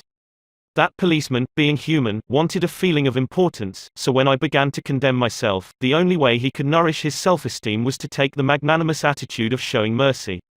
But suppose I had tried to defend myself, well, did you ever argue with a policeman? But instead of breaking lances with him, I admitted that he was absolutely right and I was absolutely wrong. I admitted it quickly, openly, and with enthusiasm. The affair terminated graciously in my taking his side and his taking my side. Lord Chesterfield himself could hardly have been more gracious than this mounted policeman, who, only a week previously, had threatened to have the law on me. If we know we are going to be rebuked anyhow, isn't it far better to beat the other person to it and do it ourselves? Isn't it much easier to listen to self-criticism than to bear condemnation from alien lips? Say about yourself all the derogatory things you know the other person is thinking or wants to say or intends to say, and say them before that person has a chance to say them. The chances are 100 to 1 that a generous, forgiving attitude will be taken and your mistakes will be minimized, just as the mounted policeman did with me and Rex. Ferdinand E. Warren, a commercial artist, used this technique to win the goodwill of a petulant, scolding buyer of art. It is important, in making drawings for advertising and publishing purposes. To be precise and very exact, Mr. Warren said as he told the story. Some art editors demand that their commissions be executed immediately, and in these cases, some slight error is liable to occur. I knew one art director in particular who was always delighted to find fault with some little thing. I have often left his office in disgust, not because of the criticism, but because of his method of attack. Recently I delivered a rush job to this editor, and he phoned me to call at his office immediately. He said something was wrong. When I arrived, I found just what I had anticipated, and dreaded. He was hostile, gloating over his chance to criticize. He demanded with heat why I had done so and so. My opportunity had come to apply the self-criticism I had been studying about. So I said, Mr. So-and-so, if what you say is true, I am at fault and there is absolutely no excuse for my blunder. I have been doing drawings for you long enough to know better, I'm ashamed of myself. Immediately he started to defend me. Yes, you're right, but after all, this isn't a serious mistake. It is only, I interrupted him. Any mistake, I said, may be costly and they are all irritating. He started to break in, but I wouldn't let him. I was having a grand time. For the first time in my life, I was criticizing myself, and I loved it. I should have been more careful, I continued. You give me a lot of work, and you deserve the best, so I'm going to do this drawing all over. No. No, he protested. I wouldn't think of putting you to all that trouble. He praised my work, assured me that he wanted only a minor change and that my slight error hadn't cost his firm any money, and, after all, it was a mere detail, not worth worrying about. My eagerness to criticize myself took all the fight out of him. He ended up by taking me to lunch, and before we parted, he gave me a check and another commission. There is a certain degree of satisfaction in having the courage to admit one's errors. It not only clears the air of guilt and defensiveness, but often helps solve the problem created by the error. Bruce Harvey of Albuquerque, New Mexico, had incorrectly authorized payment of full wages to an employee on sick leave. When he discovered his error, he brought it to the attention of the employee and explained that to correct the mistake he would have to reduce his next paycheck by the entire amount of the overpayment. The employee pleaded that as that would cause him a serious financial problem, could the money be repaid over a period of time? In order to do this, Harvey explained, he would have to obtain his supervisor's approval. And this, I knew, reported Harvey, would result in a boss-type explosion. While trying to decide how to handle this situation better, I realized that the whole mess was my fault and I would have to admit it to my boss. I walked into his office, told him that I had made a mistake and then informed him of the complete facts. He replied in an explosive manner that it was the fault of the personnel department. I repeated that it was my fault. He exploded again about carelessness in the accounting department. Again I explained it was my fault. He blamed 2 other people in the office. But each time I reiterated it was my fault. Finally, he looked at me and said, "Okay, it was your fault. Now straighten it out." The error was corrected and nobody got into trouble. I felt great because I was able to handle a tense situation and had the courage not to seek alibis. My boss has had more respect for me ever since. Any fool can try to defend his or her mistakes, and most fools do, but it raises one above the herd and gives one a feeling of nobility and exaltation to admit one's mistakes. For example, one of the most beautiful things that history records about Robert E. Lee is the way he blamed himself and only himself for the failure of Pickett's charge at Gettysburg. Pickett's charge was undoubtedly the most brilliant and picturesque attack that ever occurred in the Western world. General George E. Pickett himself was picturesque. He wore his hair so long that his auburn locks almost touched his shoulders, and, like Napoleon in his Italian campaigns, he wrote ardent love letters almost daily while on the battlefield. His devoted troops cheered him that tragic July afternoon as he rode off jauntily toward the Union lines, his cap set at a rakish angle over his right ear. They cheered and they followed him, man touching man, rank pressing rank, with banners flying and bayonets gleaming in the sun. It was a gallant sight. Daring. Magnificent. A murmur of admiration ran through the Union lines as they beheld it. Pickett's troops swept forward at any easy trot, through orchard and cornfield, across a meadow and over a ravine. All the time, the enemy's cannon was tearing ghastly holes in their ranks, but on they pressed, grim, irresistible. Suddenly the Union infantry rose from behind the stone wall on Cemetery Ridge where they had been hiding and fired volley after volley into Pickett's onrushing troops. The crest of the hill was a sheet of flame, a slaughterhouse, a blazing volcano. In a few minutes, all of Pickett's brigade commanders except one were down, and 4/5 of his 5,000 men had fallen. General Lewis A. Armistead, leading the troops in the final plunge, ran forward, vaulted over the stone wall, and, waving his cap on the top of his sword, shouted, "Give 'em the steel, boys!" They did. They leaped over the wall, bayoneted their enemies, smashed skulls with clubbed muskets, and planted the battle flags of the South on Cemetery Ridge. The banners waved there only for a moment. But that moment, brief as it was, recorded the high water mark of the Confederacy. Pickett's charge, brilliant, heroic, was nevertheless the beginning of the end. Lee had failed. He could not penetrate the North. And he knew it. The South was doomed. Lee was so saddened, so shocked, that he sent in his resignation and asked Jefferson Davis, the President of the Confederacy, to appoint a younger and abler man. If Lee had wanted to blame the disastrous failure of Pickett's charge on someone else, he could have found a score of alibis. Some of his division commanders had failed him. The cavalry hadn't arrived in time to support the infantry attack. This had gone wrong and that had gone awry. But Lee was far too noble to blame others. As Pickett's beaten and bloody troops struggled back to the Confederate lines, Robert E. Lee rode out to meet them all alone and greeted them with a self-condemnation that was little short of sublime. "All this has been my fault," he confessed. "I and I alone have lost this battle. Few generals in all history have had the courage and character to admit that." Michael Cheung, who teaches our course in Hong Kong, told of how the Chinese culture presents some special problems and how sometimes it is necessary to recognize that the benefit of applying a principle may be more advantageous than maintaining an old tradition. He had one middle-aged class member who had been estranged from his son for many years. The father had been an opium addict but was now cured. In Chinese tradition, an older person cannot take the first step. The father felt that it was up to his son to take the initiative toward a reconciliation. In an early session, he told the class about the grandchildren he had never seen and how much he desired to be reunited with his son. His classmates, all Chinese, understood his conflict between his desire and long-established tradition. The father felt that young people should have respect for their elders and that he was right in not giving in to his desire, but to wait for his son to come to him. Toward the end of the course, the father again addressed his class. "I have pondered this problem," he said. Dale Carnegie says, "If you are wrong, admit it quickly and emphatically. It is too late for me to admit it quickly, but I can admit it emphatically. I wronged my son. He was right in not wanting to see me and to expel me from his life.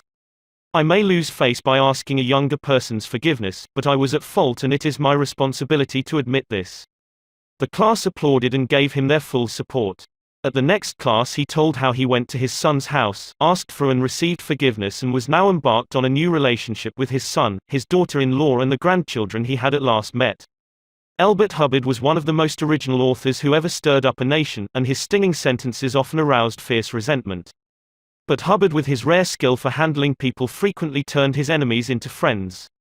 For example, when some irritated reader wrote in to say that he didn't agree with such and such an article and ended by calling Hubbard this and that, Elbert Hubbard would answer like this: "Come to think it over, I don't entirely agree with it myself. Not everything I wrote yesterday appeals to me today. I am glad to learn what you think on the subject. The next time you are in the neighborhood you must visit us and we'll get this subject threshed out for all time. So here is a handclasp over the miles, and I am, yours sincerely." What could you say to a man who treated you like that? When we are right, let's try to win people gently and tactfully to our way of thinking, and when we are wrong, and that will be surprisingly often, if we are honest with ourselves, let's admit our mistakes quickly and with enthusiasm. Not only will that technique produce astonishing results, but, believe it or not, it is a lot more fun, under the circumstances, than trying to defend oneself. Principle 3: If you are wrong, admit it quickly and emphatically. A drop of honey: if your temper is aroused and you tell him a thing or two, you will have a fine time unloading your feelings. But what about the other person? Will he share your pleasure? Will your belligerent tones, your hostile attitude, make it easy for him to agree with you? If you come at me with your fists doubled, said Woodrow Wilson, I think I can promise you that mine will double as fast as yours, but if you come to me and say, let us sit down and take counsel together, and, if we differ from each other, understand why it is that we differ, just what the points at issue are, we will presently find that we are not so far apart after all, that the points on which we differ are few and the points on which we agree are many, and that if we only have the patience and the candor and the desire to get together, we will get together. Nobody appreciated the truth of Woodrow Wilson's statement more than John D. Rockefeller Jr. back in 1915. Rockefeller was the most fiercely despised man in Colorado. One of the bloodiest strikes in the history of American industry had been shocking the state for 2 terrible years. Irate, belligerent miners were demanding higher wages from the Colorado Fuel and Iron Company. Rockefeller controlled that company. Property had been destroyed, troops had been called out. Blood had been shed. Strikers had been shot, their bodies riddled with bullets. At a time like that, with the air seething with hatred, Rockefeller wanted to win the strikers to his way of thinking. And he did it. How? Here's the story. After weeks spent in making friends, Rockefeller addressed the representatives of the strikers. This speech, in its entirety, is a masterpiece. It produced astonishing results. It calmed the tempestuous waves of hate that threatened to engulf Rockefeller. It won him a host of admirers. It presented facts in such a friendly manner that the strikers went back to work without saying another word about the increase in wages for which they had fought so violently. The opening of that remarkable speech follows. Note how it fairly glows with friendliness. Rockefeller, remember, was talking to men who, a few days previously, had wanted to hang him by the neck to a sour apple tree, yet he couldn't have been more gracious, more friendly if he had addressed a group of medical missionaries.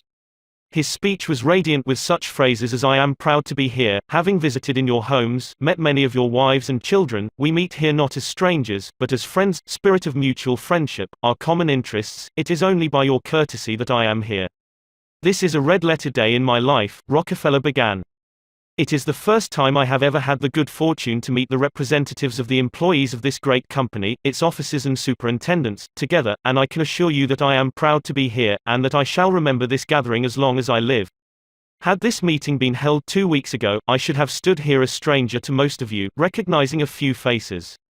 Having had the opportunity last week of visiting all the camps in the southern coal field and of talking individually with practically all of the representatives, except those who were away, having visited in your homes, met many of your wives and children, we meet here not as strangers, but as friends, and it is in that spirit of mutual friendship that I am glad to have this opportunity to discuss with you our common interests.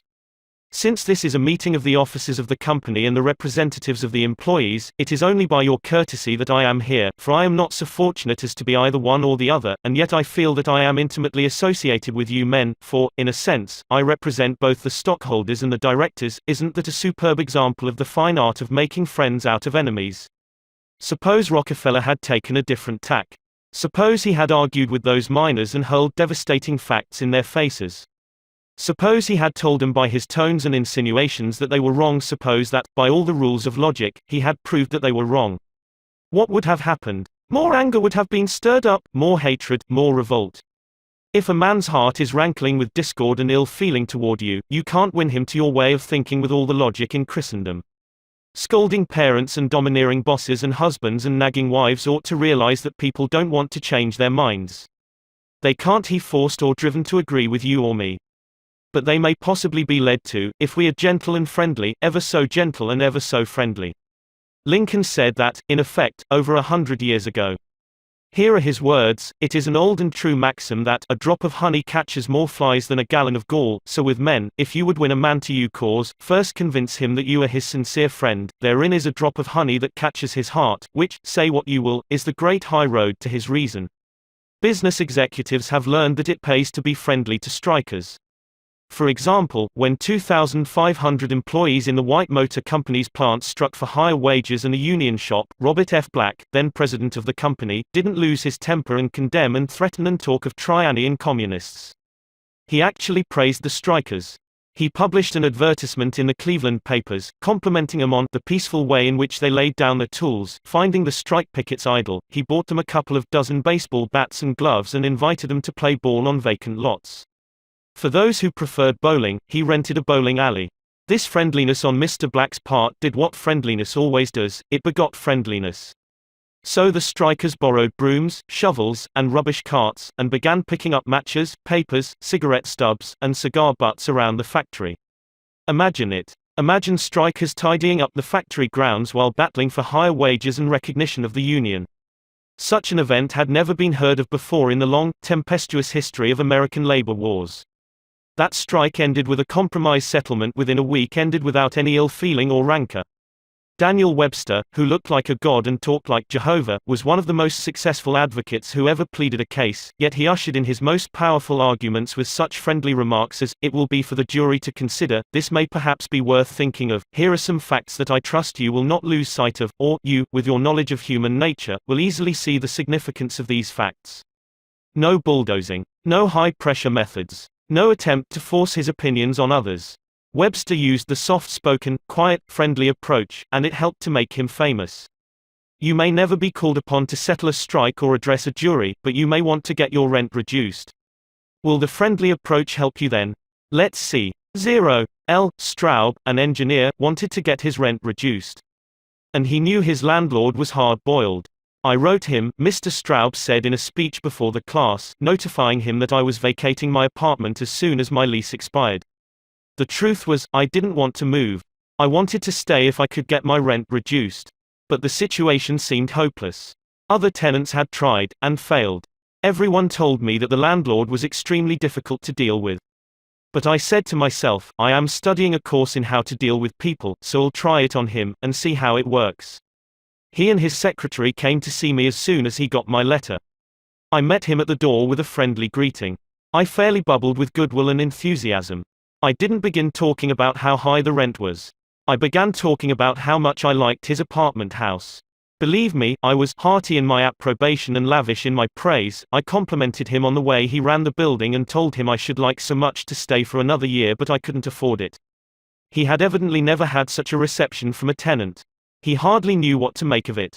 Then he started to tell me his troubles. Complaining tenants. One had written him 14 letters, some of them positively insulting.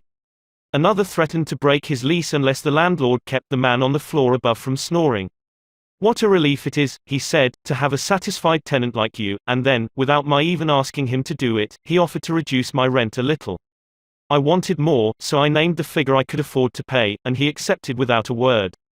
As he was leaving, he turned to me and asked, "What decorating can I do for you? If I had tried to get the rent reduced by the methods the other tenants were using, I am positive I should have met with the same failure they encountered."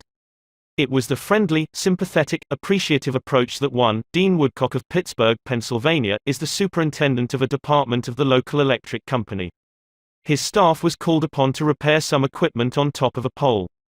This type of work had formerly been performed by a different department and had only recently been transferred to Woodcock's section. Although his people had been trained in the work, this was the first time they had ever actually been called upon to do it. Everybody in the organization was interested in seeing if and how they could handle it. Mr. Woodcock, several of his subordinate managers, and members of other departments of the utility went to see the operation. Many cars and trucks were there, and a number of people were standing around watching the two lone men on top of the pole. Glancing around, Woodcock noticed a man up the street getting out of his car with a camera. He began taking pictures of the scene. Utility people are extremely conscious of public relations, and suddenly Woodcock realized what this setup looked like to the man with the camera. Overkill, dozens of people being called out to do a two-person job. He strolled up the street to the photographer. "I see you're interested in our operation." "Yes, and my mother will be more than interested. She owns stock in your company. This will be an eye-opener for her. She may even decide her investment was unwise. I've been telling her for years there's a lot of waste motion in companies like yours. This proves it. The newspapers might like these pictures, too. It does look like it, doesn't it? I'd think the same thing in your position. But this is a unique situation. And Dean Woodcock went on to explain how this was the first job of this type for his department and how everybody from executives down was interested. He assured the man that under normal conditions 2 people could handle the job. The photographer put away his camera, shook Woodcock's hand, and thanked him for taking the time to explain the situation to him. Dean Woodcock's friendly approach saved his company much embarrassment and bad publicity. Another member of one of our classes, Gerald H. Wynn of Littleton, New Hampshire, reported how by using a friendly approach, he obtained a very satisfactory settlement on a damage claim. Early in the spring, he reported, before the ground had thawed from the winter freezing, there was an unusually heavy rainstorm and the water, which normally would have run off to nearby ditches and storm drains along the road, took a new course onto a building lot where I had just built a new home. Not being able to run off. The water pressure built up around the foundation of the house. The water forced itself under the concrete basement floor, causing it to explode, and the basement filled with water. This ruined the furnace and the hot water heater. The cost to repair this damage was in excess of $2,000. I had no insurance to cover this type of damage. However, I soon found out that the owner of the subdivision had neglected to put in a storm drain near the house which could have prevented this problem. I made an appointment to see him.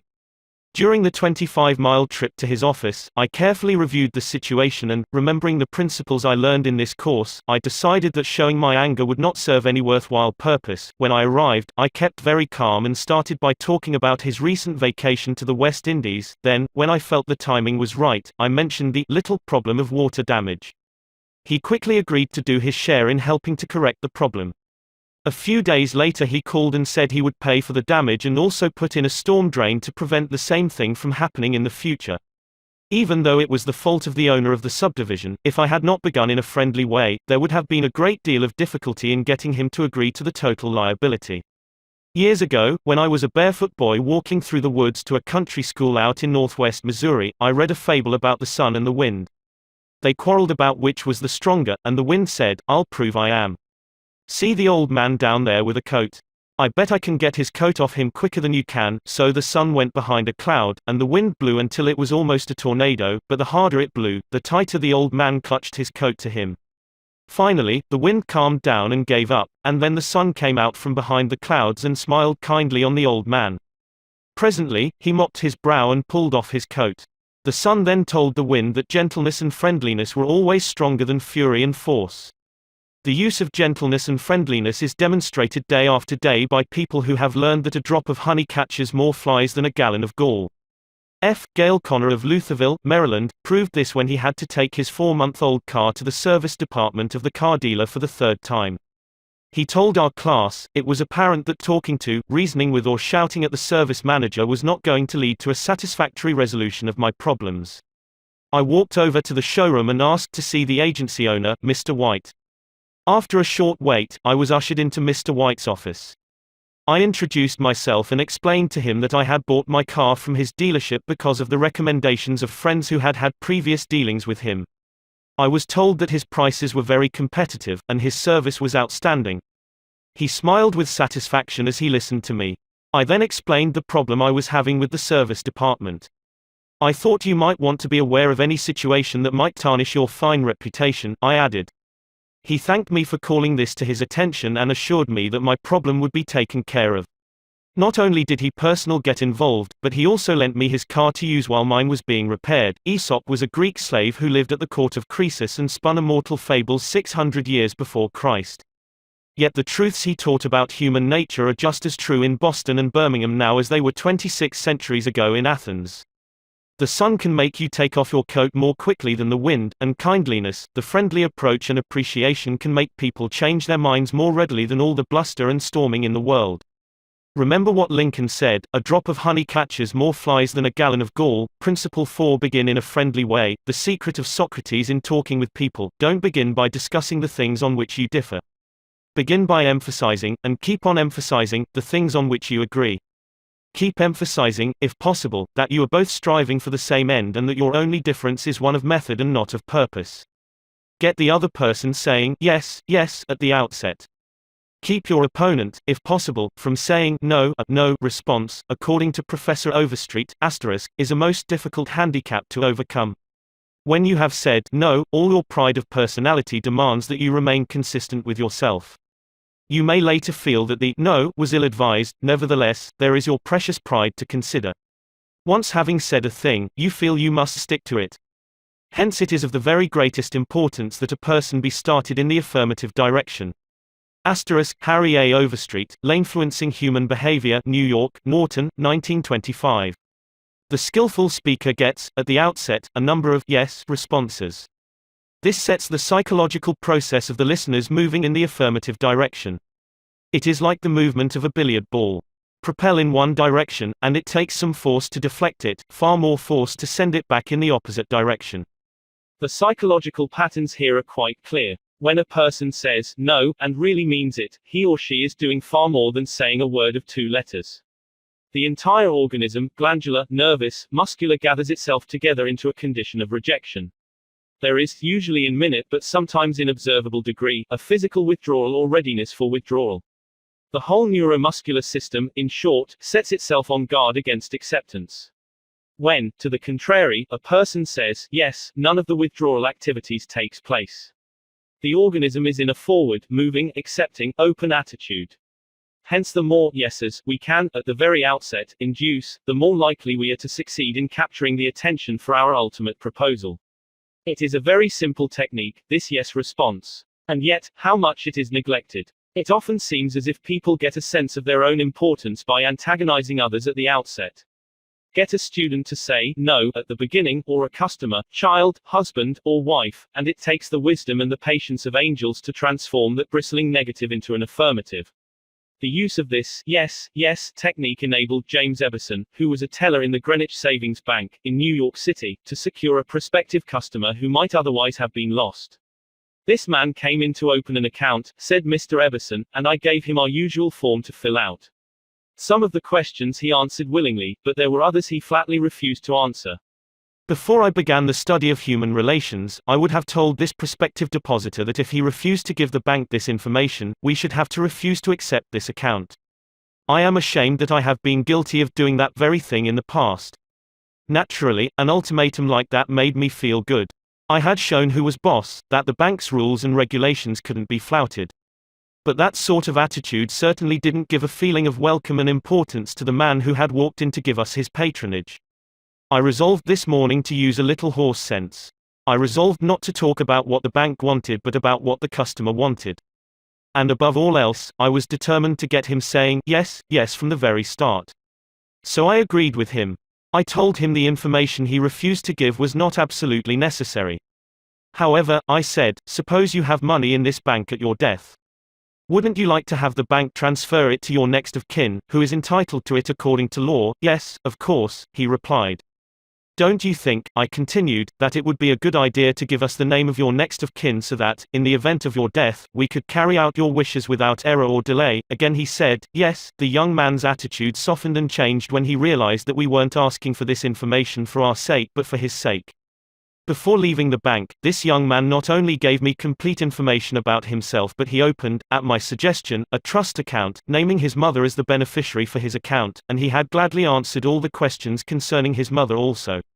I found that by getting him to say yes, yes from the outset, he forgot the issue at stake and was happy to do all the things I suggested. Joseph Allison, a sales representative for Westinghouse Electric Company, had this story to tell. There was a man in my territory that our company was most eager to sell to. My predecessor had called on him for 10 years without selling anything. When I took over the territory, I called steadily for 3 years without getting an order. Finally, after 13 years of calls and sales talk, we sold him a few motors. If these proved to be all right, an order for several hundred more would follow. Such was my expectation, right? I knew they would be all right. So when I called 3 weeks later, I was in high spirits. The chief engineer greeted me with this shocking announcement: Allison, I can't buy the remainder of the motors from you. Why? I asked in amazement. Why? Because your motors are too hot. I can't put my hand on them. I knew it wouldn't do any good to argue. I had tried that sort of thing too long. So I thought of getting the yes, yes response. Well, now look, Mr. Smith, I said. I agree with you 100%. If those motors are running too hot, you ought not to buy any more of them. You must have motors that won't run any hotter than standards set by the National Electrical Manufacturers Association. Isn't that so? He agreed it was. I had gotten my first yes. The Electrical Manufacturers Association regulations say that a properly designed motor may have a temperature of 72 degrees Fahrenheit above room temperature. Is that correct? Yes, he agreed. That's quite correct. But your motors are much hotter. I didn't argue with him.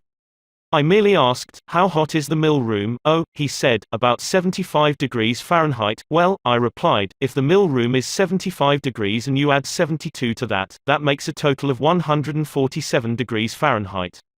Wouldn't you scald your hand if you held it under a spigot of hot water at a temperature of 147 degrees Fahrenheit? Again he had to say, yes. Well, I suggested, wouldn't it be a good idea to keep your hands off those motors? Well, I guess you're right, he admitted. We continued to chat for a while. Then he called his secretary and lined up approximately $35,000 worth of business for the ensuing month. It took me years and cost me countless thousands of dollars in lost business before I finally learned that it doesn't pay to argue, that it is much more profitable and much more interesting to look at things from the other person's viewpoint and try to get that person saying, yes, yes. Eddie Snow, who sponsors our courses in Oakland, California, tells how he became a good customer of a shop because the proprietor got him to say, yes, yes. Eddie had become interested in bow hunting and had spent considerable money in purchasing equipment and supplies from a local bow store. When his brother was visiting him, he wanted to rent a bow for him from this store. The sales clerk told him they didn't rent bows, so Eddie phoned another bow store. Eddie described what happened. A very pleasant gentleman answered the phone. His response to my question for a rental was completely different from the other place. He said he was sorry, but they no longer rented bows because they couldn't afford to do so. He then asked me if I had rented before. I replied, yes, several years ago. He reminded me that I probably paid $25 to $30 for the rental.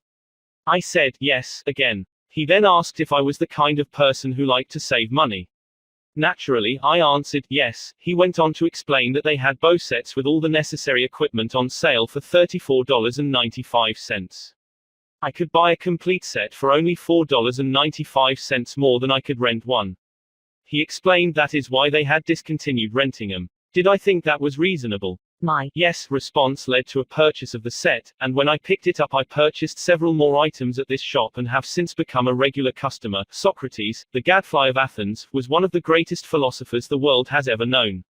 He did something that only a handful of men in all history have been able to do. He sharply changed the whole course of human thought, and now, 24 centuries after his death, he is honored as one of the wisest persuaders who ever influenced this wrangling world.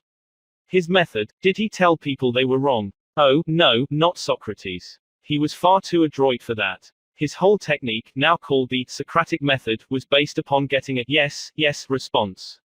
He asked questions with which his opponent would have to agree. He kept on winning one admission after another until he had an armful of yeses. He kept on asking questions until finally, almost without realizing it, his opponents found themselves embracing a conclusion they would have bitterly denied a few minutes previously.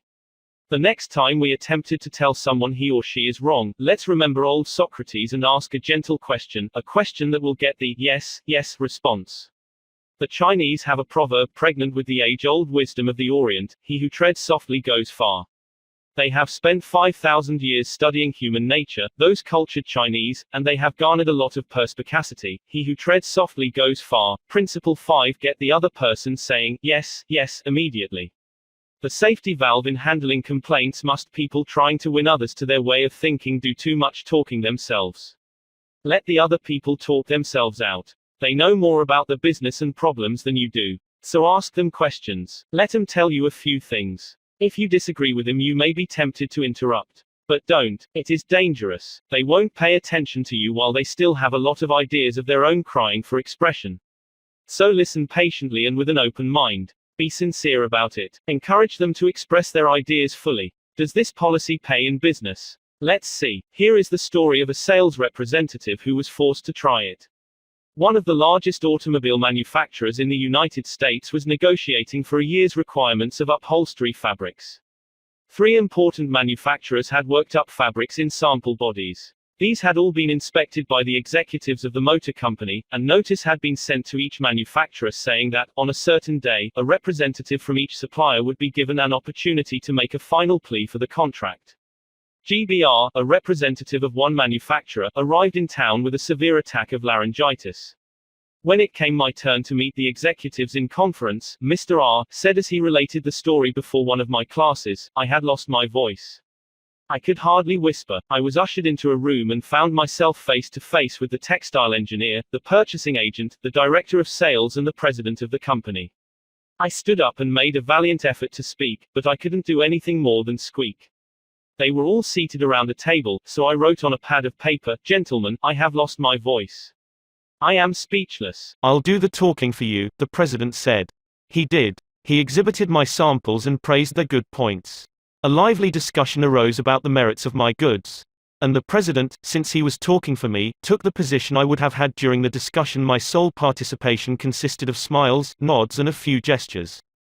As a result of this unique conference, I was awarded the contract, which called for over 500,000 yards of upholstery fabrics at an aggregate value of $1,600,000, the biggest order I had ever received. I know I would have lost the contract if I hadn't lost my voice, because I had the wrong idea about the whole proposition. I discovered, quite by accident, how richly it sometimes pays to let the other person do the talking. Letting the other person do the talking helps in family situations as well as in business. Barbara Wilson's relationship with her daughter, Lori, was deteriorating rapidly.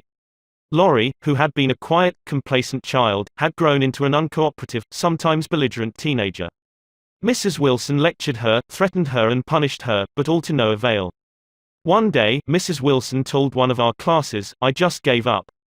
Lori had disobeyed me and had left the house to visit her girlfriend before she had completed her chores. When she returned, I was about to scream at her for the 10,000th time, but I just didn't have the strength to do it. I just looked at her and said sadly, "Why, Lori, why?" Lori noted my condition and in a calm voice asked, "Do you really want to know?" I nodded and Lori told me, first hesitantly, and then it all flowed out. I had never listened to her. I was always telling her to do this or that. When she wanted to tell me her thoughts, feelings, ideas, I interrupted with more orders. I began to realize that she needed me, not as a bossy mother, but as a confidant, an outlet for all her confusion about growing up. And all I had been doing was talking when I should have been listening. I never heard her. From that time on, I let her do all the talking she wanted. She tells me what is on her mind, and our relationship has improved immeasurably. She is again a cooperative person. A large advertisement appeared on the financial page of a New York newspaper calling for a person with unusual ability and experience. Charles T. Cubelis answered the advertisement, sending his reply to a box number.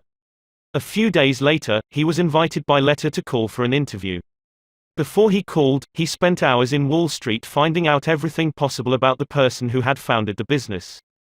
During the interview, he remarked, "I should be mighty proud to be associated with an organization with a record like yours. I understand you started 28 years ago with nothing but desk room and one stenographer. Is that true?" Almost every successful person likes to reminisce about his early struggles. This man was no exception. He talked for a long time about how he had started with $450 in cash and an original idea. He told how he had fought against discouragement and battled against ridicule, working Sundays and holidays, 12 to 16 hours a day, how he had finally won against all odds until now the most important executives on Wall Street were coming to him for information and guidance. He was proud of such a record. He had a right to be, and he had a splendid time telling about it.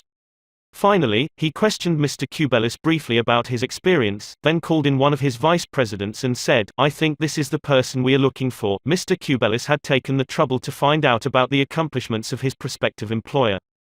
He showed an interest in the other person and his problems. He encouraged the other person to do most of the talking, and made a favorable impression. Roy G. Bradley of Sacramento, California, had the opposite problem. He listened as a good prospect for a sales position talked himself into a job with Bradley's firm. Roy reported, "Being a small brokerage firm, we had no fringe benefits, such as hospitalization, medical insurance and pensions. Every representative is an independent agent. We don't even provide leads for prospects, as we cannot advertise for them as our larger competitors do." Richard Pryor had the type of experience we wanted for this position, and he was interviewed first by my assistant, who told him about all the negatives related to this job. He seemed slightly discouraged when he came into my office. I mentioned the one benefit of being associated with my firm, that of being an independent contractor and therefore virtually being self-employed. As he talked about these advantages to me, he talked himself out of each negative thought he had when he came in for the interview. Several times it seemed as though he was half talking to himself as he was thinking through each thought. At times I was tempted to add to his thoughts, however, as the interview came to a close I felt he had convinced himself, very much on his own, that he would like to work for my firm. Because I had been a good listener and let Dick do most of the talking, he was able to weigh both sides fairly in his mind, and he came to the positive conclusion, which was a challenge he created for himself. We hired him and he has been an outstanding representative for our firm. Even our friends would much rather talk to us about their achievements than listen to us boast about ours. La Rochefoucauld, the French philosopher, said, "If you want enemies, excel your friends, but if you want friends, let your friends excel you." Why is that true? Because when our friends excel us, they feel important, but when we excel them, they, or at least some of them, will feel inferior and envious. By far the best liked placement counselor in the Midtown Personnel Agency in New York City was Henrietta G. It hadn't always been that way. During the first few months of her association with the agency, Henrietta didn't have a single friend among her colleagues. Why? Because every day she would brag about the placements she had made, the new accounts she had opened, and anything else she had accomplished. "I was good at my work and proud of it," Henrietta told one of our classes. But instead of my colleagues sharing my triumphs, they seemed to resent them. I wanted to be liked by these people. I really wanted them to be my friends. After listening to some of the suggestions made in this course, I started to talk about myself less and listen more to my associates. They also had things to boast about and were more excited about telling me about their accomplishments than about listening to my boasting. Now, when we have some time to chat, I ask them to share their joys with me, and I only mention my achievements when they ask. Principle 6: Let the other person do a great deal of the talking. How to get cooperation? Don't you have much more faith in ideas that you discover for yourself than in ideas that are handed to you on a silver platter? If so, isn't it bad judgment to try to ram your opinions down the throats of other people? Isn't it wiser to make suggestions, and let the other person think out the conclusion? Adolph Seltz of Philadelphia, sales manager in an automobile showroom and a student in one of my courses, suddenly found himself confronted with the necessity of injecting enthusiasm into a discouraged and disorganized group of automobile salespeople. Calling a sales meeting, he urged his people to tell him exactly what they expected from him. As they talked, he wrote their ideas on the blackboard. He then said, "I'll give you all these qualities you expect from me. Now I want you to tell me what I have a right to expect from you." The replies came quick and fast: loyalty, honesty, initiative, optimism, teamwork, 8 hours a day of enthusiastic work. The meeting ended with a new courage, a new inspiration. One salesperson volunteered to work 14 hours a day, and Mr. Seltz reported to me that the increase of sales was phenomenal. "The people had made a sort of moral bargain with me," said Mr. Seltz, "and as long as I lived up to my part in it, they were determined to live up to theirs. Consulting them about their wishes and desires was just the shot in the arm they needed. No one likes to feel that he or she is being sold something or told to do a thing. We much prefer to feel that we are buying of our own accord or acting on our own ideas. We like to be consulted about our wishes, our wants, our thoughts." Take the case of Eugene Wesson. He lost countless thousands of dollars in commissions before he learned this truth. Mr. Wesson sold sketches for a studio that created designs for stylists and textile manufacturers. Mr. Wesson had called on one of the leading stylists in New York once a week, every week for 3 years. "He never refused to see me," said Mr. Wesson, "but he never bought. He always looked over my sketches very carefully and then said, 'No, Wesson, I guess we don't get together today.'" After 150 failures, Wesson realized he must be in a mental rut, so he resolved to devote one evening a week to the study of influencing human behavior, to help him develop new ideas and generate new enthusiasm. He decided on this new approach. With half a dozen unfinished artist sketches under his arm, he rushed over to the buyer's office. "I want you to do me a little favor, if you will," he said. "Here are some uncompleted sketches. Won't you please tell me how we could finish them up in such a way that you could use them?" The buyer looked at the sketches for a while without uttering a word. Finally he said, "Leave these with me for a few days, Wesson, and then come back and see me." Wesson returned 3 days later, got his suggestions, took the sketches back to the studio and had them finished according to the buyer's ideas. The result? All accepted. After that, this buyer ordered scores of other sketches from Wesson, all drawn according to the buyer's ideas. "I realized why I had failed for years to sell him," said Mr. Wesson. "I had urged him to buy what I thought he ought to have. Then I changed my approach completely. I urged him to give me his ideas. This made him feel that he was creating the designs. And he was. I didn't have to sell him. He bought, letting the other person feel that the idea is his or hers not only works in business and politics, it works in family life as well. Paul M. Davis of Tulsa, Oklahoma, told his class how he applied this principle. My family and I enjoyed one of the most interesting sightseeing vacation trips we have ever taken. I had long dreamed of visiting such historic sites as the Civil War battlefield in Gettysburg, Independence Hall in Philadelphia, and our nation's capital.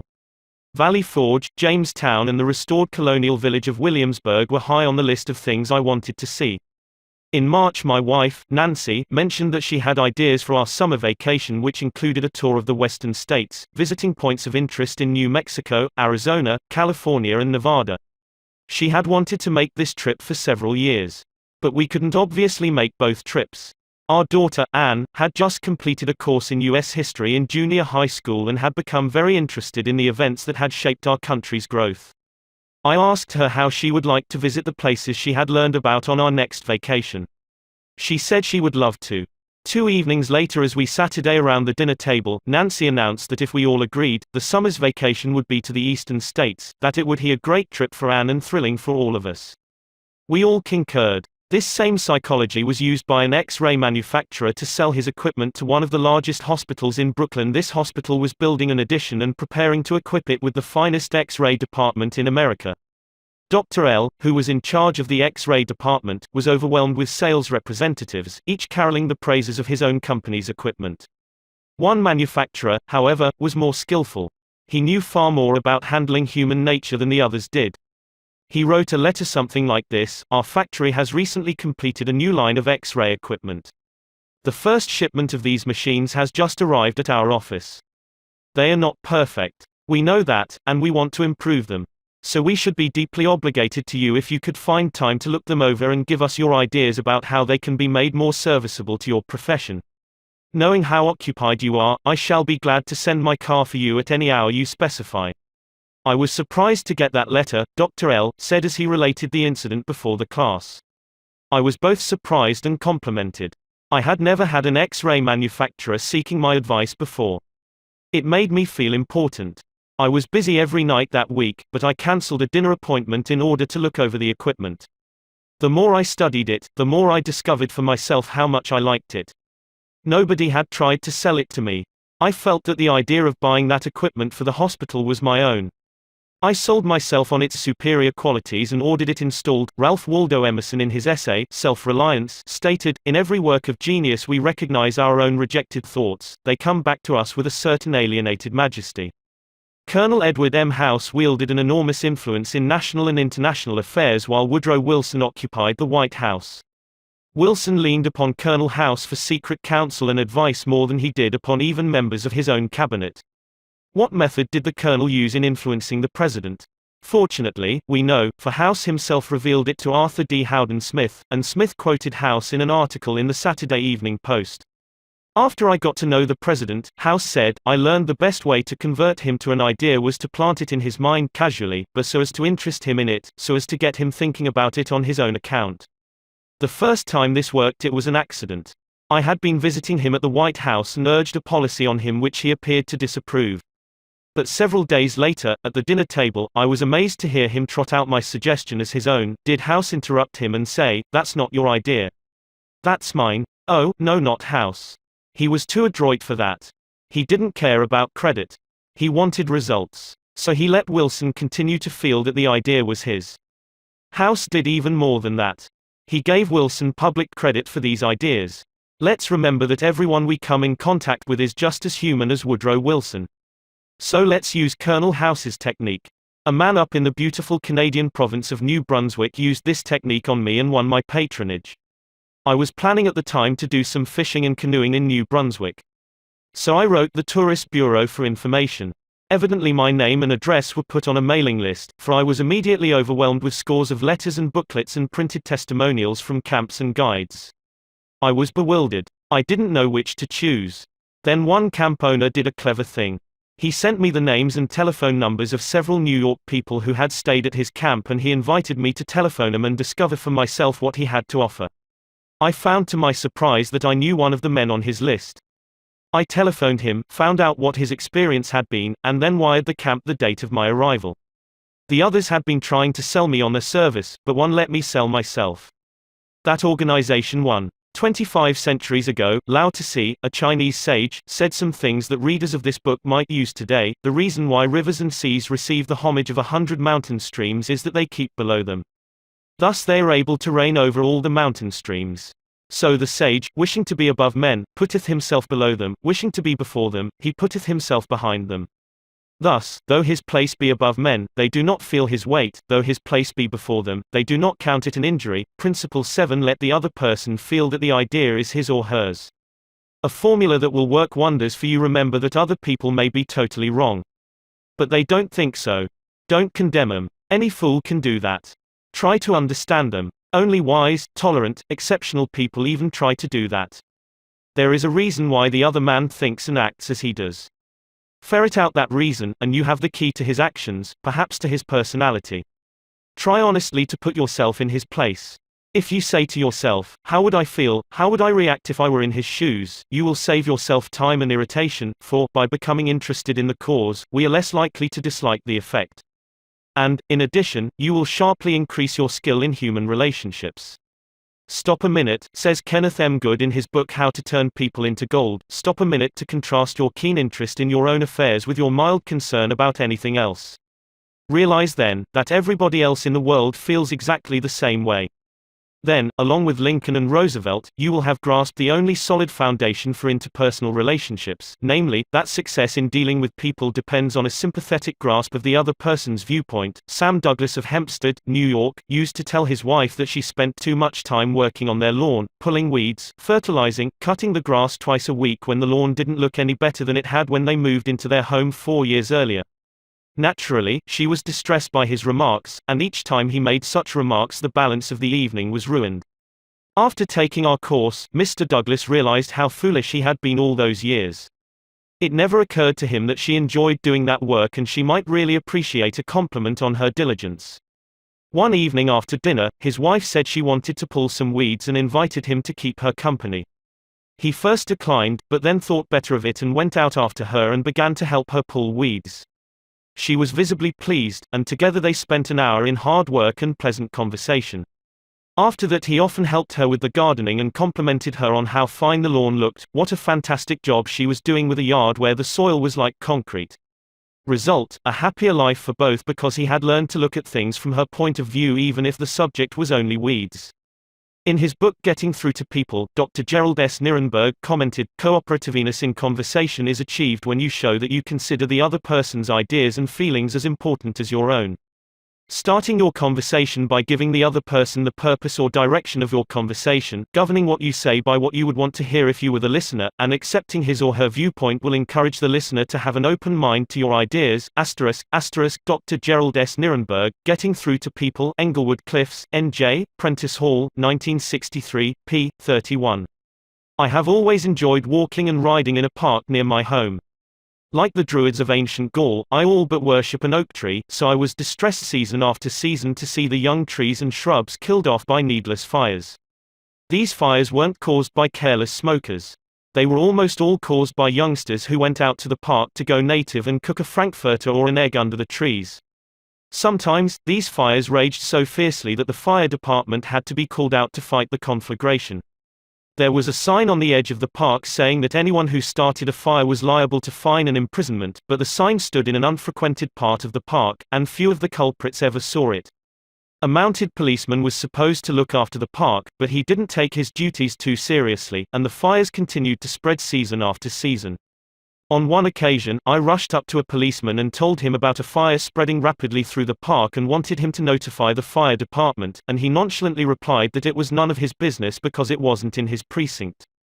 I was desperate, so after that when I went riding, I acted as a self-appointed committee of one to protect the public domain. In the beginning, I am afraid I didn't even attempt to see the other people's point of view. When I saw a fire blazing under the trees, I was so unhappy about it, so eager to do the right thing, that I did the wrong thing.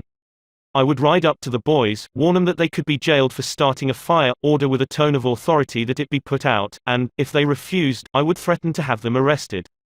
I was merely unloading my feelings without thinking of their point of view. The result? They obeyed sullenly and with resentment.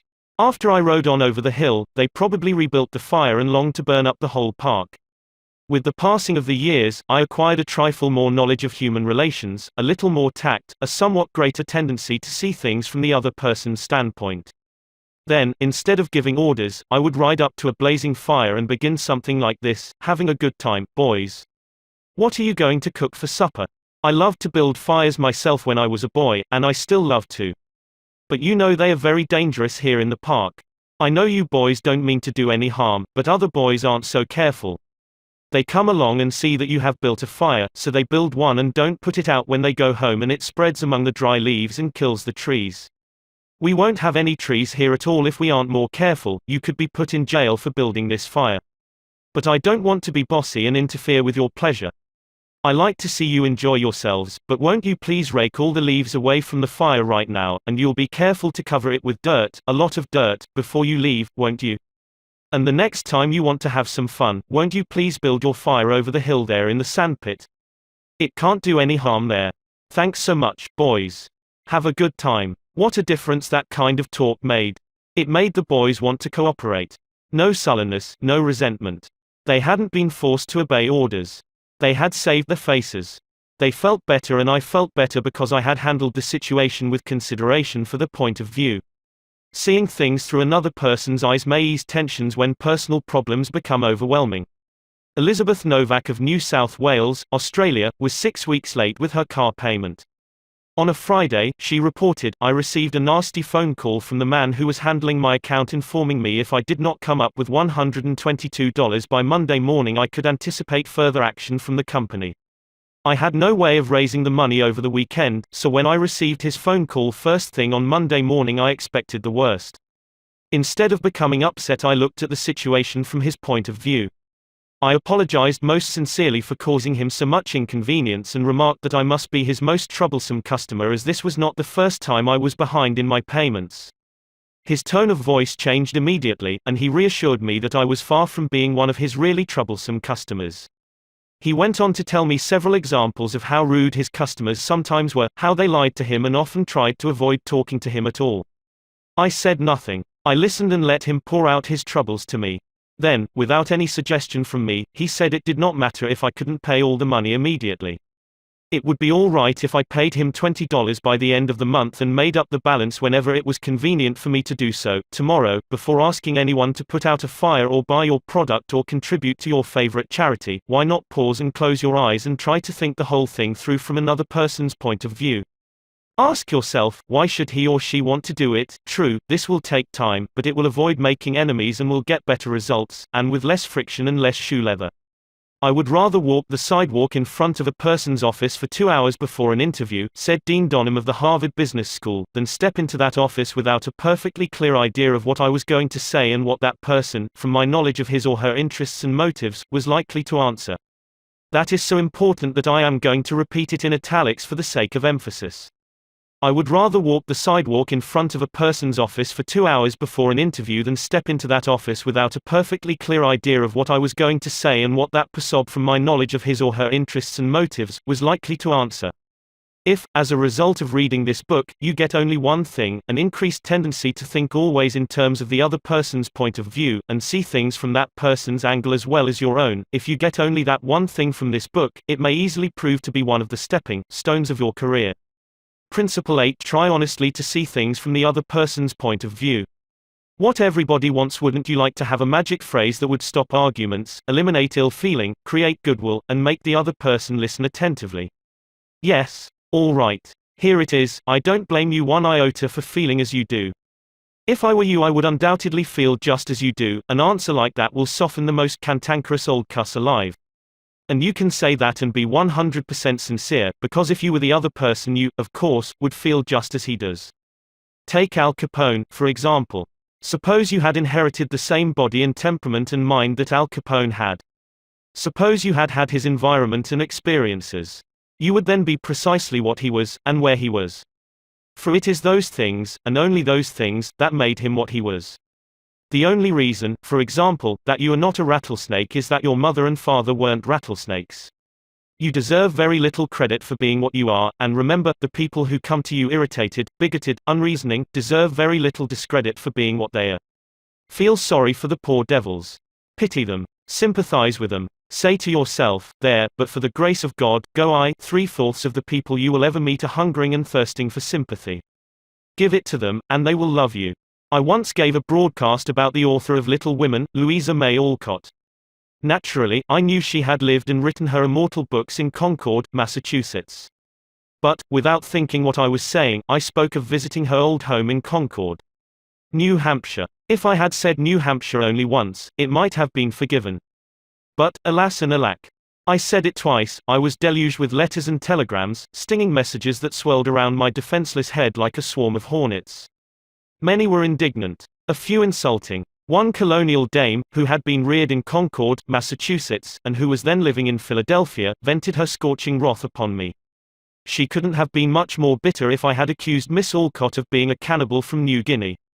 As I read the letter, I said to myself, thank God, I am not married to that woman. I felt like writing and telling her that although I had made a mistake in geography, she had made a far greater mistake in common courtesy.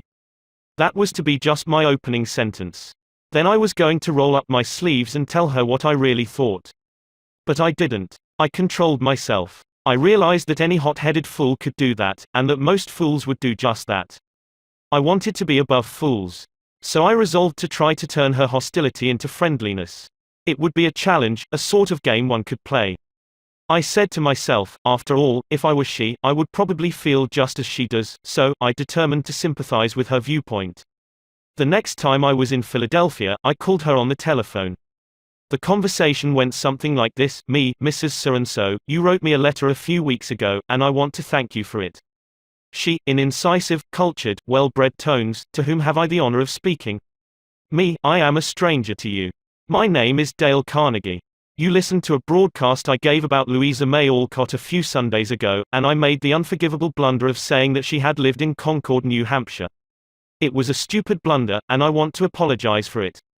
It was so nice of you to take the time to write me. She, I am sorry, Mr. Carnegie, that I wrote as I did. I lost my temper. I must apologize. Me, no. You are not the one to apologize, I am. Any school child would have known better than to have said what I said. I apologized over the air the following Sunday, and I want to apologize to you personally now. She, I was born in Concord, Massachusetts. My family has been prominent in Massachusetts affairs for 2 centuries, and I am very proud of my native state. I was really quite distressed to hear you say that Miss Alcott had lived in New Hampshire. But I am really ashamed of that letter. Me, I assure you that you were not 1/10 as distressed as I am. My error didn't hurt Massachusetts, but it did hurt me. It is so seldom that people of your standing and culture take the time to write people who speak on the radio, and I do hope you will write me again if you detect an error in my talks. She, you know, I really like very much the way you have accepted my criticism. You must be a very nice person. I should like to know you better. So, because I had apologized and sympathized with her point of view, she began apologizing and sympathizing with my point of view. I had the satisfaction of controlling my temper, the satisfaction of returning kindness for an insult.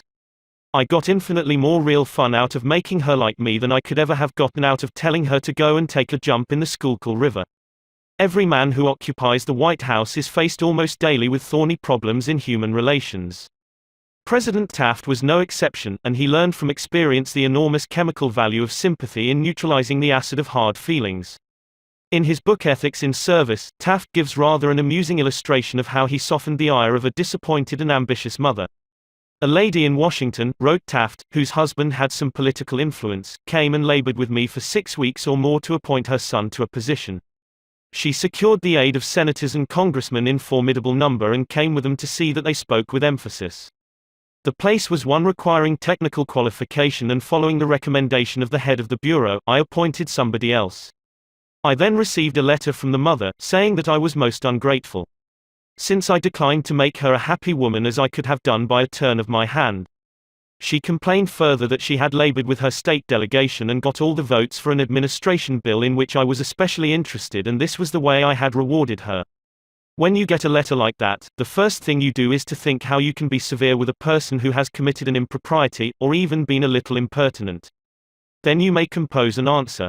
Then if you are wise, you will put the letter in a drawer and lock the drawer. Take it out in the course of 2 days, such communications will always bear 2 days delay in answering, and when you take it out after that interval, you will not send it. That is just the course I took. After that, I Saturday down and wrote her just as polite a letter as I could, telling her I realized a mother's disappointment under such circumstances, but that really the appointment was not left to my mere personal preference, that I had to select a man with technical qualifications, and had, therefore, to follow the recommendations of the head of the bureau. I expressed the hope that her son would go on to accomplish what she had hoped for him in the position which he then had. That mollified her, and she wrote me a note saying she was sorry she had written as she had. But the appointment I sent in was not confirmed at once, and after an interval I received a letter which purported to come from her husband, though it was in the same handwriting as all the others. I was therein advised that, due to the nervous prostration that had followed her disappointment in this case, she had to take to her bed and had developed a most serious case of cancer of the stomach. Would I not restore her to health by withdrawing the first name and replacing it by her son's? I had to write another letter, this one to the husband, to say that I hoped the diagnosis would prove to be inaccurate, that I sympathized with him in the sorrow he must have in the serious illness of his wife, but that it was impossible to withdraw the name sent in. The man whom I appointed was confirmed, and within 2 days after I received that letter, we gave a musical at the White House. The first 2 people to greet Mrs. Taft and I were this husband and wife, though the wife had so recently been in articulo mortis. J. Mangum represented an elevator-escalator maintenance company in Tulsa, Oklahoma, which had the maintenance contract for the escalators in one of Tulsa's leading hotels. The hotel manager did not want to shut down the escalator for more than 2 hours at a time because he did not want to inconvenience the hotel's guests. The repair that had to be made would take at least 8 hours, and his company did not always have a specially qualified mechanic available at the convenience of the hotel. When Mr. Mangum was able to schedule a top-flight mechanic for this job, he telephoned the hotel manager and instead of arguing with him to give him the necessary time, he said, "Rick, I know your hotel is quite busy and you would like to keep the escalator shutdown time to a minimum. I understand your concern about this, and we want to do everything possible to accommodate you. However, our diagnosis of the situation shows that if we do not do a complete job now, your escalator may suffer more serious damage and that would cause a much longer shutdown. I know you would not want to inconvenience your guests for several days." The manager had to agree that an 8-hour shutdown was more desirable than several days. By sympathizing with the manager's desire to keep his patrons happy, Mr. Mangum was able to win the hotel manager to his way of thinking easily and without rancor. Joyce Norris, a piano teacher in St. Louis, Missouri, told of how she had handled a problem piano teachers often have with teenage girls. Babette had exceptionally long fingernails. This is a serious handicap to anyone who wants to develop proper piano playing habits. Mrs. Norris reported, "I knew her long fingernails would be a barrier for her in her desire to play well. During our discussions prior to her starting her lessons with me, I did not mention anything to her about her nails. I didn't want to discourage her from taking lessons, and I also knew she would not want to lose that which she took so much pride in and such great care to make attractive.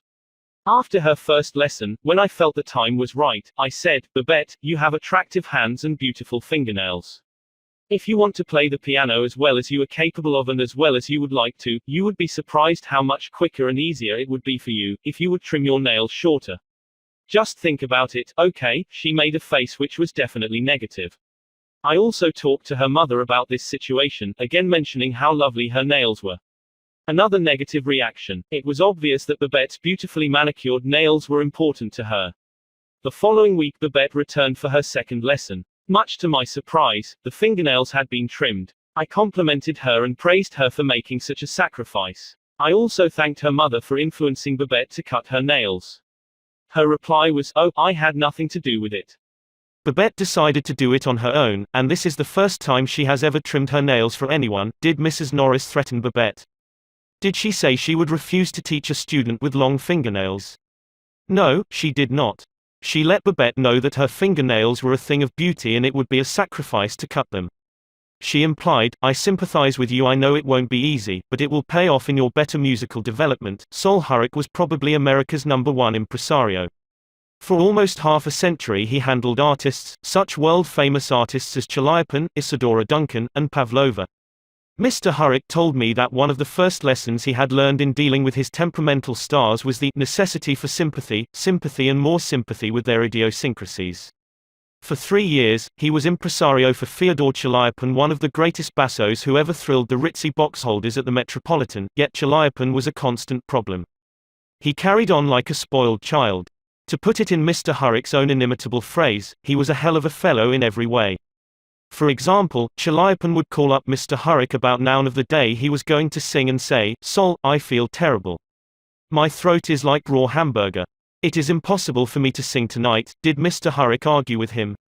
Oh, no. He knew that an entrepreneur couldn't handle artists that way. So he would rush over to Chaliapin's hotel, dripping with sympathy. "What a pity," he would mourn. "What a pity. My poor fellow. Of course, you cannot sing. I will cancel the engagement at once. It will only cost you a couple of $1,000s, but that is nothing in comparison to your reputation." Then Chaliapin would sigh and say, "Perhaps you had better come over later in the day. Come at 5 and see how I feel then." At 5 o'clock, Mr. Hurrick would again rush to his hotel, dripping with sympathy. Again he would insist on cancelling the engagement, and again Chaliapin would sigh and say, "Well, maybe you had better come to see me later. I may be better then." At 7:30 the great basso would consent to sing, only with the understanding that Mr. Hurrick would walk out on the stage of the Metropolitan and announce that Chaliapin had a very bad cold and was not in good voice. Mr. Hurrick would lie and say he would do it, for he knew that was the only way to get the basso out on the stage. Dr. Arthur I. Gates said in his splendid book Educational Psychology, "Sympathy the human species universally craves. The child eagerly displays his injury, or even inflicts a cut or bruise in order to reap abundant sympathy. For the same purpose adults show their bruises, relate their accidents, illness, especially details of surgical operations. Self-pity for misfortunes real or imaginary is in some measure, practically a universal practice, so, if you want to win people to your way of thinking, put in practice, Principle 9 be sympathetic with the other person's ideas and desires. An appeal that everybody likes. I was reared on the edge of the Jesse James country out in Missouri, and first visited the James farm at Carnegie, Missouri, where the son of Jesse James was then living. His wife told me stories of how Jesse robbed trains and held up banks and then gave money to the neighboring farmers to pay off their mortgages. Jesse James probably regarded himself as an idealist at heart, just as Dutch Schultz, Two Gun, Crowley, Al Capone and many other organized crime godfathers did generations later. The fact is that all people you meet have a high regard for themselves and like to be fine and unselfish in their own estimation. Pierpont Morgan observed, in one of his analytical interludes, that a person usually has two reasons for doing a thing, one that sounds good and a real one. The person himself will think of the real reason. You don't need to emphasize that. But all of us, being idealists at heart, like to think of motives that sound good. So, in order to change people, appeal to the nobler motives. Is that too idealistic to work in business? Let's see. Let's take the case of Hamilton J. Farrell of the Farrell-Mitchell Company of Glenolden, Pennsylvania. Mr. Farrell had a disgruntled tenant who threatened to move. The tenant's lease still had 4 months to run, nevertheless, he served notice that he was vacating immediately, regardless of lease.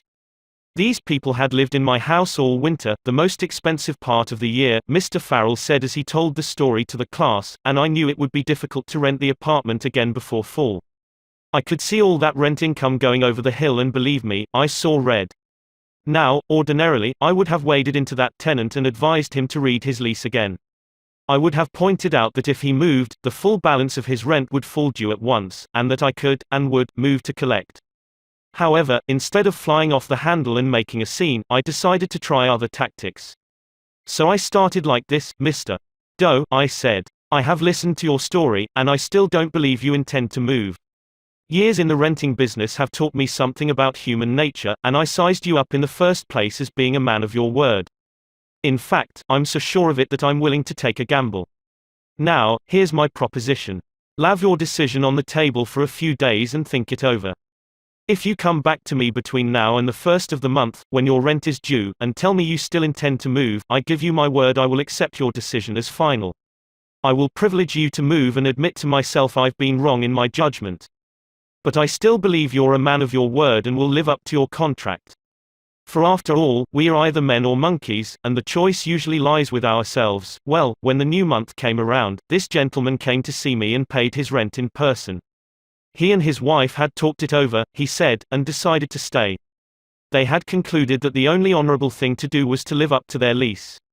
When the late Lord Northcliffe found a newspaper using a picture of him which he didn't want published, he wrote the editor a letter. But did he say, "Please do not publish that picture of me anymore, I don't like it"? No, he appealed to a nobler motive. He appealed to the respect and love that all of us have for motherhood. He wrote, "Please do not publish that picture of me anymore. My mother doesn't like it."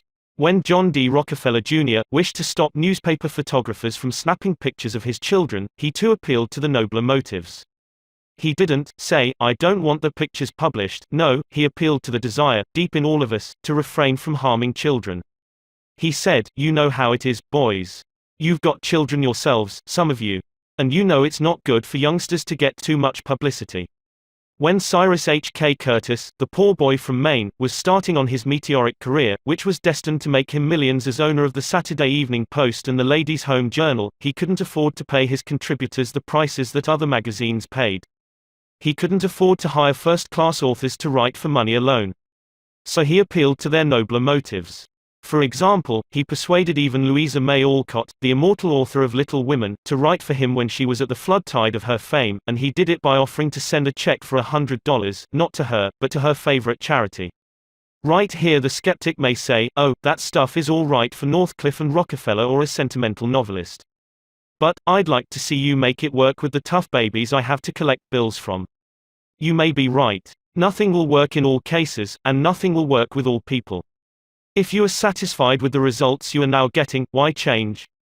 If you are not satisfied, why not experiment? At any rate, I think you will enjoy reading this true story told by James L. Thomas, a former student of mine. 6 customers of a certain automobile company refused to pay their bills for servicing. None of the customers protested the entire bill, but each claimed that some one charge was wrong. In each case, the customer had signed for the work done, so the company knew it was right, and said so. That was the first mistake. Here are the steps the men in the credit department took to collect these overdue bills. Do you suppose they succeeded? 1. They called on each customer and told him bluntly that they had come to collect a bill that was long past due. 2. They made it very plain that the company was absolutely and unconditionally right, therefore he, the customer, was absolutely and unconditionally wrong. 3. They intimated that they, the company, knew more about automobiles than he could ever hope to know. So what was the argument about? 4. Result, they argued. Did any of these methods reconcile the customer and settle the account? You can answer that one yourself. At this stage of affairs, the credit manager was about to open fire with a battery of legal talent, when fortunately the matter came to the attention of the general manager. The manager investigated these defaulting clients and discovered that they all had the reputation of paying their bills promptly. Something was wrong here, something was drastically wrong about the method of collection. So he called in James L. Thomas and told him to collect these uncollectible accounts. Here, in his words, are the steps Mr. Thromers took. My visit to each customer was likewise to collect a bill long past due, a bill that we knew was absolutely right. But I didn't say a word about that. I explained I had called to find out what it was the company had done, or failed to do. I made it clear that, until I had heard the customer's story, I had no opinion to offer. I told him the company made no claims to being infallible. I told him I was interested only in his car. And that he knew more about his car than anyone else in the world, that he was the authority on the subject. I let him talk, and I listened to him with all the interest and sympathy that he wanted, and had expected. Finally, when the customer was in a reasonable mood, I put the whole thing up to his sense of fair play. I appealed to the nobler motives. First, I said, I want you to know I also feel this matter has been badly mishandled. You've been inconvenienced and annoyed and irritated by one of our representatives. That should never have happened. I'm sorry and, as a representative of the company, I apologize. As I sat today here and listened to your side of the story, I could not help being impressed by your fairness and patience. And now, because you are fair-minded and patient, I am going to ask you to do something for me. It's something that you can do better than anyone else, something you know more about than anyone else. Here is your bill. I know it is safe for me to ask you to adjust it, just as you would do if you were the president of my company. I am going to leave it all up to you. Whatever you say goes. Did he adjust the bill? He certainly did, and got quite a kick out of it. The bills ranged from $150 to $400, but did the customer give himself the best of it? Yes, one of them did. One of them refused to pay a penny of the disputed charge, but the other 5 all gave the company the best of it. And here's the cream of the whole thing, we delivered new cars to all 6 of these customers within the next 2 years. Experience has taught me, says Mr. Thomas, that when no information can be secured about the customer, the only sound basis on which to proceed is to assume that he or she is sincere, honest, truthful and willing and anxious to pay the charges, once convinced they are correct. To put it differently and perhaps more clearly, people are honest and want to discharge their obligations. The exceptions to that rule are comparatively few, and I am convinced that the individuals who are inclined to chisel will in most cases react favorably if you make them feel that you consider them honest, upright and fair. Principle 10 Appeal to the nobler motives. The movies do it. TV does it. Why don't you do it? Many years ago, the Philadelphia Evening Bulletin was being maligned by a dangerous whispering campaign. A malicious rumor was being circulated. Advertisers were being told that the newspaper was no longer attractive to readers because it carried too much advertising and too little news. Immediate action was necessary. The gossip had to be squelched. But how? This is the way it was done. The bulletin clipped from its regular edition all reading matter of all kinds on one average day, classified it, and published it as a book. The book was called One Day. It contained 307 pages, as many as a hard-covered book, yet the bulletin had printed all this news and feature material on one day and sold it, not for several dollars, but for a few cents. The printing of that book dramatized the fact that the bulletin carried an enormous amount of interesting reading matter. It conveyed the facts more vividly, more interestingly, more impressively, than pages of figures and mere talk could have done. This is the day of dramatization. Merely stating a truth isn't enough. The truth has to be made vivid, interesting, dramatic. You have to use showmanship. The movies do it. Television does it. And you will have to do it if you want attention. Experts in window display know the power of dramatization. For example, the manufacturers of a new rat poison gave dealers a window display that included 2 live rats. The week the rats were shown, sales zoomed to 5 times their normal rate. Television commercials abound with examples of the use of dramatic techniques in selling products. Sit down one evening in front of your television set and analyze what the advertisers do in each of their presentations. You will note how an antacid medicine changes the color of the acid in a test tube while its competitor doesn't, how one brand of soap or detergent gets a greasy shirt clean when the other brand leaves it gray. You'll see a car maneuver around a series of turns and curves, far better than just being told about it. Happy faces will show contentment with a variety of products. All of these dramatize for the viewer the advantages offered by whatever is being sold, and they do get people to buy them. You can dramatize your ideas in business or in any other aspect of your life. It's easy. Jim Yeamans, who sells for the NCR Company, National Cash Register, in Richmond, Virginia, told how he made a sale by dramatic demonstration. Last week I called on a neighborhood grocer and saw that the cash registers he was using at his checkout counters were very old-fashioned. I approached the owner and told him, "You are literally throwing away pennies every time a customer goes through your line." With that I threw a handful of pennies on the floor. He quickly became more attentive. The mere word should have been of interest to him. But the sound of pennies hitting the floor really stopped him. I was able to get an order from him to replace all of his old machines. It works in home life as well. When the old-time lover proposed to his sweetheart, did he just use words of love? No. He went down on his knees. That really showed he meant what he said. We don't propose on our knees anymore, but many suitors still set up a romantic atmosphere before they pop the question. Dramatizing what you want works with children as well. Joe B. Fant, Jr., of Birmingham, Alabama, was having difficulty getting his 5-year-old boy and 3-year-old daughter to pick up their toys, so he invented a train. Joey was the engineer, Captain Casey Jones, on his tricycle. Janet's wagon was attached, and in the evening she loaded all the coal on the caboose, her wagon, and then jumped in while her brother drove her around the room. In this way the room was cleaned up, without lectures, arguments or threats. Mary Catherine Wolfe of Mishawaka, Indiana, was having some problems at work and decided that she had to discuss them with the boss. On Monday morning she requested an appointment with him but was told he was very busy and she should arrange with his secretary for an appointment later in the week. The secretary indicated that his schedule was very tight, but she would try to fit her in. Ms. Wolfe described what happened. "I did not get a reply from her all week long. Whenever I questioned her, she would give me a reason why the boss could not see me. Friday morning came and I had heard nothing definite. I really wanted to see him and discuss my problems before the weekend, so I asked myself how I could get him to see me. What I finally did was this. I wrote him a formal letter. I indicated in the letter that I fully understood how extremely busy he was all week, but it was important that I speak with him. I enclosed a form letter and a self-addressed envelope and asked him to please fill it out or ask his secretary to do it and return it to me.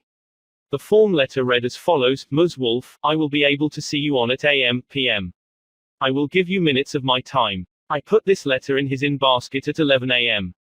At 2 p.m., I checked my mailbox. There was my self-addressed envelope. He had answered my form letter himself and indicated he could see me that afternoon and could give me 10 minutes of his time. I met with him, and we talked for over an hour and resolved my problems. If I had not dramatized to him the fact that I really wanted to see him, I would probably be still waiting for an appointment. James B. Boynton had to present a lengthy market report. His firm had just finished an exhaustive study for a leading brand of cold cream. Data were needed immediately about the competition in this market. The prospective customer was one of the biggest and most formidable men in the advertising business. And his first approach failed almost before he began. The first time I went in, Mr. Boynton explains, I found myself sidetracked into a futile discussion of the methods used in the investigation. He argued and I argued. He told me I was wrong, and I tried to prove that I was right. I finally won my point, to my own satisfaction, but my time was up, the interview was over, and I still hadn't produced results.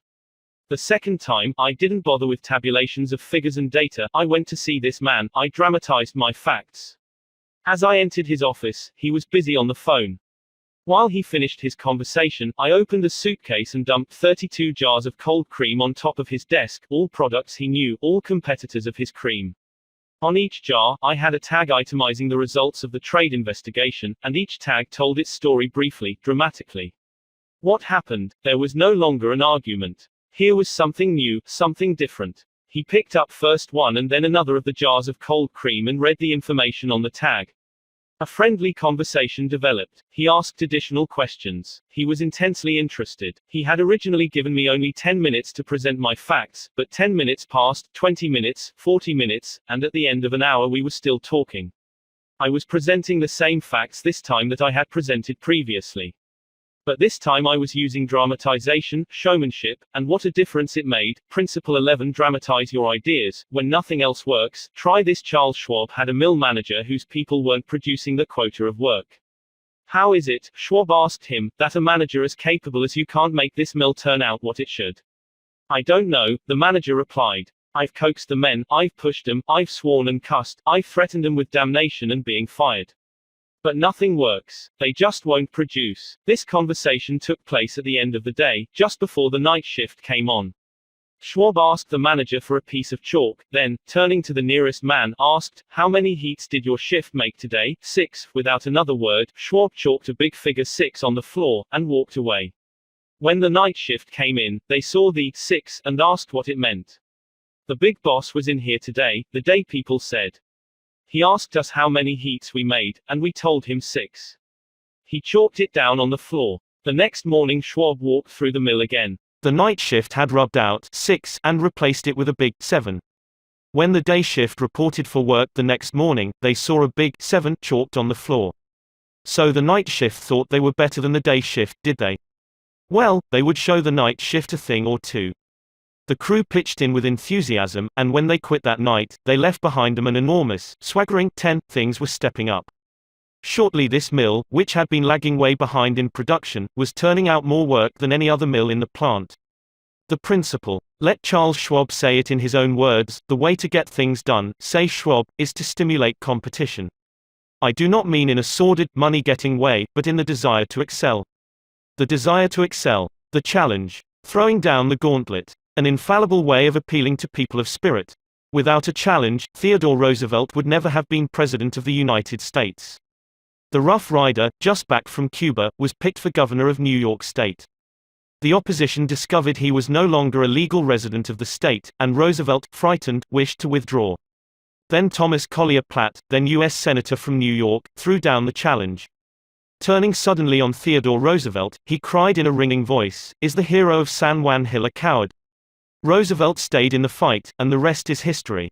A challenge not only changed his life, it had a real effect upon the future of his nation. All men have fears, but the brave put down their fears and go forward, sometimes to death, but always to victory, was the motto of the King's Guard in ancient Greece. What greater challenge can be offered than the opportunity to overcome those fears? When Al Smith was governor of New York, he was up against it. Sing Sing, at the time the most notorious penitentiary west of Devil's Island, was without a warden. Scandals had been sweeping through the pristine walls, scandals and ugly rumors. Smith needed a strong man to rule Sing Sing, an iron man. But who? He sent for Lewis E. Laws of New Hampton. "How about going up to take charge of Sing Sing?" he said jovially when Laws stood before him. "They need a man up there with experience." Laws was flabbergasted. He knew the dangers of Sing Sing. It was a political appointment, subject to the vagaries of political whims. Wardens had come and gone, one had lasted only 3 weeks. He had a career to consider. Was it worth the risk? Then Smith, who saw his hesitation, leaned back in his chair and smiled. "Young fellow," he said, "I don't blame you for being scared. It's a tough spot. It'll take a big person to go up there and stay." So Smith was throwing down a challenge, was he? Laws liked the idea of attempting a job that called for someone big, so he went. And he stayed. He stayed, to become the most famous warden of his time. His book 20,000 Years in Sing Sing sold into the hundreds of thousands of copies.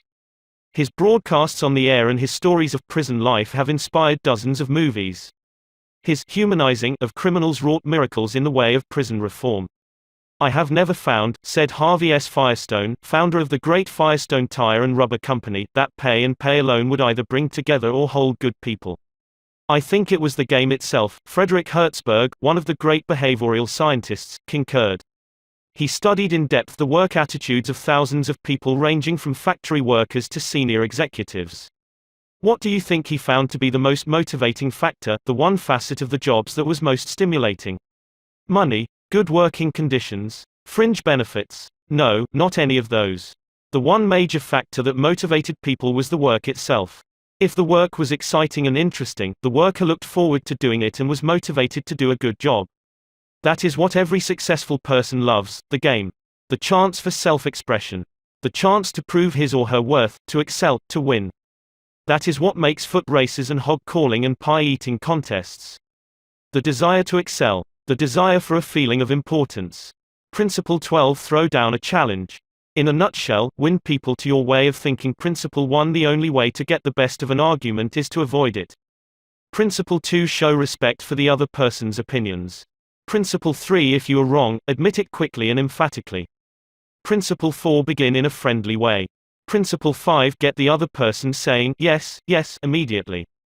Principle 6. Let the other person do a great deal of the talking. Principle 7. Let the other person feel that the idea is his or hers. Principle 8. Try honestly to see things from the other person's point of view. Principle 9. Be sympathetic with the other person's ideas and desires. Principle 10. Appeal to the nobler motives. Principle 11. Dramatize your ideas. Principle 12. Throw down a challenge. Part 4. Be a leader, how to change people without giving offense or arousing resentment. If you must find fault, this is the way to begin. A friend of mine was a guest at the White House for a weekend during the administration of Calvin Coolidge. Drifting into the president's private office, he heard Coolidge say to one of his secretaries, "That's a pretty dress you are wearing this morning, and you are a very attractive young woman." That was probably the most effusive praise Silent Cal had ever bestowed upon a secretary in his life. It was so unusual, so unexpected, that the secretary blushed in confusion. Then Coolidge said, "Now, don't get stuck up. I just said that to make you feel good. From now on, I wish you would be a little bit more careful with your punctuation." His method was probably a bit obvious, but the psychology was superb. It is always easier to listen to unpleasant things after we have heard some praise of our good points. A barber lathers a man before he shaves him, and that is precisely what McKinley did back in 1896, when he was running for president. One of the prominent Republicans of that day had written a campaign speech that he felt was just a trifle better than Cicero and Patrick Henry and Daniel Webster all rolled into one. With great glee, this chap read his immortal speech aloud to McKinley. The speech had its fine points, but it just wouldn't do. It would have raised a tornado of criticism. McKinley didn't want to hurt the man's feelings. He must not kill the man's splendid enthusiasm, and yet he had to say, "No." Note how adroitly he did it. "My friend, that is a splendid speech, a magnificent speech," McKinley said. No one could have prepared a better one. There are many occasions on which it would be precisely the right thing to say, but is it quite suitable to this particular occasion? Sound and sober as it is from your standpoint, I must consider its effect from the party's standpoint. Now you go home and write a speech along the lines I indicate, and send me a copy of it. He did just that. McKinley blue-penciled and helped him rewrite his second speech, and he became one of the effective speakers of the campaign. Here is the second most famous letter that Abraham Lincoln ever wrote. His most famous one was written to Mrs. Bixby, expressing his sorrow for the death of the 5 sons she had lost in battle. Lincoln probably dashed this letter off in 5 minutes, yet it sold at public auction in 1926 for $12,000, and that, by the way, was more money than Lincoln was able to save during half a century of hard work. The letter was written to General Joseph Hooker on April 26, 1863, during the darkest period of the Civil War.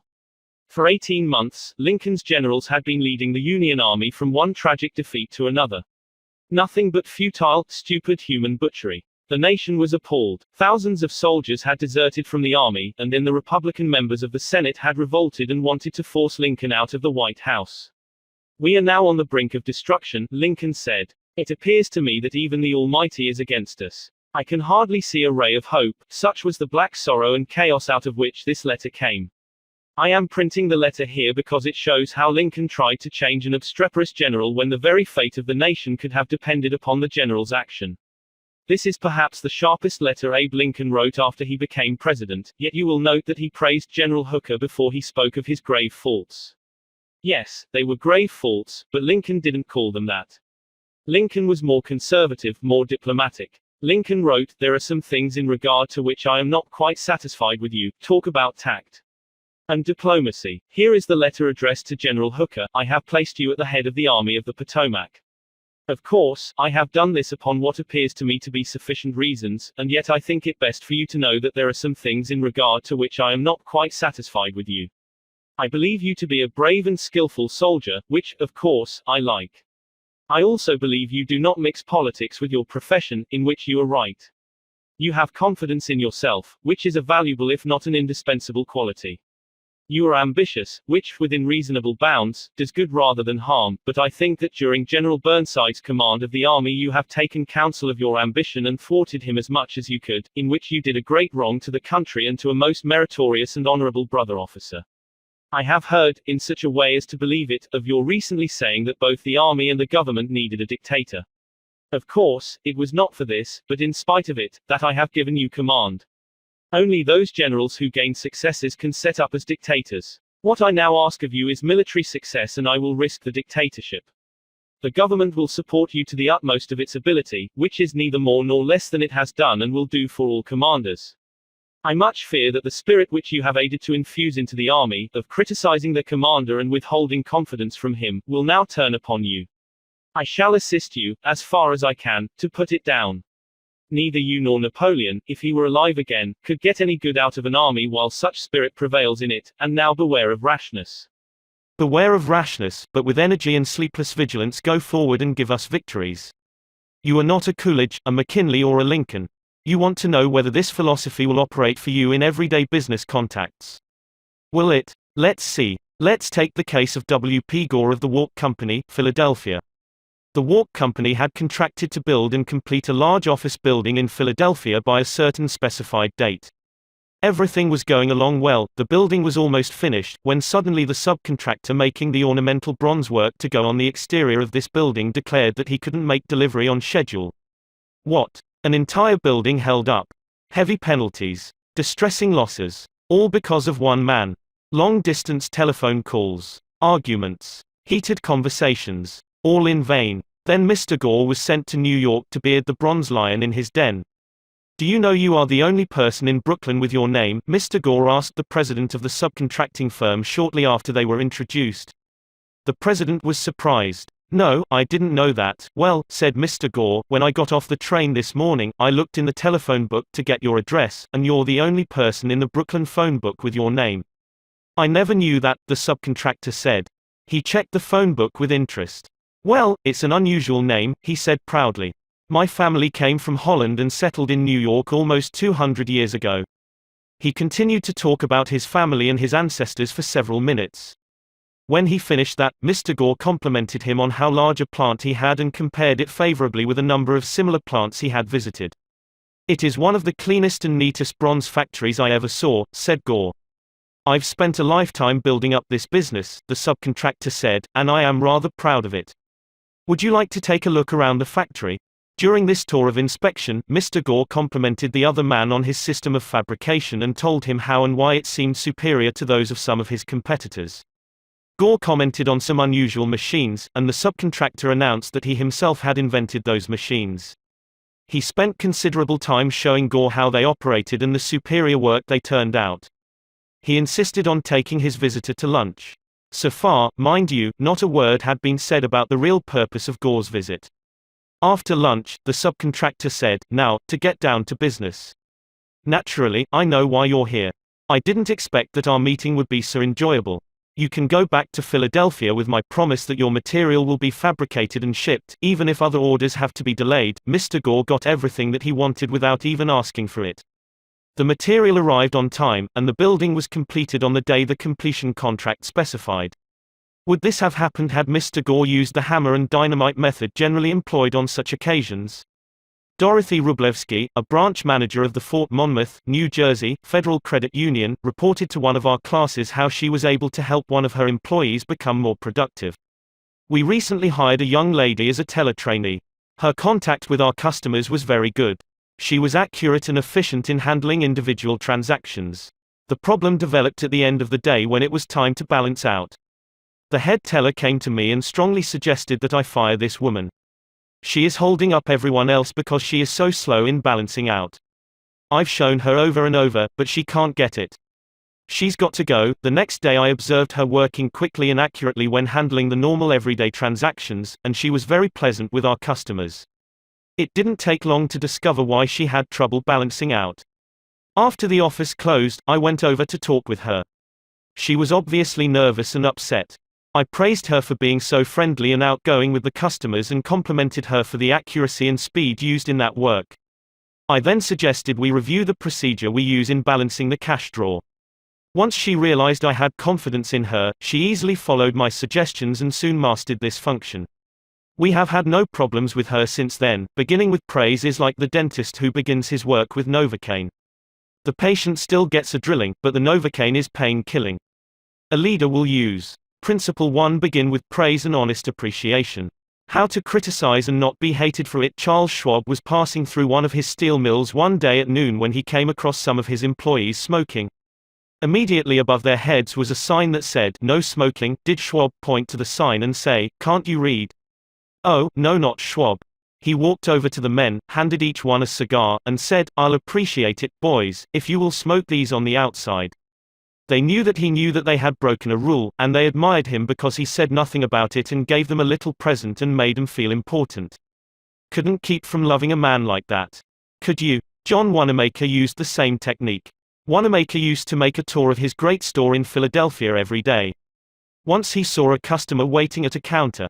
No one was paying the slightest attention to her. The salespeople, oh, they were in a huddle at the far end of the counter laughing and talking among themselves. Wanamaker didn't say a word. Quietly slipping behind the counter, he waited on the woman himself and then handed the purchase to the salespeople to be wrapped as he went on his way. Public officials are often criticized for not being accessible to their constituents.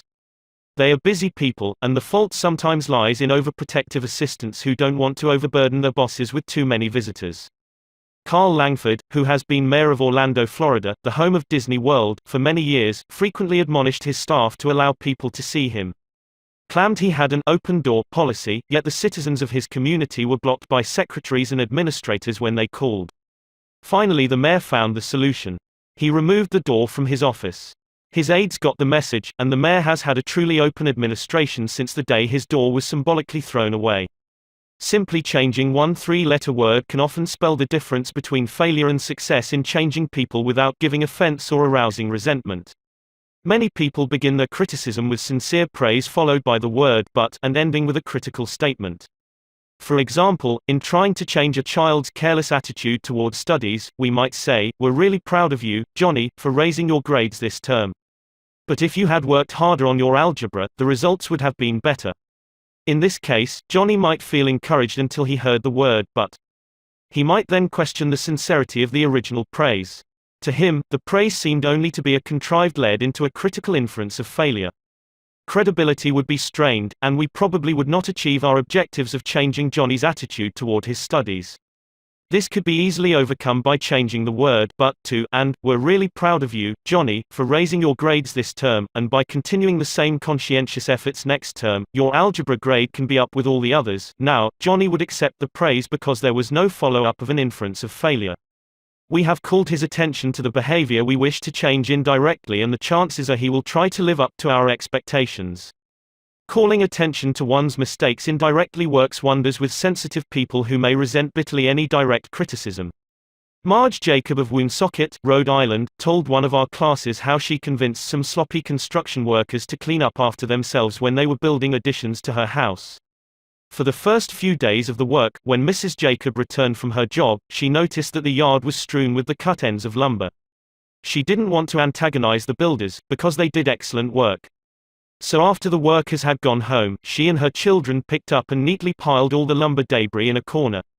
The following morning she called the foreman to one side and said, "I'm really pleased with the way the front lawn was left last night. It is nice and clean and does not offend the neighbors." From that day forward the workers picked up and piled the debris to one side, and the foreman came in each day seeking approval of the condition the lawn was left in after a day's work. One of the major areas of controversy between members of the Army Reserves and their regular Army trainers is haircuts. The reservists consider themselves civilians, which they are most of the time, and resent having to cut their hair short. Master Sergeant Harley Kaiser of the 542nd USAR School addressed himself to this problem when he was working with a group of reserve non-commissioned officers. As an old-time regular Army Master Sergeant, he might have been expected to yell at his troops and threaten them. Instead he chose to make his point indirectly. "Gentlemen," he started, "you are leaders. You will be most effective when you lead by example. You must be the example for your men to follow. You know what the Army regulations say about haircuts. I am going to get my hair cut today, although it is still much shorter than some of yours. You look at yourself in the mirror, and if you feel you need a haircut to be a good example, we'll arrange time for you to visit the post barbership." The result was predictable. Several of the candidates did look in the mirror and went to the barbershop that afternoon and received regulation haircuts. Sergeant Kaiser commented the next morning that he already could see the development of leadership qualities in some of the members of the squad. On March 8, 1887, the eloquent Henry Ward Beecher died. The following Sunday, Lyman Abbott was invited to speak in the pulpit left silent by Beecher's passing. Eager to do his best, he wrote, rewrote and polished his sermon with the meticulous care of a Flaubert. Then he read it to his wife. It was poor, as most written speeches are. She might have said, if she had had less judgment, "Lyman, that is terrible. That'll never do. You'll put people to sleep. It reads like an encyclopedia. You ought to know better than that after all the years you have been preaching. For heaven's sake, why don't you talk like a human being? Why don't you act natural? You'll disgrace yourself if you ever read that stuff." That's what she might have said. And, if she had, you know what would have happened. And she knew too. So, she merely remarked that it would make an excellent article for the North American Review. In other words, she praised it and at the same time subtly suggested that it wouldn't do as a speech. Lyman Abbott saw the point, tore up his carefully prepared manuscript and preached without even using notes. An effective way to correct others' mistakes is: Principle 2. Call attention to people's mistakes indirectly when necessary. Talk about your own mistakes. My niece, Josephine Carnegie, had come to New York to be my secretary. She was 19, had graduated from high school 3 years previously, and her business experience was a trifle more than zero. She became one of the most proficient secretaries west of Suez, but in the beginning, she was, well, susceptible to improvement. One day when I started to criticize her, I said to myself, "Just a minute, Dale Carnegie, just a minute.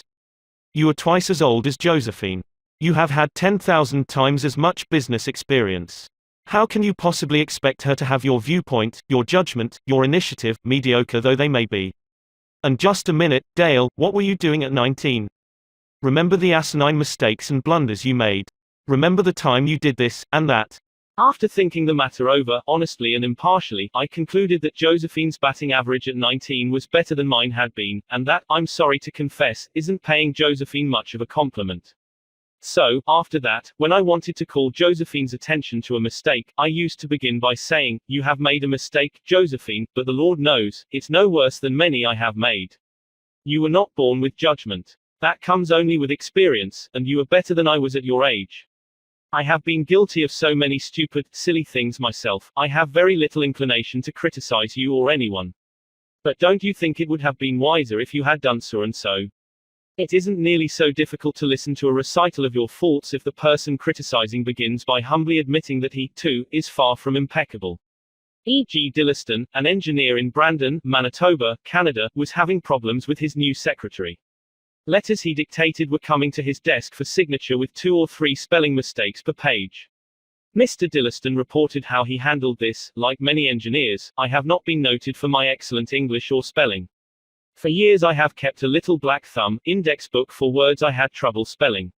When it became apparent that merely pointing out the errors was not going to cause my secretary to do more proofreading and dictionary work, I resolved to take another approach.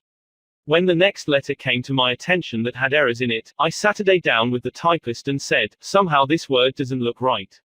It's one of the words I always have had trouble with. That's the reason I started this spelling book of mine." I opened the book to the appropriate page. Yes, here it is. I'm very conscious of my spelling now because people do judge us by our letters and misspellings make us look less professional. I don't know whether she copied my system or not, but since that conversation, her frequency of spelling errors has been significantly reduced. The polished Prince Bernhard von Below learned the sharp necessity of doing this back in 1909. Von Below was then the Imperial Chancellor of Germany, and on the throne sat Wilhelm II Wilhelm, the haughty, Wilhelm the arrogant, Wilhelm, the last of the German Kaisers, building an army and navy that he boasted could whip their weight in wildcats. Then an astonishing thing happened. The Kaiser said things, incredible things, things that rocked the continent and started a series of explosions heard around the world. To make matters infinitely worse, the Kaiser made silly, egotistical, absurd announcements in public. He made them while he was a guest in England, and he gave his royal permission to have them printed in the Daily Telegraph. For example, he declared that he was the only German who felt friendly toward the English, that he was constructing a navy against the menace of Japan, that he, and he alone, had saved England from being humbled in the dust by Russia and France, that it had been his campaign plan that enabled England's Lord Roberts to defeat the Boers in South Africa, and so on and on. No other such amazing words had ever fallen from the lips of a European king in peacetime within 100 years. The entire continent buzzed with the fury of a hornet's nest. England was incensed. German statesmen were aghast. And in the midst of all this consternation, the Kaiser became panicky and suggested to Prince von Below, the Imperial Chancellor, that he take the blame. Yes, he wanted von Below to announce that it was all his responsibility, that he had advised his monarch to say these incredible things. "But Your Majesty," von Below protested, "it seems to me utterly impossible that anybody either in Germany or England could suppose me capable of having advised Your Majesty to say any such thing." The moment those words were out of von Below's mouth, he realized he had made a grave mistake. The Kaiser blew up. "You consider me a donkey," he shouted, "capable of blunders you yourself could never have committed." Von Belows knew that he ought to have praised before he condemned, but since that was too late, he did the next best thing. He praised after he had criticized. And it worked a miracle. "I'm far from suggesting that," he answered respectfully. "Your Majesty surpasses me in manv respects, not only of course, in naval and military knowledge but above all, in natural science. I have often listened in admiration when Your Majesty explained the barometer, or wireless telegraphy, or the Röntgen rays. I am shamefully ignorant of all branches of natural science, have no notion of chemistry or physics, and am quite incapable of explaining the simplest of natural phenomena. But," von Below continued, "in compensation, I possess some historical knowledge and perhaps certain qualities useful in politics, especially in diplomacy." The Kaiser beamed. Von Below had praised him. Von Below had exalted him and humbled himself. The Kaiser could forgive anything after that. "Haven't I always told you," he exclaimed with enthusiasm, "that we complete one another famously? We should stick together, and we will." He shook hands with von Below, not once, but several times.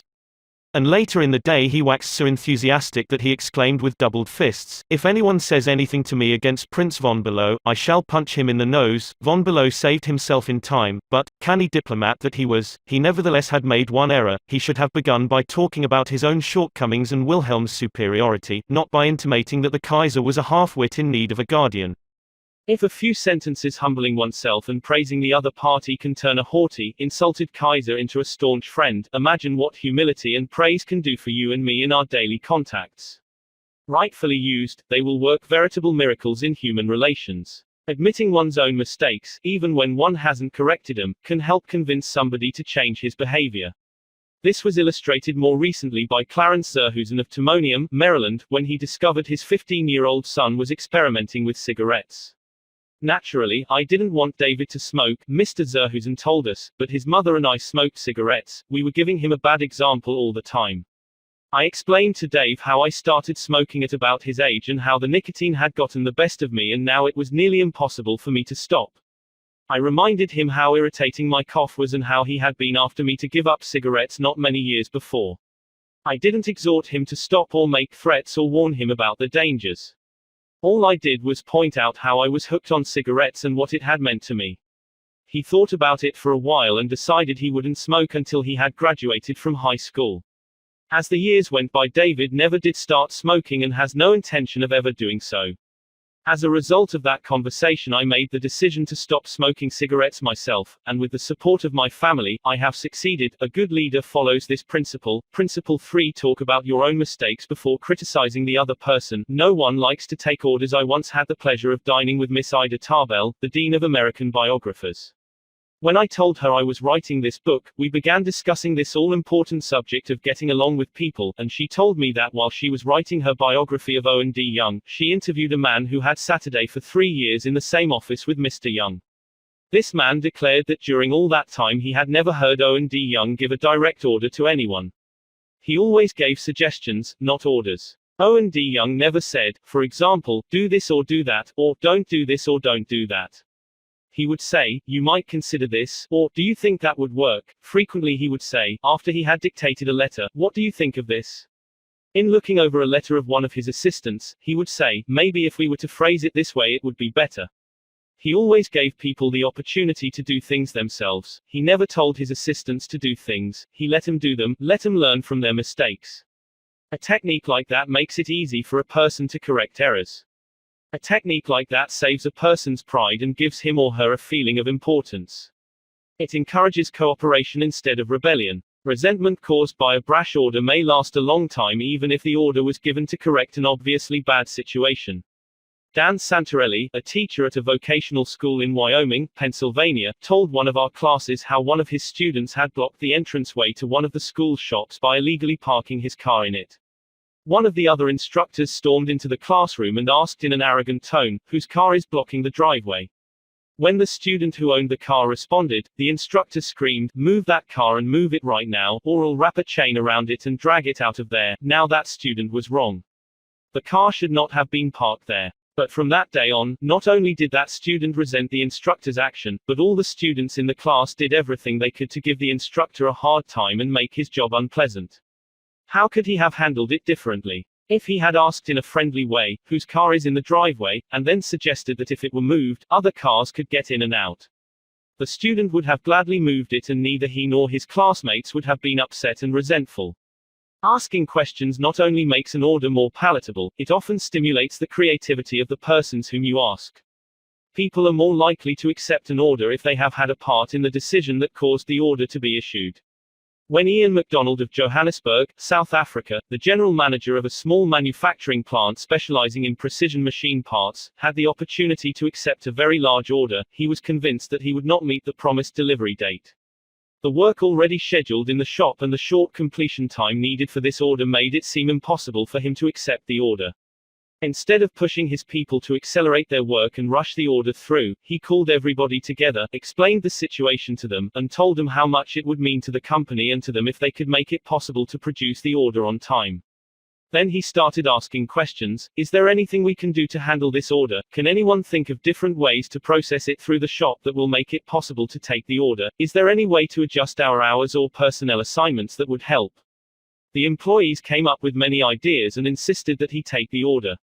They approached it with a "we can do it" attitude, and the order was accepted, produced and delivered on time. An effective leader will use Principle 4: ask questions instead of giving direct orders. Let the other person save face. Years ago, the General Electric Company was faced with the delicate task of removing Charles Steinmetz from the head of a department. Steinmetz, a genius of the first magnitude when it came to electricity, was a failure as the head of the calculating department. Yet the company didn't dare offend the man. He was indispensable, and highly sensitive. So they gave him a new title. They made him consulting engineer of the General Electric Company, a new title for work he was already doing, and let someone else head up the department. Steinmetz was happy. So were the officers of GE. They had gently maneuvered their most temperamental star, and they had done it without a storm, by letting him save face. Letting one save face. How important, how vitally important that is. And how few of us ever stop to think of it. We ride roughshod over the feelings of others, getting our own way, finding fault, issuing threats, criticizing a child or an employee in front of others, without even considering the hurt to the other person's pride. Whereas a few minutes' thought, a considerate word or two, a genuine understanding of the other person's attitude, would go so far toward alleviating the sting. Let's remember that the next time we are faced with the distasteful necessity of discharging or reprimanding an employee. Firing employees is not much fun. Getting fired is even less fun. I'm quoting now from a letter written me by Marshall A. Granger, a certified public accountant. Our business is mostly seasonal. Therefore we have to let a lot of people go after the income tax rush is over. It's a byword in our profession that no one enjoys wielding the axe. Consequently, the custom has developed of getting it over as soon as possible, and usually in the following way: sit down, Mr. Smith. The season's over, and we don't seem to see any more assignments for you. Of course, you understood you were only employed for the busy season anyhow, etc., etc. The effect on these people is one of disappointment and a feeling of being let down. Most of them are in the accounting field for life, and they retain no particular love for the firm that drops them so casually. I recently decided to let our seasonal personnel go with a little more tact and consideration. So I call each one in only after carefully thinking over his or her work during the winter. And I've said something like this: Mr. Smith, you've done a fine job. If he has. That time we sent you to Newark, you had a tough assignment. You were on the spot, but you came through with flying colors, and we want you to know the firm is proud of you. You've got the stuff, you're going a long way, wherever you're working. This firm believes in you, and is rooting for you, and we don't want you to forget it. Effect. The people go away feeling a lot better about being fired. They don't feel let down. They know if we had work for them, we'd keep them on. And when we need them again, they come to us with a keen personal affection. At one session of our course, 2 class members discussed the negative effects of fault finding versus the positive effects of letting the other person save face. Fred Clark of Harrisburg, Pennsylvania, told of an incident that occurred in his company. At one of our production meetings, a vice president was asking very pointed questions of one of our production supervisors regarding a production process. His tone of voice was aggressive and aimed at pointing out faulty performance on the part of the supervisor. Not wanting to be embarrassed in front of his peers, the supervisor was evasive in his responses. This caused the vice president to lose his temper, berate the supervisor, and accuse him of lying. Any working relationship that might have existed prior to this encounter was destroyed in a few brief moments. This supervisor, who was basically a good worker, was useless to our company from that time on. A few months later he left our firm and went to work for a competitor, where I understand he is doing a fine job. Another class member, Anna Mazzone, related how a similar incident had occurred at her job, but what a difference in approach and results. Ms. Mazzone, a marketing specialist for a food packer, was given her first major assignment, the test marketing of a new product. She told the class, when the results of the test came in, I was devastated. I had made a serious error in my planning, and the entire test had to be done all over again. To make this worse, I had no time to discuss it with my boss before the meeting in which I was to make my report on the project. When I was called on to give the report, I was shaking with fright. I had all I could do to keep from breaking down, but I resolved I would not cry and have all those men make remarks about women not being able to handle a management job because they are too emotional. I made my report briefly and stated that due to an error I would repeat the study before the next meeting. I Saturday down, expecting my boss to blow up. Instead, he thanked me for my work and remarked that it was not unusual for a person to make an error on a new project and that he had confidence that the repeat survey would be accurate and meaningful to the company. He assured me, in front of all my colleagues, that he had faith in me and I knew I had done my best, and that my lack of experience, not my lack of ability, was the reason for the failure. I left that meeting with my head in the air and with the determination that I would never let that boss of mine down again, even if we are right and the other person is definitely wrong. We only destroy ego by causing someone to lose face. The legendary French aviation pioneer and author Antoine de Saint-Exupéry wrote, "I have no right to say or do anything that diminishes a man in his own eyes. What matters is not what I think of him, but what he thinks of himself. Hurting a man in his dignity is a crime. A real leader will always follow." Principle 5. Let the other person save face. How to spur people on to success. Pete Barlow was an old friend of mine. He had a dog and pony act and spent his life traveling with circuses and vaudeville shows. I loved to watch Pete train new dogs for his act. I noticed that the moment a dog showed the slightest improvement, Pete patted and praised him and gave him meat and made a great to-do about it. That's nothing new. Animal trainers have been using that same technique for centuries. Why, I wonder, don't we use the same common sense when trying to change people that we use when trying to change dogs? Why don't we use meat instead of a whip? Why don't we use praise instead of condemnation? Let us praise even the slightest improvement. That inspires the other person to keep on improving. In his book I Ain't Much, Baby But I'm All I Got, the psychologist Jess Lair comments, "Praise is like sunlight to the warm human spirit, we cannot flower and grow without it." And yet, while most of us are only too ready to apply to others the cold wind of criticism, we are somehow reluctant to give our fellow the warm sunshine of praise. Jess Lair, I Ain't Much, Baby, But I'm All I Got. Greenwich, Con. Fawcett, 1976, p.248. I can look back at my own life and see where a few words of praise have sharply changed my entire future. Can't you say the same thing about your life? History is replete with striking illustrations of the sheer witchery rays. For example, many years ago a boy of 10 was working in a factory in Naples. He longed to be a singer, but his first teacher discouraged him. "You can't sing," he said. "You haven't any voice at all. It sounds like the wind in the shutters." But his mother, a poor peasant woman, put her arms about him and praised him and told him she knew he could sing. She could already see an improvement, and she went barefoot in order to save money to pay for his music lessons. That peasant mother's praise and encouragement changed that boy's life. His name was Enrico Caruso, and he became the greatest and most famous opera singer of his age. In the early 19th century, a young man in London aspired to be a writer. But everything seemed to be against him. He had never been able to attend school more than 4 years. His father had been flung in jail because he couldn't pay his debts, and this young man often knew the pangs of hunger. Finally, he got a job pasting labels on bottles of blacking in a rat-infested warehouse, and he slept at night in a dismal attic room with 2 other boys, guttersnipes from the slums of London. He had so little confidence in his ability to write that he sneaked out and mailed his first manuscript in the dead of night so nobody would laugh at him. Story after story was refused. Finally, the great day came when one was accepted. True, he wasn't paid a shilling for it, but one editor had praised him. One editor had given him recognition. He was so thrilled that he wandered aimlessly around the streets with tears rolling down his cheeks.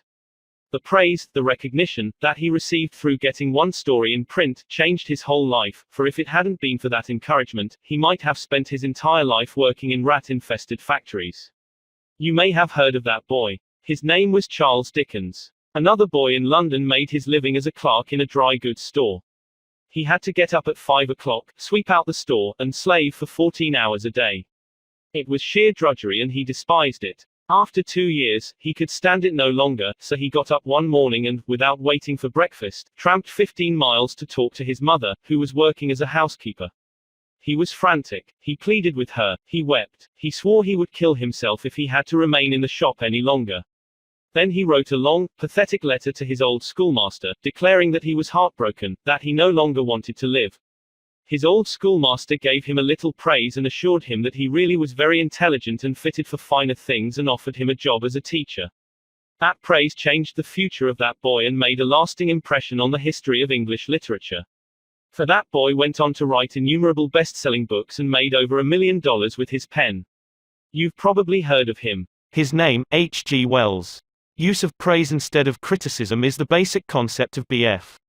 Skinner's teachings. This great contemporary psychologist has shown by experiments with animals and with humans that when criticism is minimized and praise emphasized, the good things people do will be reinforced and the poorer things will atrophy for lack of attention. John Ringlespohr of Rocky Mount, North Carolina, used this in dealing with his children. It seemed that, as in so many families, mother and dad's chief form of communication with the children was yelling at them. And, as in so many cases, the children became a little worse rather than better after each such session, and so did the parents. There seemed to be no end in sight for this problem. Mr. Ringlespore determined to use some of the principles he was learning in our course to solve this situation. He reported, "We decided to try praise instead of harping on their faults. It wasn't easy when all we could see were the negative things they were doing. It was really tough to find things to praise. We managed to find something, and within the first day or two some of the really upsetting things they were doing quit happening. Then some of their other faults began to disappear. They began capitalizing on the praise we were giving them. They even began going out of their way to do things right." Neither of us could believe it. Of course, it didn't last forever, but the norm reached after things leveled off was so much better. It was no longer necessary to react the way we used to. The children were doing far more right things than wrong ones. All of this was a result of praising the slightest improvement in the children rather than condemning everything they did wrong. This works on the job too. Keith Roper of Woodland Hills, California, applied this principle to a situation in his company.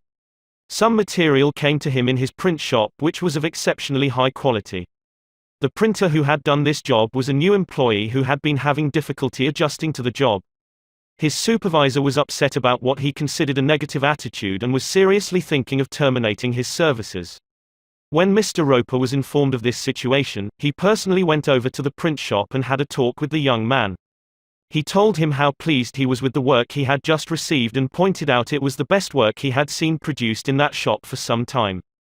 He pointed out exactly why it was superior and how important the young man's contribution was to the company. Do you think this affected that young printer's attitude toward the company? Within days there was a complete turnabout. He told several of his co-workers about the conversation and how someone in the company really appreciated good work. And from that day on, he was a loyal and dedicated worker. What Mr. Roper did was not just flatter the young printer and say, "You're good." He specifically pointed out how his work was superior. Because he had singled out a specific accomplishment, rather than just making general flattering remarks, his praise became much more meaningful to the person to whom it was given. Everybody likes to be praised, but when praise is specific, it comes across as sincere, not something the other person may be saying just to make one feel good. Remember, we all crave appreciation and recognition, and will do almost anything to get it. But nobody wants insincerity. Nobody wants flattery. Let me repeat, the principles taught in this book will work only when they come from the heart. I am not advocating a bag of tricks. I am talking about a new way of life. Talk about changing people. If you and I will inspire the people with whom we come in contact to a realization of the hidden treasures they possess, we can do far more than change people. We can literally transform them. Exaggeration? Then listen to these sage words from William James. One of the most distinguished psychologists and philosophers America has ever produced. Compared with what we ought to be, we are only half awake. We are making use of only a small part of our physical and mental resources. Stating the thing broadly, the human individual thus lives far within his limits. He possesses powers of various sorts which he habitually fails to use. Yes, you who are reading these lines possess powers of various sorts which you habitually fail to use, and one of these powers you are probably not using to the fullest extent is your magic ability to praise people and inspire them with a realization of their latent possibilities. Abilities wither under criticism, they blossom under encouragement. To become a more effective leader of people, apply Principle 6. Praise the slightest improvement and praise every improvement. Be hearty in your approbation and lavish in your praise. Give a dog a good name. What do you do when a person who has been a good worker begins to turn in shoddy work?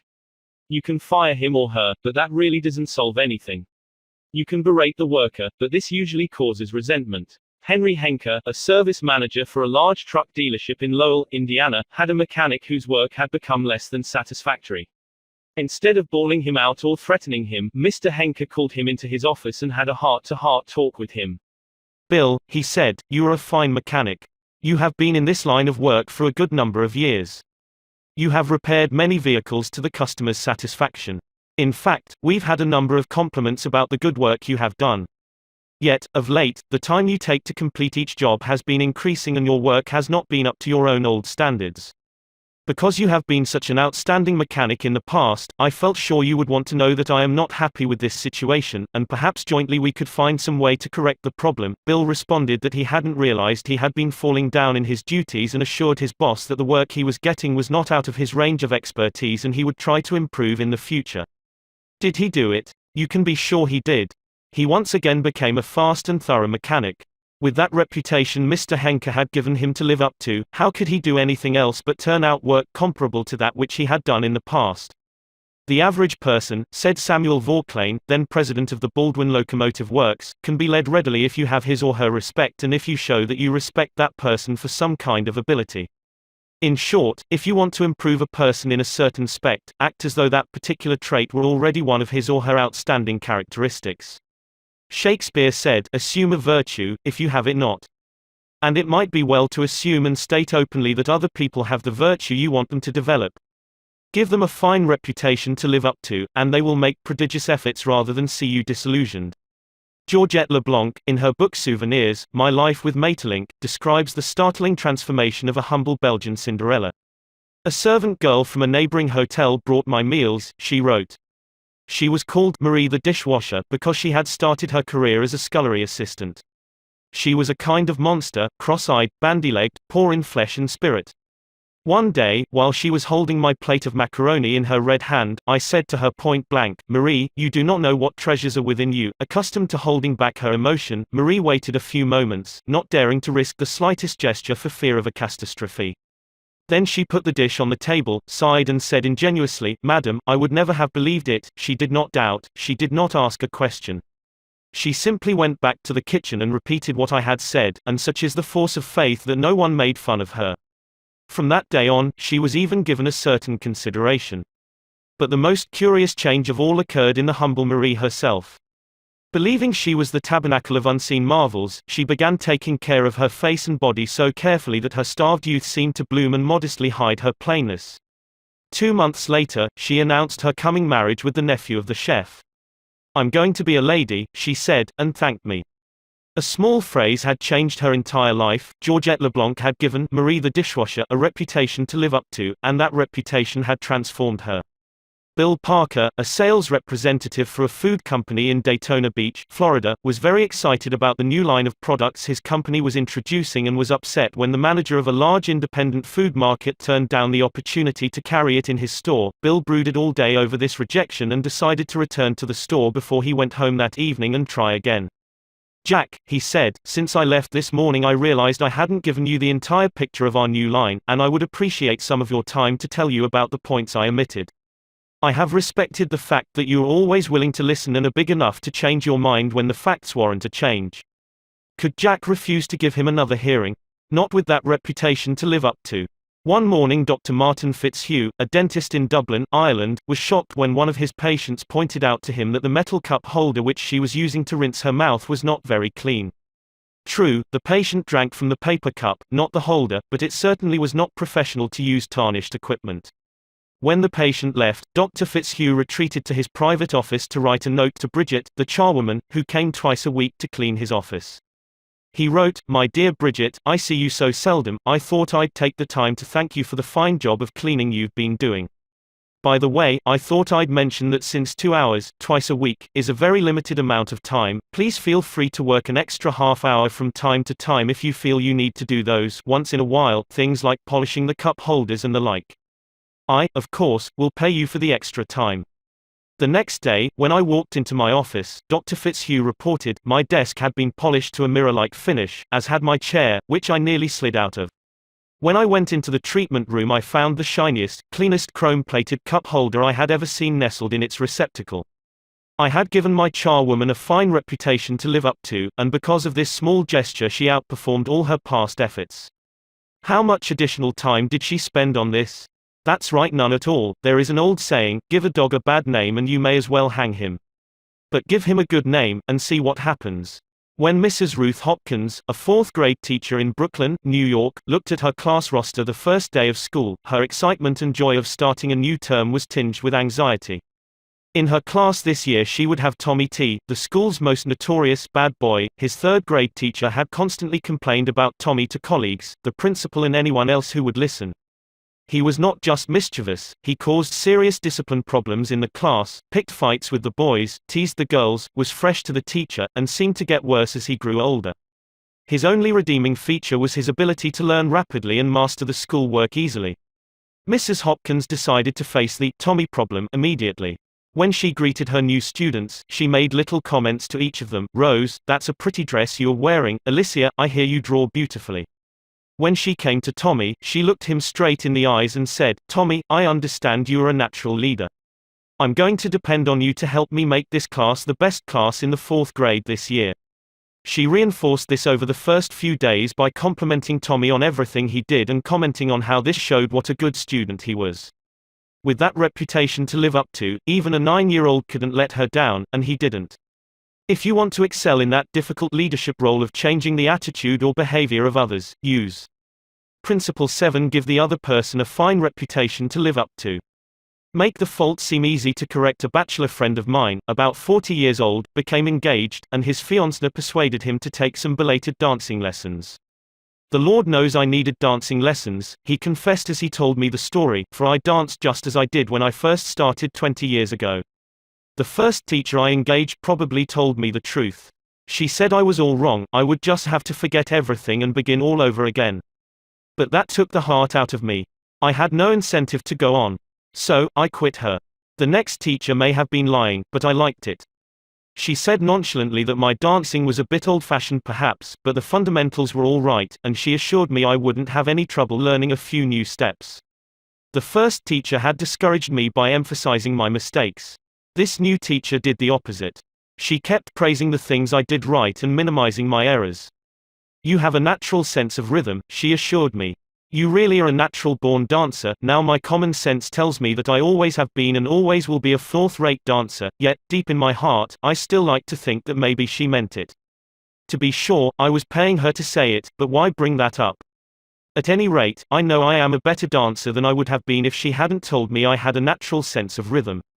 That encouraged me. That gave me hope. That made me want to improve. Tell your child, your spouse, or your employee that he or she is stupid or dumb at a certain thing, has no gift for it, and is doing it all wrong, and you have destroyed almost every incentive to try to improve. But use the opposite technique, be liberal with your encouragement, make the thing seem easy to do, let the other person know that you have faith in his ability to do it, that he has an undeveloped flair for it, and he will practice until the dawn comes in the window in order to excel. Lowell Thomas, a superb artist in human relations, used this technique. He gave you confidence, inspired you with courage and faith. For example, I spent a weekend with Mr. and Mrs. Thomas, and on Saturday night, I was asked to sit in on a friendly bridge game before a roaring fire. Bridge? Oh, no, not me. I knew nothing about it. The game had always been a black mystery to me. No, impossible. Why, Dale, it is no trick at all, Lowell replied. There is nothing to bridge except memory and judgment. You've written articles on memory. Bridge will be a cinch for you. It's right up your alley, and presto, almost before I realized what I was doing, I found myself for the first time at a bridge table. All because I was told I had a natural flair for it and the game was made to seem easy. Speaking of bridge reminds me of Ely Culbertson, whose books on bridge have been translated into 12 languages and have sold more than 1 million copies. Yet he told me he never would have made a profession out of the game if a certain young woman hadn't assured him he had a flair for it. When he came to America in 1922, he tried to get a job teaching in philosophy and sociology, but he couldn't. Then he tried selling coal, and he failed at that. Then he tried selling coffee, and he failed at that, too. I had given my charwoman a fine reputation to live up to, and because of this small gesture she outperformed all her past efforts. How much additional time did she spend on this? That's right, none at all. There is an old saying, give a dog a bad name and you may as well hang him. But give him a good name, and see what happens. When Mrs. Ruth Hopkins, a 4th-grade teacher in Brooklyn, New York, looked at her class roster the first day of school, her excitement and joy of starting a new term was tinged with anxiety. In her class this year she would have Tommy T, the school's most notorious bad boy. His 3rd-grade teacher had constantly complained about Tommy to colleagues, the principal and anyone else who would listen. He was not just mischievous, he caused serious discipline problems in the class, picked fights with the boys, teased the girls, was fresh to the teacher, and seemed to get worse as he grew older. His only redeeming feature was his ability to learn rapidly and master the schoolwork easily. Mrs. Hopkins decided to face the Tommy problem immediately. When she greeted her new students, she made little comments to each of them. Rose, that's a pretty dress you're wearing. Alicia, I hear you draw beautifully. When she came to Tommy, she looked him straight in the eyes and said, Tommy, I understand you are a natural leader. I'm going to depend on you to help me make this class the best class in the 4th grade this year. She reinforced this over the first few days by complimenting Tommy on everything he did and commenting on how this showed what a good student he was. With that reputation to live up to, even a 9-year-old couldn't let her down, and he didn't. If you want to excel in that difficult leadership role of changing the attitude or behavior of others, use Principle 7. Give the other person a fine reputation to live up to. Make the fault seem easy to correct. A bachelor friend of mine, about 40 years old, became engaged, and his fiancée persuaded him to take some belated dancing lessons. The Lord knows I needed dancing lessons, he confessed as he told me the story, for I danced just as I did when I first started 20 years ago. The first teacher I engaged probably told me the truth. She said I was all wrong, I would just have to forget everything and begin all over again. But that took the heart out of me. I had no incentive to go on. So, I quit her. The next teacher may have been lying, but I liked it. She said nonchalantly that my dancing was a bit old-fashioned perhaps, but the fundamentals were all right, and she assured me I wouldn't have any trouble learning a few new steps. The first teacher had discouraged me by emphasizing my mistakes. This new teacher did the opposite. She kept praising the things I did right and minimizing my errors. You have a natural sense of rhythm, she assured me. You really are a natural-born dancer. Now my common sense tells me that I always have been and always will be a 4th-rate dancer, yet, deep in my heart, I still like to think that maybe she meant it. To be sure, I was paying her to say it, but why bring that up? At any rate, I know I am a better dancer than I would have been if she hadn't told me I had a natural sense of rhythm. That encouraged me. That gave me hope. That made me want to improve. Tell your child, your spouse, or your employee that he or she is stupid or dumb at a certain thing, has no gift for it, and is doing it all wrong, and you have destroyed almost every incentive to try to improve. But use the opposite technique, be liberal with your encouragement, make the thing seem easy to do, let the other person know that you have faith in his ability to do it, that he has an undeveloped flair for it, and he will practice until the dawn comes in the window in order to excel. Lowell Thomas, a superb artist in human relations, used this technique. He gave you confidence, inspired you with courage and faith. For example, I spent a weekend with Mr. and Mrs. Thomas, and on Saturday night, I was asked to sit in on a friendly bridge game before a roaring fire. Bridge? Oh, no, not me. I knew nothing about it. The game had always been a black mystery to me. No, impossible. Why, Dale, it is no trick at all, Lowell replied. There is nothing to bridge except memory and judgment. You've written articles on memory. Bridge will be a cinch for you. It's right up your alley, and presto, almost before I realized what I was doing, I found myself for the first time at a bridge table. All because I was told I had a natural flair for it and the game was made to seem easy. Speaking of bridge reminds me of Ely Culbertson, whose books on bridge have been translated into a dozen languages and have sold more than 1 million copies. Yet he told me he never would have made a profession out of the game if a certain young woman hadn't assured him he had a flair for it. When he came to America in 1922, he tried to get a job teaching in philosophy and sociology, but he couldn't. Then he tried selling coal, and he failed at that. Then he tried selling coffee, and he failed at that, too. He had played some bridge, but it had never occurred to him in those days that someday he would teach it. He was not only a poor card player, but he was also very stubborn. He asked so many questions and held so many post-mortem examinations that no one wanted to play with him. Then he met a pretty bridge teacher, Josephine Dillon, fell in love and married her. She noticed how carefully he analyzed his cards and persuaded him that he was a potential genius at the card table. It was that encouragement and that alone, Culbertson told me, that caused him to make a profession of bridge. Clarence M. Jones, one of the instructors of our course in Cincinnati, Ohio, told how encouragement and making faults seem easy to correct completely changed the life of his son.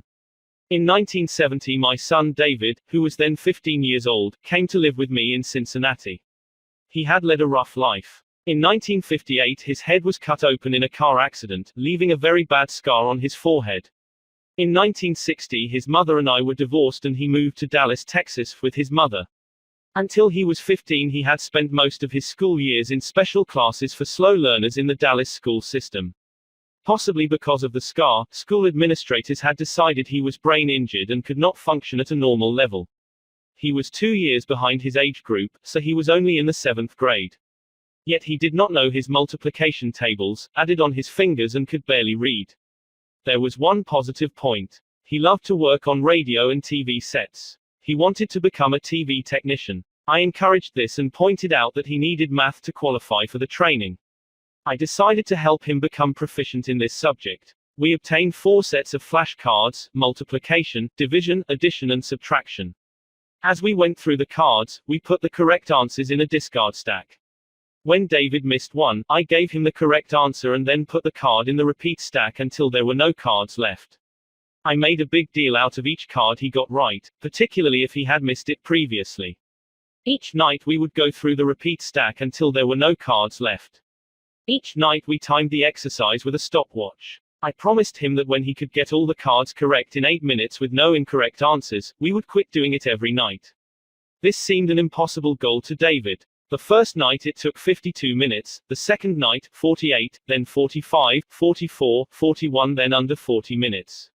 We celebrated each reduction. I'd call in my wife, and we would both hug him and we'd all dance a jig. At the end of the month he was doing all the cards perfectly in less than 8 minutes. When he made a small improvement he would ask to do it again. He had made the fantastic discovery that learning was easy and fun. Naturally his grades in algebra took a jump. It is amazing how much easier algebra is when you can multiply. He astonished himself by bringing home a B in math. That had never happened before. Other changes came with almost unbelievable rapidity. His reading improved rapidly, and he began to use his natural talents in drawing. Later in the school year his science teacher assigned him to develop an exhibit. He chose to develop a highly complex series of models to demonstrate the effect of levers. It required skill not only in drawing and model making but in applied mathematics. The exhibit took first prize in his school's science fair and was entered in the city competition and won third prize for the entire city of Cincinnati. That did it. Here was a kid who had flunked 2 grades, who had been told he was brain damaged, who had been called Frankenstein by his classmates and told his brains must have leaked out of the cut on his head. Suddenly he discovered he could really learn and accomplish things. The result, from the last quarter of the 8th grade all the way through high school. He never failed to make the honor roll. In high school he was elected to the National Honor Society. Once he found learning was easy, his whole life changed. If you want to help others to improve, remember. Principle 8: Use encouragement. Make the fault seem easy to correct. Making people glad to do what you want. Back in 1915, America was aghast. For more than a year, the nations of Europe had been slaughtering one another on a scale never before dreamed of in all the bloody annals of mankind. Could peace be brought about? No one knew. But Woodrow Wilson was determined to try. He would send a personal representative, a peace emissary, to counsel with the warlords of Europe. William Jennings Bryan, Secretary of State, Bryan, the peace advocate, longed to go. He saw a chance to perform a great service and make his name immortal. But Wilson appointed another man, his intimate friend and advisor Colonel Edward M. House, and it was House's thorny task to break the unwelcome news to Bryan without giving him offense. Bryan was distinctly disappointed when he heard I was to go to Europe as the peace emissary, Colonel House records in his diary. He said he had planned to do this himself. I replied that the president thought it would be unwise for anyone to do this officially, and that his going would attract a great deal of attention and people would wonder why he was there. Quote. You see the intimation. House practically told Bryan that he was too important for the job, and Bryan was satisfied. Colonel House, adroit, experienced in the ways of the world, was following one of the important rules of human relations: always make the other person happy about doing the thing you suggest. Woodrow Wilson followed that policy even when inviting William Gibbs McAdoo to become a member of his cabinet. That was the highest honor he could confer upon anyone, and yet Wilson extended the invitation in such a way as to make McAdoo feel doubly important. Here is the story in McAdoo's own words. Wilson, said that he was making up his cabinet and that he would be very glad if I would accept a place in it as Secretary of the Treasury. He had a delightful way of putting things. He created the impression that by accepting this great honor I would be doing him a favor. Unfortunately, Wilson didn't always employ such taunt. If he had, history might have been different. For example, Wilson didn't make the Senate and the Republican Party happy by entering the United States in the League of Nations. Wilson refused to take such prominent Republican leaders as Elihu Root or Charles Evans Hughes or Henry Cabot Lodge to the peace conference with him. Instead, he took along unknown men from his own party. He snubbed the Republicans, refused to let them feel that the League was their idea as well as his, refused to let them have a finger in the pie, and, as a result of this crude handling of human relations, wrecked his own career, ruined his health, shortened his life, caused America to stay out of the League, and altered the history of the world. Statesmen and diplomats aren't the only ones who use this make a person happy yo do things you want them to do approach. Dale O. Ferrier of Fort Wayne, Indiana, told how he encouraged one of his young children to willingly do the chore he was assigned. One of Jeff's chores was to pick up pears from under the pear tree so the person who was mowing underneath wouldn't have to stop to pick them up. He didn't like this chore, and frequently it was either not done at all or it was done so poorly that the mower had to stop and pick up several pears that he had missed. Rather than have an eyeball-to-eyeball confrontation about it, one day I said to him, "Jeff, I'll make a deal with you. For every bushel basket full of pears you pick up, I'll pay you $1. But after you are finished, for every pear I find left in the yard, I'll take away $1. How does that sound? As you would expect, he not only picked up all of the pears, but I had to keep an eye on him to see that he didn't pull a few off the trees to fill up some of the baskets. I knew a man who had to refuse many invitations to speak, invitations extended by friends, invitations coming from people to whom he was obligated, and yet he did it so adroitly that the other person was at least contented with his refusal. How did he do it? Not by merely talking about the fact that he was too busy and too this and too that. No, after expressing his appreciation of the invitation and regretting his inability to accept it, he suggested a substitute speaker. In other words, he didn't give the other person any time to feel unhappy about the refusal, he immediately changed the other person's thoughts to some other speaker who could accept the invitation. Gunter Schmidt, who took our course in West Germany, told of an employee in the food store he managed who was negligent about putting the proper price tags on the shelves where the items were displayed. This caused confusion and customer complaints. Reminders, admonitions, confrontations with her about this did not do much good. Finally, Mr. Schmidt called her into his office and told her he was appointing her supervisor of price tag posting for the entire store and she would be responsible for keeping all of the shelves properly tagged. This new responsibility and title changed her attitude completely, and she fulfilled her duties satisfactorily from then on.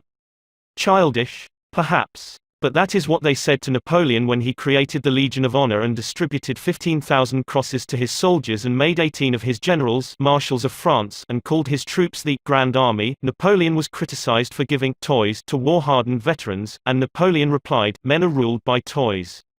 This technique of giving titles and authority worked for Napoleon and it will work for you. For example, a friend of mine, Mrs. Ernest Gent of Scarsdale, New York, was troubled by boys running across and destroying her lawn. She tried criticism. She tried coaxing. Neither worked. Then she tried giving the worst sinner in the gang a title and a feeling of authority. She made him her detective and put him in charge of keeping all trespassers off her lawn. That solved her problem. Her detective built a bonfire in the backyard, heated an iron red hot, and threatened to brand any boy who stepped on the lawn. The effective leader should keep the following guidelines in mind when it is necessary to change attitudes or behavior. 1. Be sincere. Do not promise anything that you cannot deliver. Forget about the benefits to yourself and concentrate on the benefits to the other person. 2. Know exactly what it is you want the other person to do.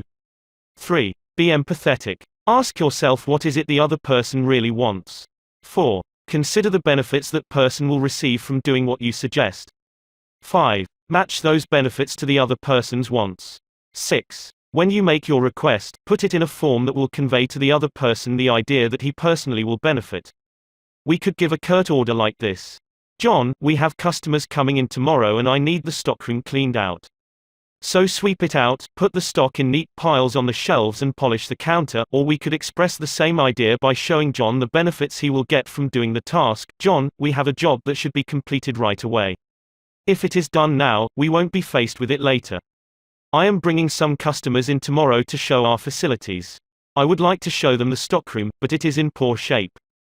If you could sweep it out, put the stock in neat piles on the shelves, and polish the counter, it would make us look efficient and you will have done your part to provide a good company image. Will John be happy about doing what you suggest?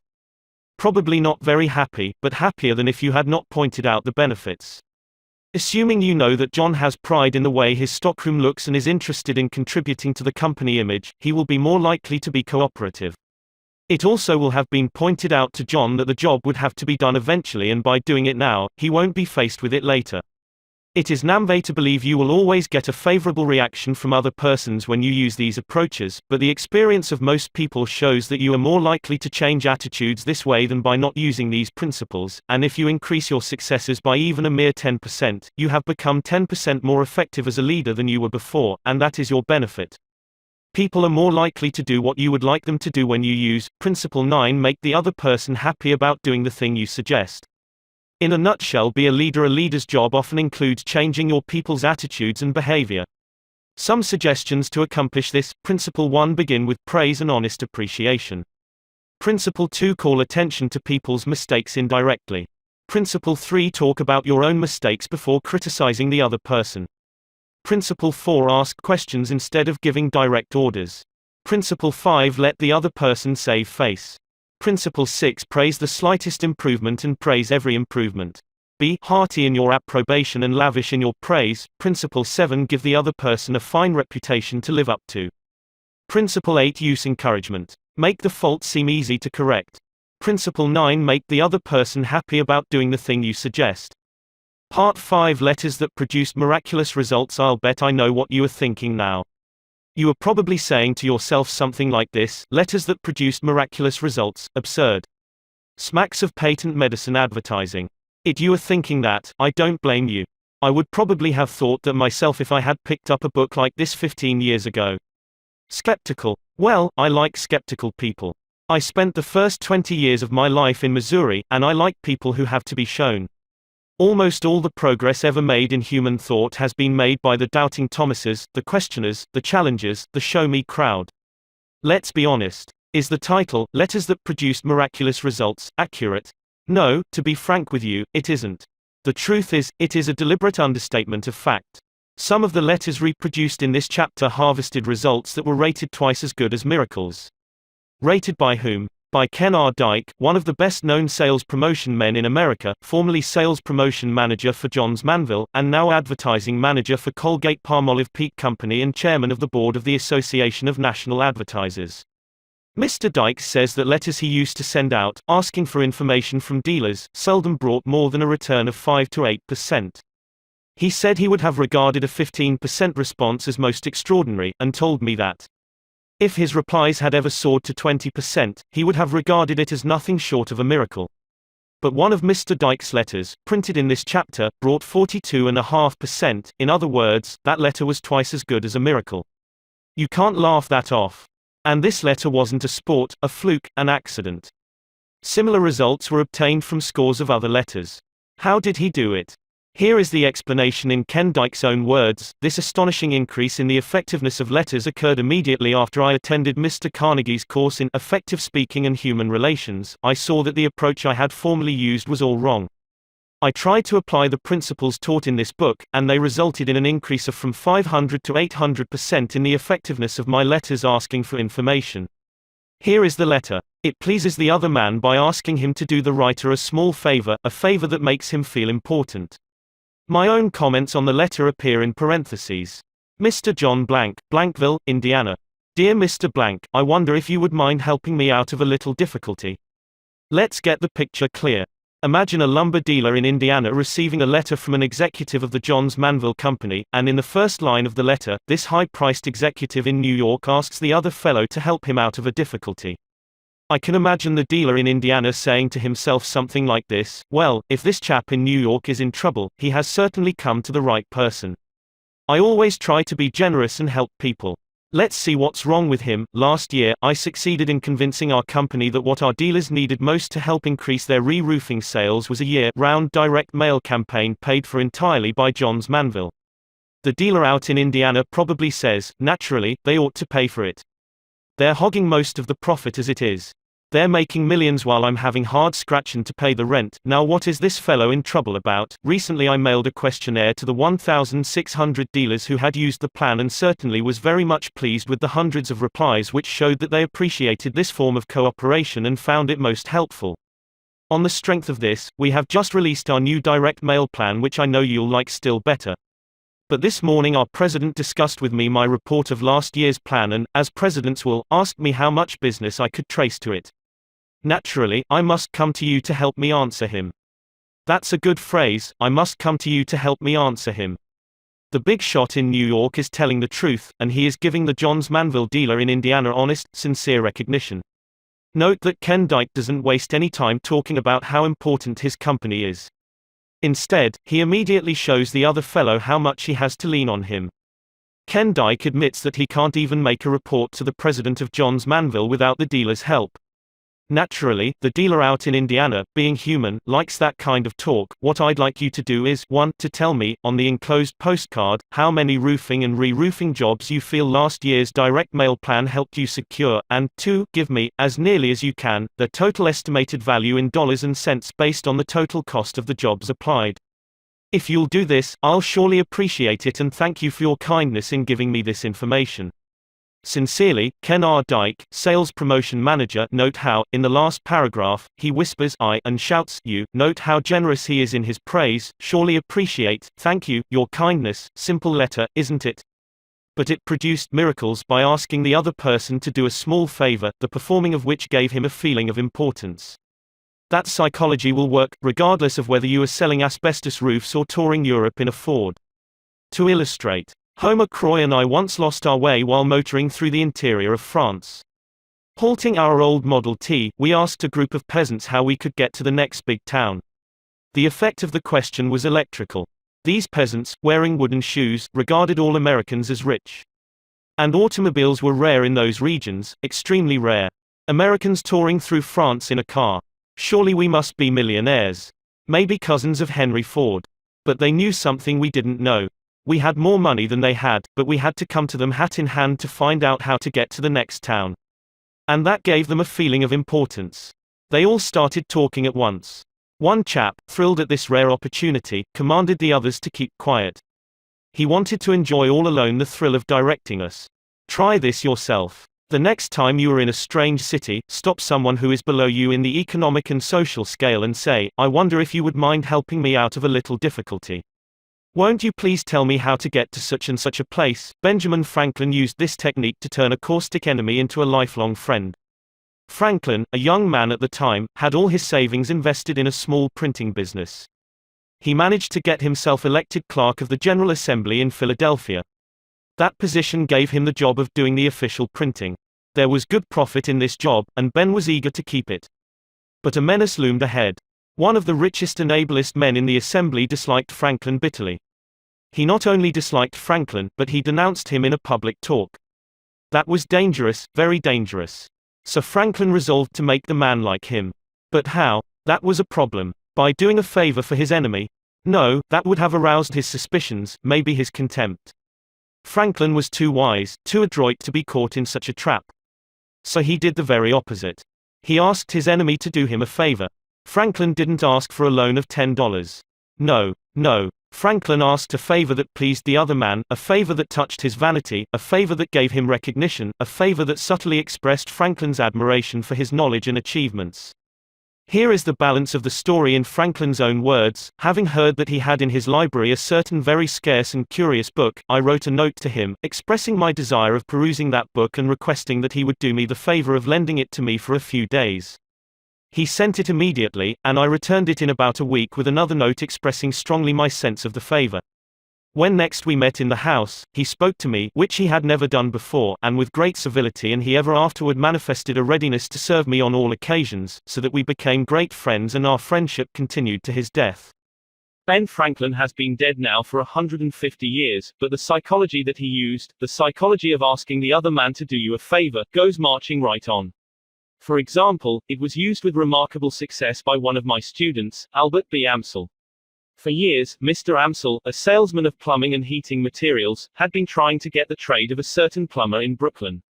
This plumber's business was exceptionally large and his credit unusually good. But Amsel was licked from the beginning. The plumber was one of those disconcerting individuals who pride themselves on being rough, tough, and nasty. Sitting behind his desk with a big cigar tilted in the corner of his mouth, he snarled at Amsel every time he opened the door, "Don't need a thing today. Don't waste my time and yours. Keep moving. Then one day Mr. Amsel tried a new technique, a technique that split the account wide open, made a friend, and brought many fine orders.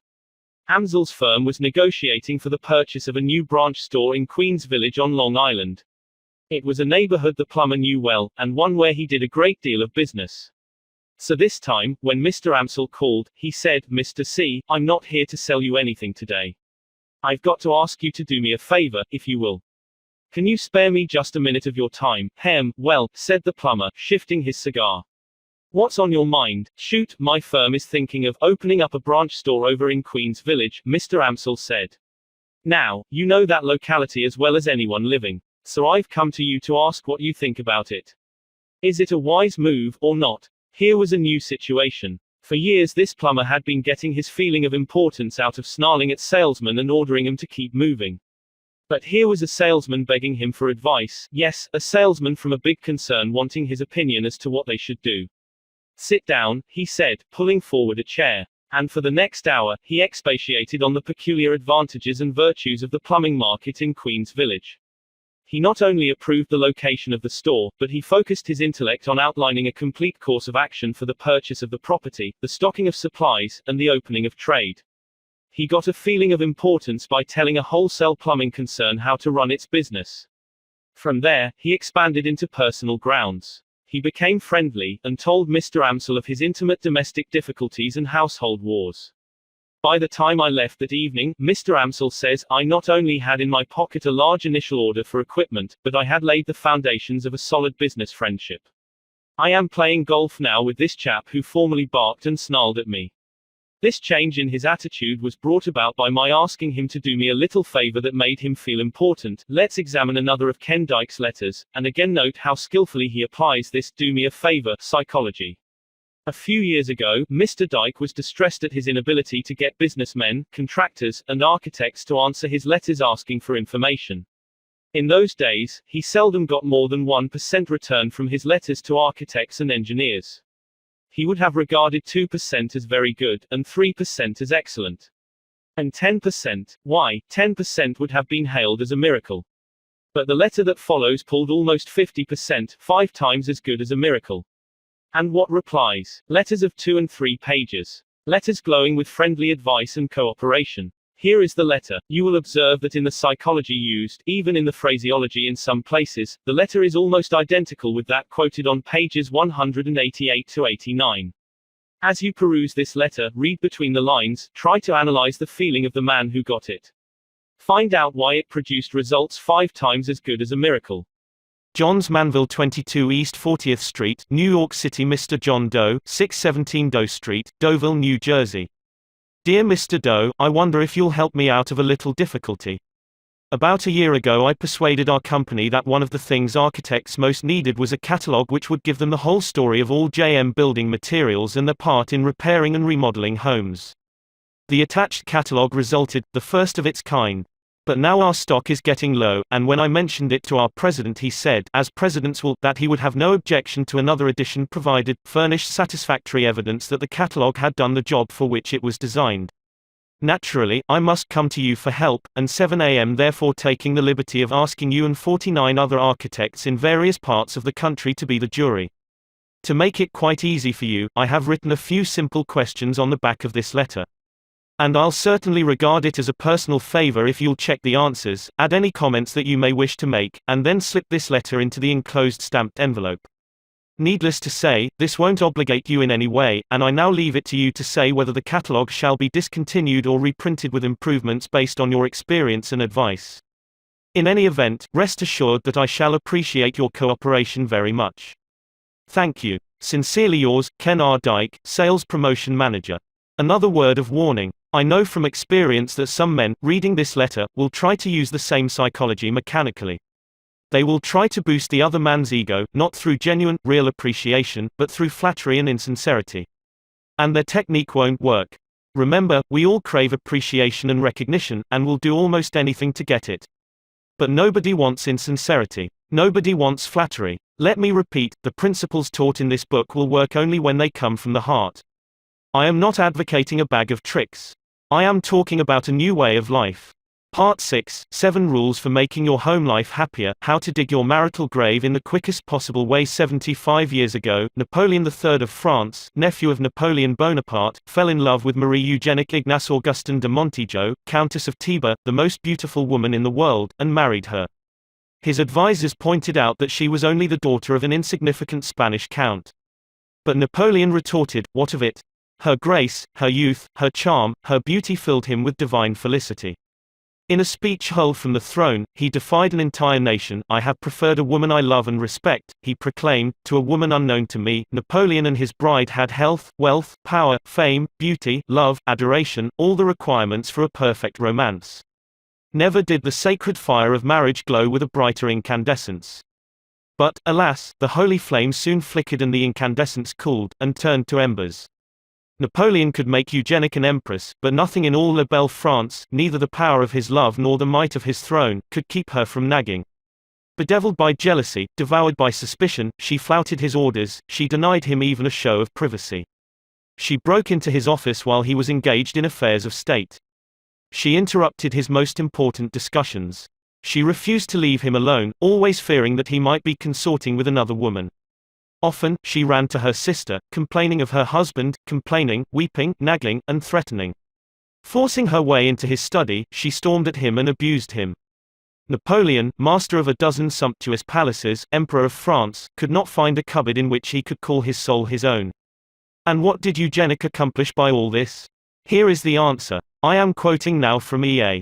Reinhardt's engrossing book, Napoleon and Eugénie, The Tragicomedy of an Empire. So it came about that Napoleon frequently would steal out by a little side door at night, with a soft hat pulled over his eyes, and, accompanied by one of his intimates, really betake himself to some fair lady who was expecting him, or else stroll about the great city as of old, passing through streets of the kind which an emperor hardly sees outside a fairy tale, and breathing the atmosphere of might-have-beens. That is what nagging accomplished for Eugénie. True, she sat today on the throne of France. True, she was the most beautiful woman in the world. But neither royalty nor beauty can keep love alive amidst the poisonous fumes of nagging. Eugénie could have raised her voice like Job of old and have wailed, "The thing which I greatly feared is come upon me, come upon her." She brought it upon herself, poor woman, by her jealousy and her nagging. Of all the sure-fire, infernal devices ever invented by all the devils in hell for destroying love, nagging is the deadliest. It never fails. Like the bite of the king cobra, it always destroys, always kills. The wife of Count Leo Tolstoy discovered that, after it was too late. Before she passed away, she confessed to her daughters, "I was the cause of your father's death." Her daughters didn't reply. They were both crying. They knew their mother was telling the truth. They knew she had killed him with her constant complaining, her eternal criticisms, and her eternal nagging. Yet Count Tolstoy and his wife ought, by all odds, to have been happy. He was one of the most famous novelists of all time. Two of his masterpieces, War and Peace and Anna Karenina, will forever shine brightly among the literary glories of Earth. Tolstoy was so famous that his admirers followed him around day and night and took down in shorthand every word he uttered. Even if he merely said, "I guess I'll go to bed," even trivial words like that, everything was written down, and now the Russian government is printing every sentence that he ever wrote, and his combined writings will fill 100 volumes. In addition to fame, Tolstoy and his wife had wealth, social position, children. No marriage ever blossomed under softer skies. In the beginning, their happiness seemed too perfect, too intense, to endure. So, kneeling together, they prayed to Almighty God to continue the ecstasy that was theirs. Then an astonishing thing happened. Tolstoy gradually changed. He became a totally different person. He became ashamed of the great books that he had written, and from that time on he devoted his life to writing pamphlets preaching peace and the abolition of war and poverty. This man, who had once confessed that in his youth he had committed every sin imaginable, even murder, tried to follow literally the teachings of Jesus. He gave all his lands away and lived a life of poverty. He worked in the fields, chopping wood and pitching hay. He made his own shoes, swept his own room, ate out of a wooden bowl, and tried to guide his enemies. Leo Tolstoy's life was a tragedy, and the cause of his tragedy was his marriage. His wife loved luxury, but he despised it. She craved fame and the plaudits of society, but these frivolous things meant nothing whatever to him. She longed for money and riches, but he believed that wealth and private property were a sin. For years, she nagged and scolded and screamed because he insisted on giving away the right to publish his books freely without paying him any royalties whatever. She wanted the money those books would produce. When he opposed her, she threw herself into fits of hysteria, rolling on the floor with a bottle of opium at her lips, swearing that she was going to kill herself and threatening to jump down the well. There is one event in their lives that to me is one of the most pathetic scenes in history. As I have already said, they were gloriously happy when they were first married, but now, 48 years later, he could hardly bear the sight of her. Sometimes of an evening, this old and heartbroken wife, starving for affection, came and knelt at his knees and begged him to read aloud to her the exquisite love passages that he had written about her in his diary 50 years previously. And as he read of those beautiful, happy days that were now gone forever, both of them wept. How different, how sharply different, the realities of life were from the romantic dreams they had once dreamed in the long ago. Finally, when he was 82 years old, Tolstoy was unable to endure the tragic unhappiness of his home any longer, so he fled from his wife on a snowy October night in 1910, fled into the cold and darkness, not knowing where he was going.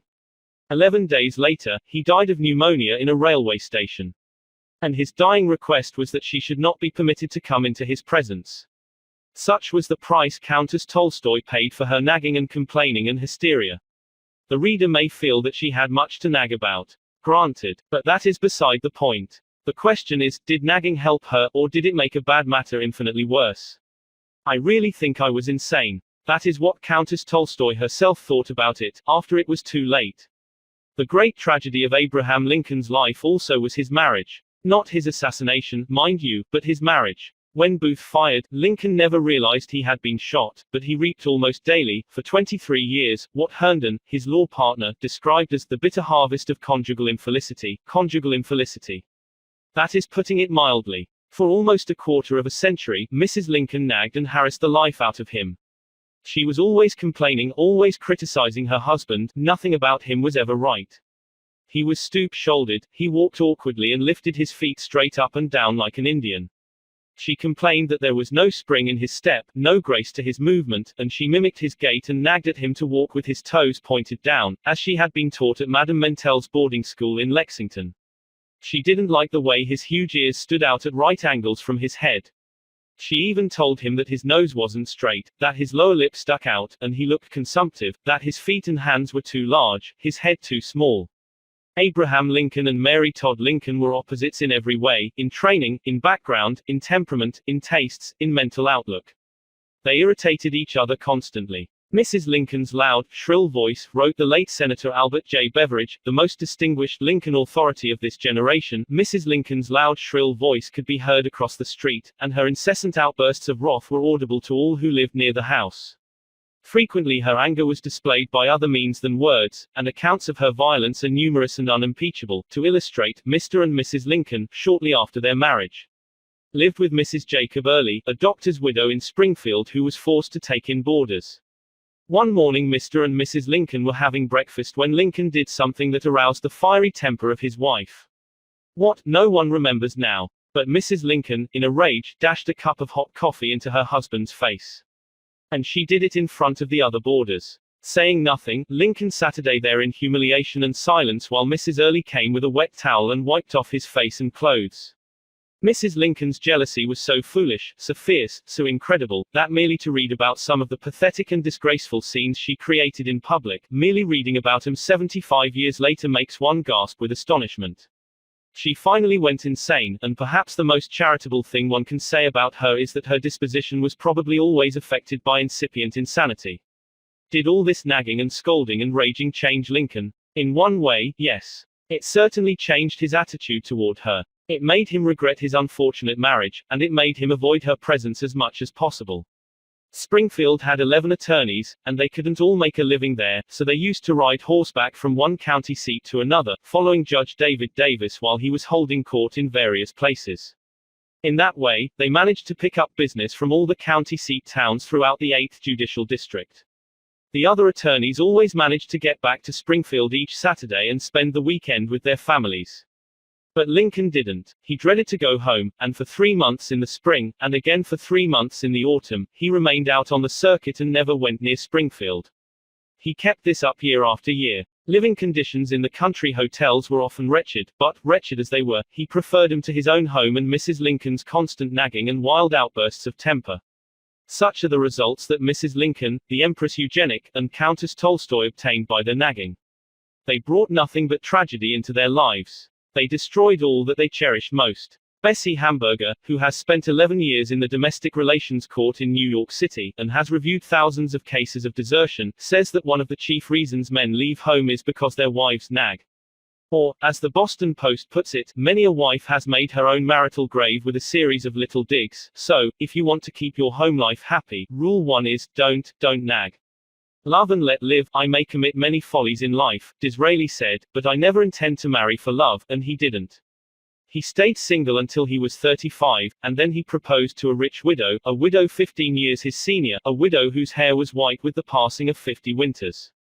Love? Oh, no, she knew he didn't love her. She knew he was marrying her for her money. So she made just one request. She asked him to wait a year to give her the opportunity to study his character. And at the end of that time, she married him. Sounds pretty prosaic, pretty commercial, doesn't it? Yet paradoxically enough, Disraeli's marriage was one of the most glowing successes in all the battered and bespattered annals of matrimony. The rich widow that Disraeli chose was neither young, nor beautiful, nor brilliant. Far from it, her conversation bubbled with a laugh-provoking display of literary and historical blunders. For example, she never knew which came first, the Greeks or the Romans. Her taste in clothes was bizarre, and her taste in house furnishings was fantastic. But she was a genius, a positive genius at the most important thing in marriage, the art of handling men. She didn't attempt to set up her intellect against Disraeli's. When he came home bored and exhausted after an afternoon of matching repartee with witty duchesses, Mary Ann's frivolous patter permitted him to relax. Home, to his increasing delight, was a place where he could ease into his mental slippers and bask in the warmth of Mary Ann's adoration. These hours he spent at home with his aging wife were the happiest of his life. She was his helpmate, his confidant, his advisor. Every night he hurried home from the House of Commons to tell her the day's news. And, this is important, whatever he undertook, Mary Ann simply did not believe he could fail. For 30 years, Mary Ann lived for Disraeli, and for him alone. Even her wealth she valued only because it made his life easier. In return, she was his heroine. He became an earl after she died, but, even while he was still a commoner, he persuaded Queen Victoria to elevate Mary Ann to the peerage. And so, in 1868, she was made Viscountess Beaconsfield. No matter how silly or scatterbrained she might appear in public, he never criticized her, he never uttered a word of reproach, and if anyone dared to ridicule her, he sprang to her defense with ferocious loyalty. Mary Ann wasn't perfect, yet for 3 decades she never tired of talking about her husband, praising him, admiring him. Result: we have been married 30 years, Disraeli said, and I have never been bored by her. Yet some people thought because Mary Ann didn't know history, she must be stupid. For his part, Disraeli never made it any secret that Mary Ann was the most important thing in his life. Result: thanks to his kindness, Mary Ann used to tell their friends, "My life has been simply one long scene of happiness." Between them, they had a little joke. "You know," Disraeli would say, "I only married you for your money anyhow," and Mary Ann, smiling, would reply, "Yes, but if you had it to do over again, you'd marry me for love, wouldn't you?" And he admitted it was true. No, Mary Ann wasn't perfect. But Disraeli was wise enough to let her be herself. As Henry James put it, the first thing to learn in intercourse with others is non-interference with their own peculiar ways of being happy, provided those ways do not assume to interfere by violence with ours. That's important enough to repeat. The first thing to learn in intercourse with others is non-interference with their own peculiar ways of being happy. Or, as Leland Foster Wood in his book, Growing Together in the Family, has observed, success in marriage is much more than a matter of finding the right person, it is also a matter of being the right person. So, if you want your home life to be happy, rule 2 is, don't try to make your partner over. Do this and you'll be looking up the timetables to Reno. Disraeli's bitterest rival in public life was the great Gladstone. These two clashed on every debatable subject under the empire, yet they had one thing in common, the supreme happiness of their private lives. William and Catherine Gladstone lived together for 59 years, almost 60 years glorified with an abiding devotion. I like to think of Gladstone, the most dignified of England's prime ministers, clasping his wife's hand and dancing around the hearthrug with her, singing this song. A ragamuffin husband and a rantipoling wife, we'll fiddle it and scrape it through the ups and downs of life. Gladstone, a formidable enemy in public, never criticized at home. When he came down to breakfast in the morning, only to discover that the rest of his family was still sleeping, he had a gentle way of registering his reproach. He raised his voice and filled the house with a mysterious chant that reminded the other members that England's busiest man was waiting downstairs for his breakfast, all alone. Diplomatic, considerate, he rigorously refrained from domestic criticism. And so, often, did Catherine the Great. Catherine ruled one of the largest empires the world has ever known. Over millions of her subjects she held the power of life and death. Politically, she was often a cruel tyrant, waging useless wars and sentencing scores of her enemies to be cut down by firing squads. Yet if the cook burned the meat, she said nothing. She smiled and ate it with a tolerance that the average American husband would do well to emulate. Dorothy Dix, America's premier authority on the causes of marital unhappiness, declares that more than 50% of all marriages are failures, and she knows that one of the reasons why so many romantic dreams break up on the rocks of Reno is criticism, futile, heartbreaking criticism. So, if you want to keep your home life happy, remember Rule 3, don't criticize. And if you attempted to criticize the children, you imagine I am going to say don't.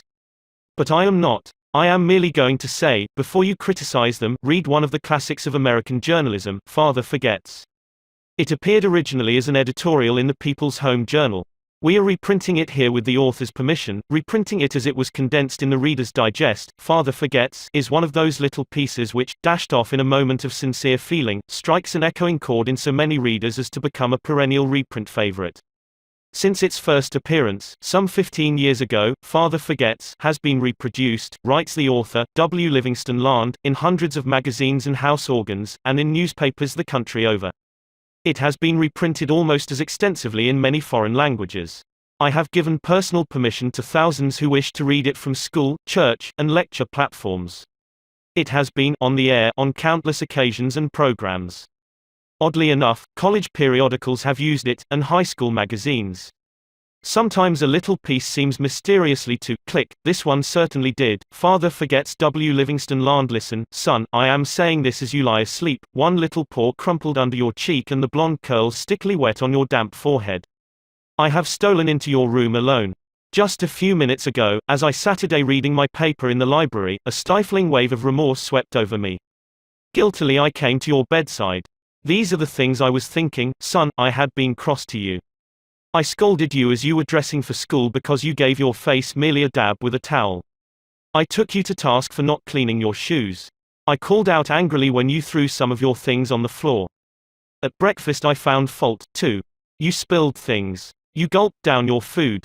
You put your elbows on the table. You spread butter too thick on your bread. And as you started off to play and I made for my train, you turned and waved a hand and called, "Goodbye, Daddy," and I frowned, and said in reply, "Hold your shoulders back." Then it began all over again in the late afternoon. As I came up the road I spied you, down on your knees, playing marbles. There were holes in your stockings. I humiliated you before your boyfriends by marching you ahead of me to the house. Stockings were expensive and if you had to buy them you would be more careful. Imagine that, son, from a father. Do you remember, later, when I was reading in the library, how you came in, timidly, with a sort of hurt look in your eyes? When I glanced up over my paper, impatient at the interruption, you hesitated at the door. "What is it you want?" I snapped. You said nothing, but ran across in one tempestuous plunge, and threw your arms around my neck and kissed me, and your small arms tightened with an affection that God had set blooming in your heart and which even neglect could not wither. And then you were gone, pattering up the stairs. Well, son, it was shortly afterwards that my paper slipped from my hands and a terrible sickening fear came over me. What has habit been doing to me? The habit of finding fault, of reprimanding. This was my reward to you for being a boy. It was not that I did not love you, it was that I expected too much of youth. It was measuring you by the yardstick of my own years. And there was so much that was good and fine and true in your character. The little heart of you was as big as the dawn itself over the wide hills. This was shown by your spontaneous impulse to rush in and kiss me good night. Nothing else matters tonight, son. I have come to your bedside in the darkness, and I have knelt there, ashamed. It is a feeble atonement. I know you would not understand these things if I told them to you during your waking hours. But tomorrow I will be a real daddy. I will chum with you, and suffer when you suffer, and laugh when you laugh. I will bite my tongue when impatient words come. I will keep saying as if it were a ritual, "He is nothing but a boy, a little boy." I am afraid I have visualized you as a man. Yet as I see you now, son, crumpled and weary in your cot, I see that you are still a baby.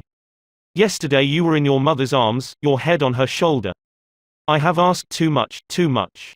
A quick way to make everybody happy, most men when seeking wives, says Paul Popenoe, director of the Institute of Family Relations in Los Angeles, are not looking for executives but for someone with allure and willingness to flatter their vanity and make them feel superior. Hence the woman office manager may be invited to luncheon, once. But she quite possibly dishes out warmed over remnants of her college courses on main currents in contemporary philosophy, and may even insist on paying her own bill. Result, she thereafter lunches alone. In contrast, the non-collegiate typist, when invited to luncheon, fixes an incandescent gaze on her escort and says yearningly, "Now tell me some more about yourself." Result, he tells the other fellows that she's no raving beauty, but I have never met a better talker. Men should express their appreciation of a woman's effort to look well and dress becomingly. All men forget, if they have ever realized it, how profoundly women are interested in clothes. For example, if a man and woman meet another man and woman on the street, the woman seldom looks at the other man, she usually looks to see how well the other woman is dressed. My grandmother died a few years ago at the age of 98. Shortly before her death, we showed her a photograph of herself that had been taken a third of a century earlier. Her failing eyes couldn't see the picture very well, and the only question she asked was, "What dress did I have on?" Think of it. An old woman in her last December, bedridden, weary with age as she lay within the shadow of the century mark, her memory fading so fast that she was no longer able to recognize even her own daughters, still interested in knowing what dress she had worn a third of a century before. I was at her bedside when she asked that question. It left an impression on me that will never fade. The men who are reading these lines can't remember what suits or shirts they wore 5 years ago, and they haven't the remotest desire to remember them. But women, they are different, and we American men ought to recognize it. French boys of the upper class are trained to express their admiration of a woman's frock and chapeau, not only once but many times during an evening. And 50 million Frenchmen can't be wrong. I have among my clippings a story that I know never happened, but it illustrates a truth, so I'll repeat it. According to this silly story, a farm woman, at the end of a heavy day's work, set before her men folks a heaping pile of hay. And when they indignantly demanded whether she'd gone crazy, she replied, "Why, how did I know you'd notice? I've been cooking for you men for the last 20 years, and in all that time I ain't heard no word to let me know you wasn't just eating hay." The pampered aristocrats of Moscow and St. Petersburg used to have better manners. In the Russia of the Tsars, it was the custom of the upper classes, when they had enjoyed a fine dinner, to insist on having the cook brought into the dining room to receive their congratulations. Why not have as much consideration for your wife? The next time the fried chicken is done to a tender turn, tell her so. Let her know that you appreciate the fact that you're not just eating hay. Or, as Texas Guinan used to say, give the little girl a great big hand, and while you're about it, don't be afraid to let her know how important she is to your happiness. Disraeli was as great a statesman as England ever produced, yet, as we've seen, he wasn't ashamed to let the world know how much he owed to the little woman. Just the other day, while perusing a magazine, I came across this. It's from an interview with Eddie Cantor. "I owe more to my wife," says Eddie Cantor, "than to anyone else in the world. She was my best pal as a boy, she helped me to go straight. And after we married she saved every dollar, and invested it, and reinvested it. She built up a fortune for me. We have 5 lovely children. And she's made a wonderful home for me always. If I've gotten anywhere, give her the credit. Out in Hollywood, where marriage is a risk that even Lloyds of London wouldn't take a gamble on, one of the few outstandingly happy marriages is that of the Warner Baxters. Mrs. Baxter, the former Winifred Bryson, gave up a brilliant stage career when she married. Yet her sacrifice has never been permitted to mar their happiness. She missed the applause of stage success, Warner Baxter says, but I have tried to see that she is entirely aware of my applause. If a woman is to find happiness at all in her husband, she is to find it in his appreciation and devotion. If that appreciation and devotion is actual, there is the answer to his happiness also. There you are. So, if you want to keep your home life happy, one of the most important rules is Rule 4, give honest appreciation. They mean so much to a woman from time immemorial. Flowers have been considered the language of love. They don't cost much, especially in season, and often they're for sale on the street corners. Yet, considering the rarity with which the average husband takes home a bunch of daffodils, you might suppose them to be as expensive as orchids and as hard to come by as the edelweiss which flowers on the cloud-swept cliffs of the Alps. Why wait until your wife goes to the hospital to give her a few flowers? Why not bring her a few roses tomorrow night? You like to experiment. Try it. See what happens. George M. Cohan, busy as he was on Broadway, used to telephone his mother twice a day up to the time of her death. Do you suppose he had startling news for her each time? No, the meaning of little attentions is this: it shows the person you love that you are thinking of her, that you want to please her, and that her happiness and welfare are very dear, and very near, to your heart. Women attach a lot of importance to birthdays and anniversaries, just why, will forever remain one of those feminine mysteries. The average man can blunder through life without memorizing many dates, but there are a few which are indispensable: 1492, 1776, the date of his wife's birthday, and the year and date of his own marriage. If need be, he can even get along without the first two, but not the last. Judge Joseph Sabath of Chicago, who has reviewed 40,000 marital disputes and reconciled 2,000 couples, says, trivialities are at the bottom of most marital unhappiness. Such a simple thing as a wife's waving goodbye to her husband when he goes to work in the morning would avert a good many divorces. Robert Browning, whose life with Elizabeth Barrett Browning was perhaps the most idyllic on record, was never too busy to keep love alive with little tributes and attentions. He treated his invalid wife with such consideration that she once wrote to her sisters, "And now I begin to wonder naturally whether I may not be some sort of real angel after all." Too many men underestimate the value of these small, everyday attentions. As Gaynor Maddox said in an article in the Pictorial Review, the American home really needs a few new vices. Breakfast in bed, for instance, is one of those amiable dissipations a greater number of women should be indulged in. Breakfast in bed to a woman does much the same thing as a private club for a man. That's what marriage is in the long run, a series of trivial incidents. And woe to the couple who overlook that fact. Edna St. Vincent Millay summed it all up once in one of her concise little rhymes: "'Tis not love's going hurts my days, but that it went in little ways." That's a good verse to memorize. Out in Reno, the courts grant divorces 6 days a week, at the rate of 1 every 10 marriages. How many of these marriages do you suppose were wrecked upon the reef of real tragedy? Mighty few, I'll warrant. If you could sit there day in, day out, listening to the testimony of those unhappy husbands and wives, you'd know love went in little ways. Take your pocket knife now and cut out this quotation. Paste it inside your hat or paste it on the mirror, where you will see it every morning when you shave. "I shall pass this way but once, any good, therefore, that I can do or any kindness that I can show to any human being, let me do it now. Let me not defer nor neglect it, for I shall not pass this way again." So, if you want to keep your home life happy, Rule 5 is, pay little attention. If you want to be happy, don't neglect this one. Walter Damrosch married the daughter of James G. Blaine, one of America's greatest orators and one-time candidate for president. Ever since they met many years ago at Andrew Carnegie's home in Scotland, the Damrosches have led a conspicuously happy life.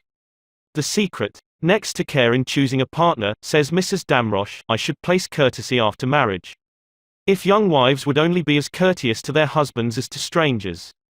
Any man will run from a shrewish tongue. Rudeness is the cancer that devours love. Everyone knows this, yet it's notorious that we are more polite to strangers than we are to our own relatives. We wouldn't dream of interrupting strangers to say, "Good heavens, are you going to tell that old story again?" We wouldn't dream of opening our friends' mail without permission, or prying into their personal secrets. And it's only the members of our own family, those who are nearest and dearest to us, that we dare insult for their trivial faults. Again, to quote Dorothy Dix, it is an amazing but true thing that practically the only people who ever say mean, insulting, wounding things to us are those of our own households. Courtesy, says Henry Clay Risner, is that quality of heart that overlooks the broken gate and calls attention to the flowers in the yard beyond the gate. Courtesy is just as important to marriage as oil is to your motor. Oliver Wendell Holmes, the beloved autocrat of the breakfast table, was anything but an autocrat in his own home. In fact, he carried his consideration so far that when he felt melancholy and depressed, he tried to conceal his blues from the rest of his family. It was bad enough for him to have to bear them himself, he said, without inflicting them on the others as well. That is what Oliver Wendell Holmes did. But what about the average mortal? Things go wrong at the office, he loses a sale or gets called on the carpet by the boss. He develops a devastating headache or misses the 5:15, and he can hardly wait till he gets home, to take it out on the family. In Holland you leave your shoes outside on the doorstep before you enter the house. By the Lord Harry, we could learn a lesson from the Dutch and shed our workaday troubles before we enter our homes. William James once wrote an essay called On a Certain Blindness in Human Beings. It would be worth a special trip to your nearest library to get that essay and read it. Now the blindness in human beings of which this discourse will treat, he wrote, is the blindness with which we all are afflicted in regard to the feelings of creatures and people different from ourselves, the blindness with which we all are afflicted. Many men who wouldn't dream of speaking sharply to a customer, or even to their partners in business, think nothing of barking at their wives.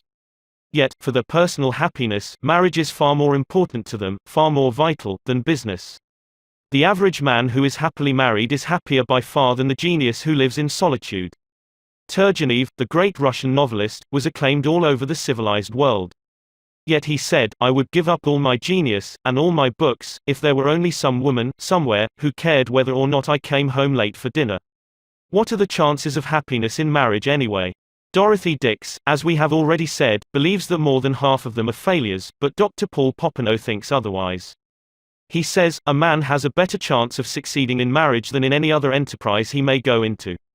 Of all the men that go into the grocery business, 70% fail. Of the men and women who enter matrimony, 70% succeed. Dorothy Dix sums the whole thing up like this: compared with marriage, she says, being born is a mere episode in our careers and dying a trivial incident.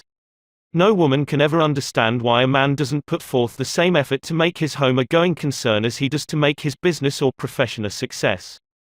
But, although to have a contented wife and a peaceful and happy home means more to a man than to make $1 million, not one man in 100 ever gives any real serious thought or makes any honest effort to make his marriage a success. He leaves the most important thing in his life to chance, and he wins out or loses, according to whether fortune is with him or not. Women can never understand why their husbands refuse to handle them diplomatically, when it would be money in their pockets to use the velvet glove instead of the strong arm method. Every man knows that he can jolly his wife into doing anything, and doing without anything. He knows that if he hands her a few cheap compliments about what a wonderful manager she is, and how she helps him, she will squeeze every nickel. Every man knows that if he tells his wife how beautiful and lovely she looks in her last year's dress, she wouldn't trade it for the latest Paris importation. Every man knows that he can kiss his wife's eyes shut until she will be blind as a bat, and that he has only to give her a warm smack on the lips to make her dumb as an oyster. And every wife knows that her husband knows these things about her, because she has furnished him with a complete diagram about how to work her. And she never knows whether to be mad at him or disgusted with him, because he would rather fight with her and pay for it in having to eat bad meals, and have his money wasted, and buy her new frocks and limousines and pearls, than to take the trouble to flatter her a little and treat her the way she is begging to be treated. So, if you want to keep your home life happy, Rule 6 is, be courteous.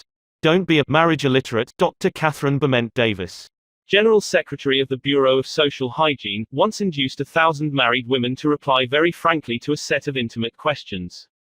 The result was shocking, an incredibly shocking comment upon the sexual unhappiness of the average American adult.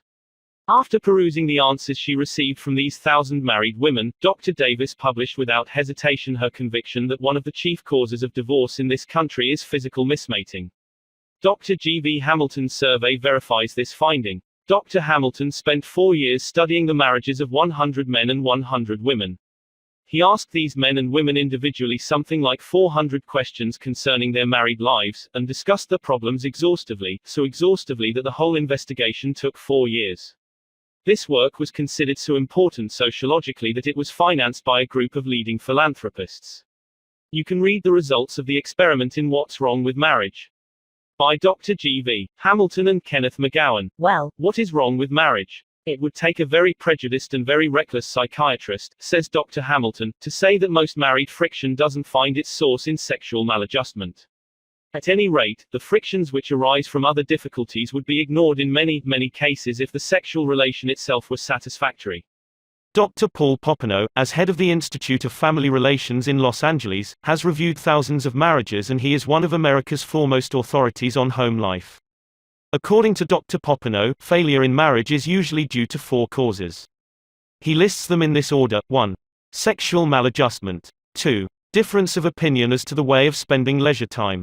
3. Financial difficulties. 4. Mental, physical, or emotional abnormalities. Notice that sex comes first, and that, strangely enough, money difficulties come only third on the list. All authorities on divorce agree upon the absolute necessity for sexual compatibility. For example, a few years ago Judge Hoffman of the Domestic Relations Court of Cincinnati, a man who has listened to thousands of domestic tragedies, announced 9 out of 10 divorces are caused by sexual troubles. Sex, says the famous psychologist, John B. Watson, is admittedly the most important subject in life. It is admittedly the thing which causes the most shipwrecks in the happiness of men and women, and I have heard a number of practicing physicians in speeches before my own classes say practically the same thing. Isn't it pitiful, then, that in the 20th century, with all of our books and all of our education, marriages should be destroyed and lives wrecked by ignorance concerning this most primal and natural instinct? The Reverend Oliver M. Butterfield, after 18 years as a Methodist minister, gave up his pulpit to direct the Family Guidance Service in New York City, and he has probably married as many young people as any man living.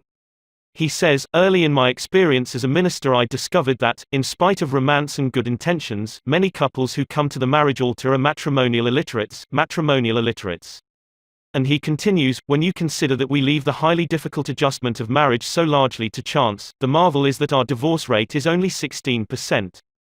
An appalling number of husbands and wives are not really married but simply undivorced. They live in a sort of purgatory. Happy marriages, says Dr. Butterfield, are rarely the product of chance. They are architectural in that they are intelligently and deliberately planned. To assist in this planning, Dr. Butterfield has for years insisted that any couple he marries must discuss with him frankly their plans for the future.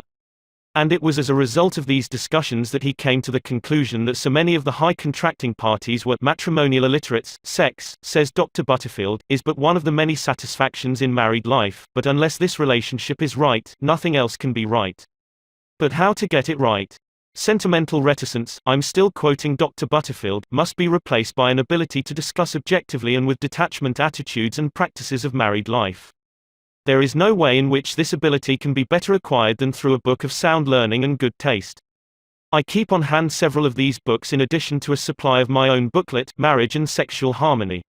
Of all the books that are available, the 3 that seem to me most satisfactory for general reading are, The Sex Technique in Marriage by Isabel E. Hutton, The Sexual Side of Marriage by Max Exner, The Sex Factor in Marriage by Helena Wright. Rule 7 of How to Make Your Home Life Happier is, read a good book on the sexual side of marriage. Learn about sex from books. Why not? A few years ago, Columbia University, together with the American Social Hygiene Association, invited leading educators to come and discuss the sex and marriage problems of college students. At that conference, Dr. Paul Popenoe said, divorce is on the decrease. And one of the reasons it is on the decrease is that people are reading more of the recognized books on sex and marriage. So I sincerely feel that I have no right to complete a chapter on How to Make Your Home Life Happier without recommending a list of books that deal frankly and in a scientific manner with this tragic problem. 7 Rules for Making Your Home Life Happier. Rule 1, don't nag. Rule 2, don't try to make your partner over. Rule 3, don't criticize. Rule 4, give honest appreciation. Rule 5, pay little attentions. Rule 6, be courteous. Rule 7, read a good book on the sexual side of marriage. In its issue for June, 1933, American Magazine printed an article by Emmett Crozier, Why Marriages Go Wrong. The following is a questionnaire reprinted from that article. You may find it worthwhile to answer these questions, giving yourself 10 points for each question you can answer in the affirmative. For husbands, do you still court your wife with an occasional gift of flowers, with remembrances of her birthday and wedding anniversary, or with some unexpected attention, some unlooked for tenderness? Are you careful never to criticize her before others? Do you give her money to spend, above the household expenses? Do you make an effort to understand her varying feminine moods and help her through periods of fatigue, nerves, and irritability? Do you share at part of your recreation hours with your wife? Do you tactfully refrain from comparing your wife's cooking or housekeeping with that of your mother or of Bill Jones' wife, except to her advantage? Do you take a definite interest in her intellectual life, her clubs and societies, the books she reads, her views on civic problems? Do you keep alert for opportunities to praise her and express your admiration for her? Do you thank her for the little jobs she does for you, such as sewing on a button, darning your socks, and sending your clothes to the cleaners? For wives, do you give your husband freedom in his business affairs? Do you try your best to make your home interesting and attractive? Do you vary the household menu so that he never quite knows what to expect when he sits down to the table? Do you have an intelligent grasp of your husband's business so you can discuss it with him helpfully? Can you meet financial reverses bravely, cheerfully, without criticizing your husband for his mistakes or comparing him unfavorably to more successful men? Do you make a special effort to get along amiably with his mother or other relatives? Do you dress with an eye for your husband's likes and dislikes in color and style? Do you compromise little differences of opinion in the interest of harmony? Do you make an effort to learn games your husband likes, so you can share his leisure hours? Do you keep track of the day's news, the new books, and new ideas, so you can hold your husband's intellectual interest? The end.